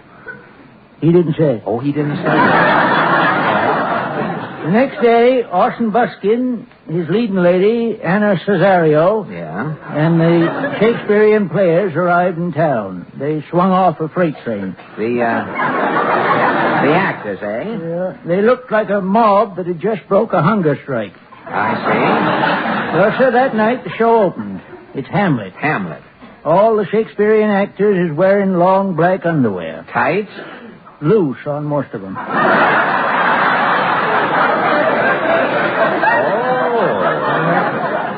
The leading ladies was baggy. Oh. In the back. Oh. Orson Buskin is strutting around the stage, holding a skull and saying, "Alas, poor Boric, I knew him well." Well, how was the show? Rotten. The audience threw 200 eggs at the actors. Well, if the show was so bad the audience threw eggs, how did you make $180? I was in the lobby selling the eggs at 90 cents a dozen. So long.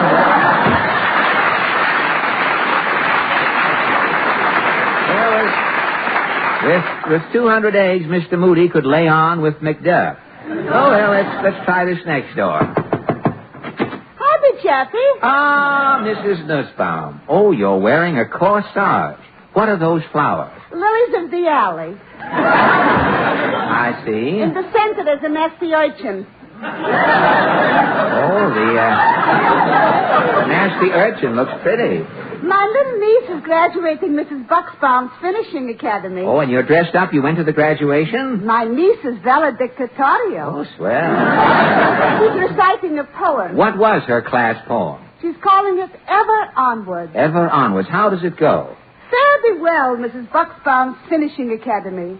You learned us all that we are knowing. Yeah. Never backwards, sideways, up or downwards, but ever onwards we are going. Say that. Very good. Well, tell me, Mrs. Nussbaum, where are you going on your vacation this year? No place. No? Last year we are stopping by Kramer's Castle in the Catskills. And you're not going back? Pierre is gaining 90 pounds. 90 pounds? How come? By Kramer's, when it is time to eating, they are blowing a bugle. A bugle, huh? The first day the bugle is blowing, we are eating breakfast. Uh-huh. Barely we are sitting on the veranda. Yeah? Again is blowing the bugle. Yeah? They are going back, also eating again breakfast. Uh-huh. They're coming out, again is blowing the bugle. You ate again? All day long is blowing the bugle.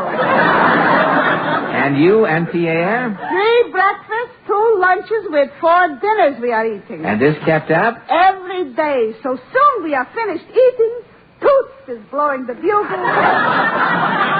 we are having to eating. Well, isn't that unusual, Kramer's Castle serving so many meals a day? Ultimately, they are discovering. Discovering what? Who is blowing the bugle is not Kramer. Well, who? Who then? In back of Kramer's Castle in the Catskills. Yes? Is living a Boy Scout, think you?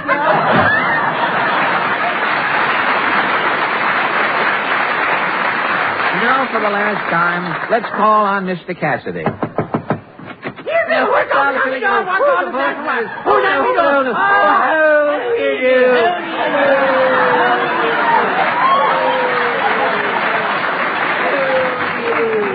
Mr. Cassidy, Mr. Cassidy, you have a black eye. I have that. I look as though my eyeball is passing through a total eclipse. Tell me, who gave you the peeper? Sure, nobody gave it to me. I had to fight half an hour to get it. What happened? Well, yesterday, you see, I was invited to a wedding. Yeah? Knocko Nolan's homely daughter married Mullet Muldoon's half-witted nephew. Oh, this was some affair. So at the wedding breakfast, I was suddenly taken thirsty. Yeah? So says I to Knocko, I'll take a little punch. Uh-huh. With that, Knocko rolls up his sleeve and gives it to me. Well, Mr. Cassidy, are you and your eye going away for your summer vacation? Now, why should I go away? What have they got anyplace else that we haven't got here in New York? Well, they have water. Sure, we got sewers backing up on every street in the city.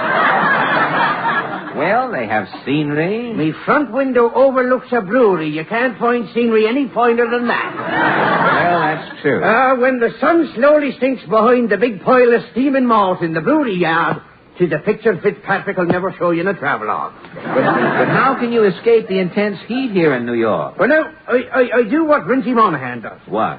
But when the heat gets so bad, Rinty can't stand it. Yes? Rinty starts insulting Grogan the cop. Insulting him how? Well, Rinty yells at Grogan, your grandfather is gargantuan. Yes? Then he yells, your aunt sleeps with her eyes open.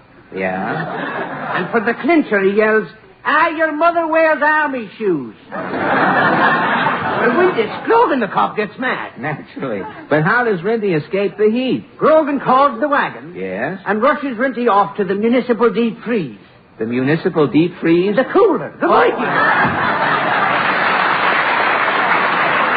Now for their farewell joint appearance, the 5 DeMarco sisters and Maestro Al Goodman blend their talents to bring us Fellow with an Umbrella.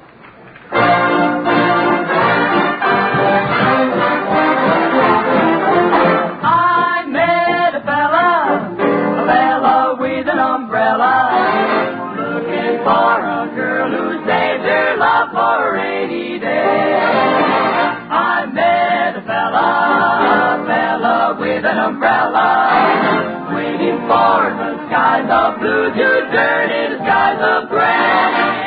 Raindrops will bring us together, and that's what I long to see.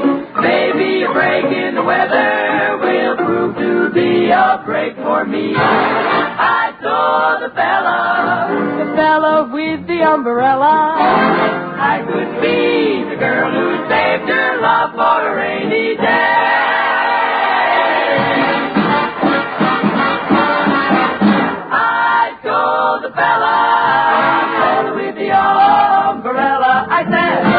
I could be the girl who saved her love for a rainy day. A rainy day.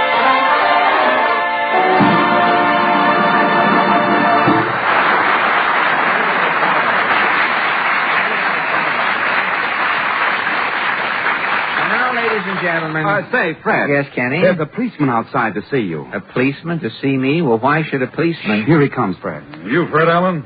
Well, yes, officer. You work for the Ford dealers, don't you? Yes, officer. Allen, you got to stop talking about the new Ford car. You're violating the law. It's against the law to talk about the new Ford? You're causing crowds to congregate. Crowds? What crowds? And all day there's crowds in front of that Ford dealer's window on Broadway. Oh, don't worry about crowds blocking traffic in front of a Ford dealer's showroom, officer. It's happening all over the country. Well, never mind all over the country. You got to get rid of them crowds on Broadway. Yeah, but, officer, that dealer is displaying the new 49 Ford. There never was a car like this before. It's new and revolutionary in its field. The new Ford is a big, roomy car, safer and more economical to operate.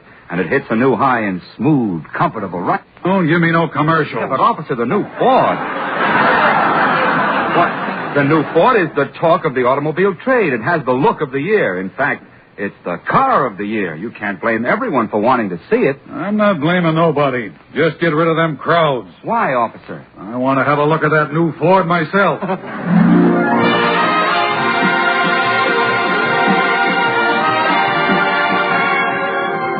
Say, Portland. Yes? We've got to get busy. This is our last program of the season at NBC, you know. I know. And as soon as we finish, I'll sweep out the studio. Yes, and give the broom back to the vice president in charge of brooms on the next floor. And you know what else you have to do? Yes? I have to wipe off the acoustics. Yes, have the acoustics good and dry when we leave. Pick up any racing forms the musicians leave behind. And any parlays, turn them right over to me. And when the program is over, if anybody in the audience is sleeping, yes, I'm to wake them up and tell them to go home until October. Right. Well, I guess that's everything, Portland. I'll say goodbye to you now. Have a nice vacation. I'll see you in the fall. Oh, are you going now? Yes, I have to. Jack Benny's sailing for England. I promised to see Jack off. I bought him this travel book. Look, Fielding's new travel guide to Europe. Say, it's late, Portland. I better start for Jack's hotel. So long, Portland.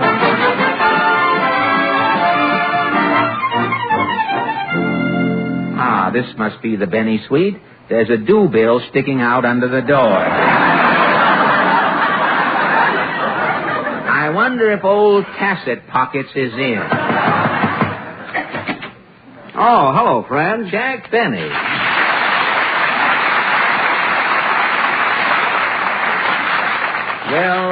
Well, Jack. Come on in, Fred. I'm packing. Oh, packing. Go right ahead. Sit down. Like something to drink? No, thanks. Coke, 7-Up, Crown Cola? No. I'm closing them out. They're only 4 cents a bottle.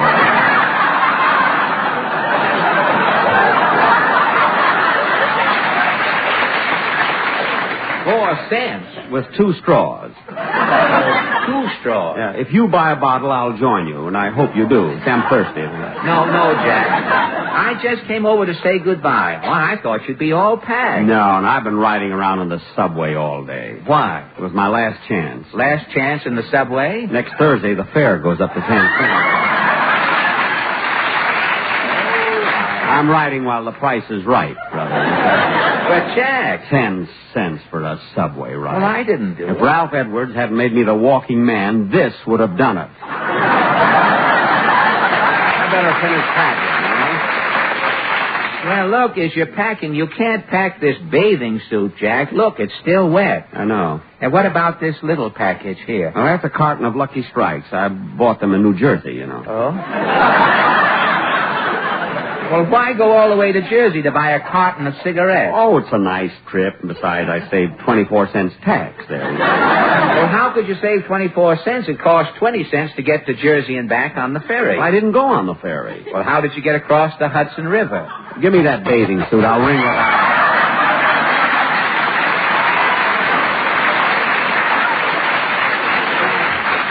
Jack, be careful. One sleeve and the skirt are still dripping. Well, that's the trouble with these Annette Kellerman models. I told Annette the day she gave it to me. Annette, I said, if you can keep it from dripping, you can make a fortune. Hey, I just remembered, Jack, I brought you this book. Here, Fielding's New Travel Guide to Europe. Thanks, Fred, but I've got my trip all planned. Oh, where are you going to stay in England? Well, Ronnie and Benita Coleman recommended a place they said I'd like. Yeah? His Majesty's Trailer Camp. Oh, It's run by Sir Herbie Harrison. Sir Herbie? He's the Howard Johnson of England. Well, you're all set. Where else are you going? Well, I may fly over to France for a week or two of, parlez-vouing. Yeah? Have you got a place to stay in France? Yeah, you see, Charles Boyer gave me an address. Oh, a French trailer camp? No, it's Hildegard's aunt. Oh. She rents rooms in the Eiffel Tower. Oh, Hildegard. in the Eiffel Tower. How are you going to get around? Do you speak French? Oh, I'm learning, Fred. We? That means us in French.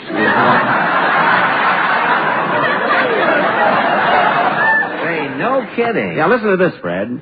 Qui a caché les renseignements sur ma petite? Oh, boy, do you rattle it off.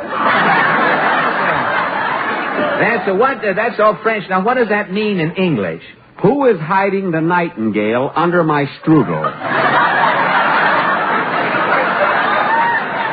Well, won't that be a difficult sentence to work into a conversation?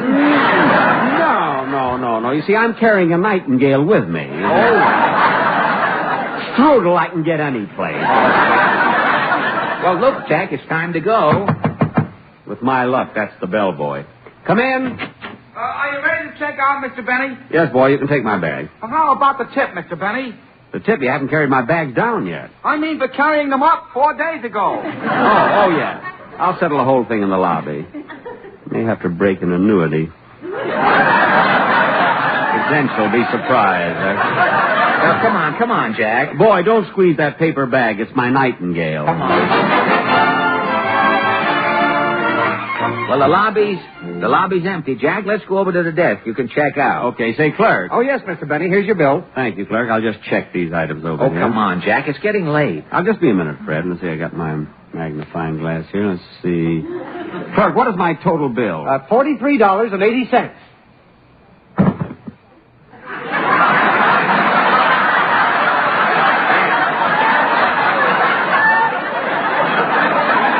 Mr. Benny has fainted. Yeah, he fainted the last time he was here. He's got to make that boat, clerk. Bellboy, carry these bags and Mr. Benny out to the cab. Boy, put Mr. Benny down until his bill is paid. But, clerk, Mr. Benny's unconscious. Then go through Mr. Benny's pockets and get the money. Well, all right. Oh, shoot. What's wrong? His pockets are locked. Boy, put Mr. Benny in the safe until he comes to. But he'll miss the boat, clerk. I'll pay the bill. It's $43.80. Well, here you are. Thanks. Boy, you carry Mr. Benny's bags. I'll carry Mr. Benny and his nightingale.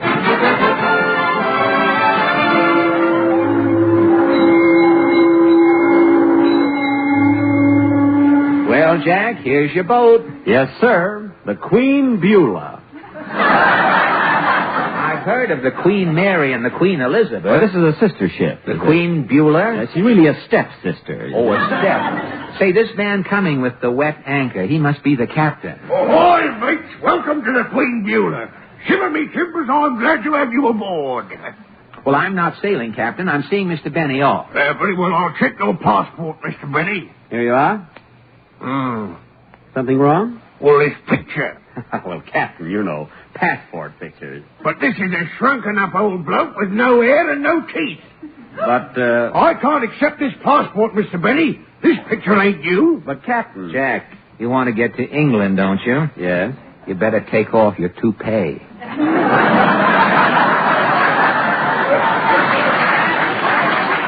All right. There you are, Captain. Well, that takes care of the scalp. Jackie. Yes? You better take out your teeth. Okay. How's that, Captain? Well, now you resemble the picture, Mr. Benny. You're a shrunken-up old bloke. All the embarrassing things. I bet Lana Turner didn't go through all of this. Jack, quit complaining. It's your own fault. Where was the picture taken? Warner Brothers. They do it to me every time. All right now, Mr. Benny, if you'll give me your ticket, I'll show you to your cabin. My ticket? Yes. Maybe you put it in your stocking with your money. No, I'm wearing liquid stockings. Oh, it can't be. Well, don't bother looking, sir. I'll just check the list. Now, you're traveling first class, Mr. Benny. First class? Yes. Well, not exactly, is it? Oh, if you're going second class, that's 3 flights down. Okay, Fred, take my luggage. Right, Jack. I've got everything. It's down these stairs. Say, Jack, this package under my left arm, it seems to be getting bigger. It's probably unfolding. It's a deck chair.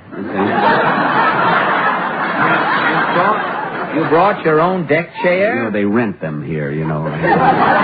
Say, who is this woman coming up the stairs? She's blowing up water wings there. Can I help you, gentlemen? I'm the matron, second class. Oh, will you show Mr. Benny to his cabin? May I see your ticket, Mr. Benny, please? My ticket? Don't bother. I'll check your name. You're sailing second class? Well, not exactly second class. Oh, third class. That's 3 flights down. Thank you. It's down here, Fred. Just follow me. Jack, I don't get it. A guy with your money can certainly afford to travel first or second class. Fred, I may be a lot of things, but there's one thing I'll never be. What's that? A snob. A snob? When I travel, I like to be with people. Well, if you go any lower, you'll be with fish.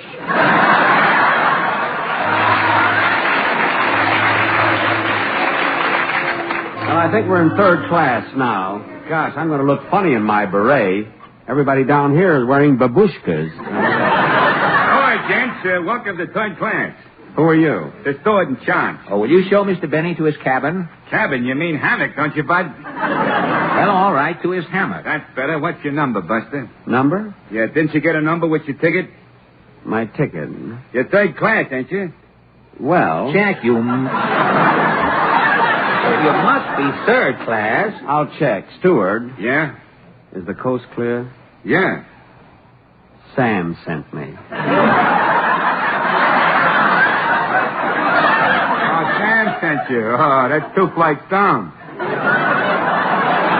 2 more flights? Yeah, go through the decompression chamber and turn left. Come on, Fred. What is this? Who is Sam? A sailor I met at Roseland. He said if I ever went on the Queen Beulah to mention his name. Here we are, Fred. Put the bags down. Gosh, it's dark in here, Jack. It sure is. Hey, Jack, something is licking my face. No kidding?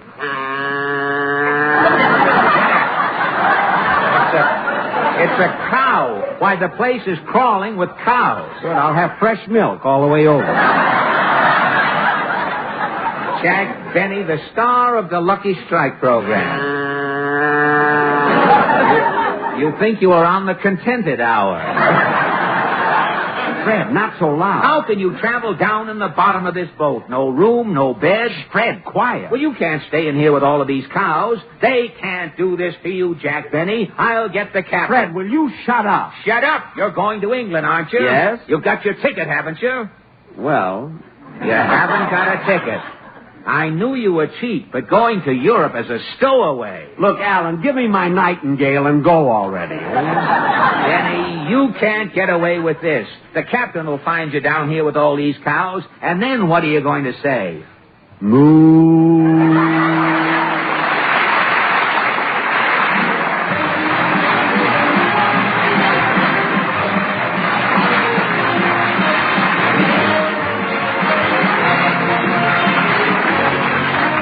Thank Jack Benny for dropping in. After tonight, ladies and gentlemen, we won't be here to remind you that your Ford dealer extends you a standing invitation to stop in and let him show you the new Ford. He'll be glad to have you get inside a new Ford and handle the controls. And he will also explain the new engineering features to you. Everyone's saying the new Ford is the car of the year. You'll say the same thing after you visit your Ford dealer. Thank you, and good night until October 3rd. Thank you. Good night.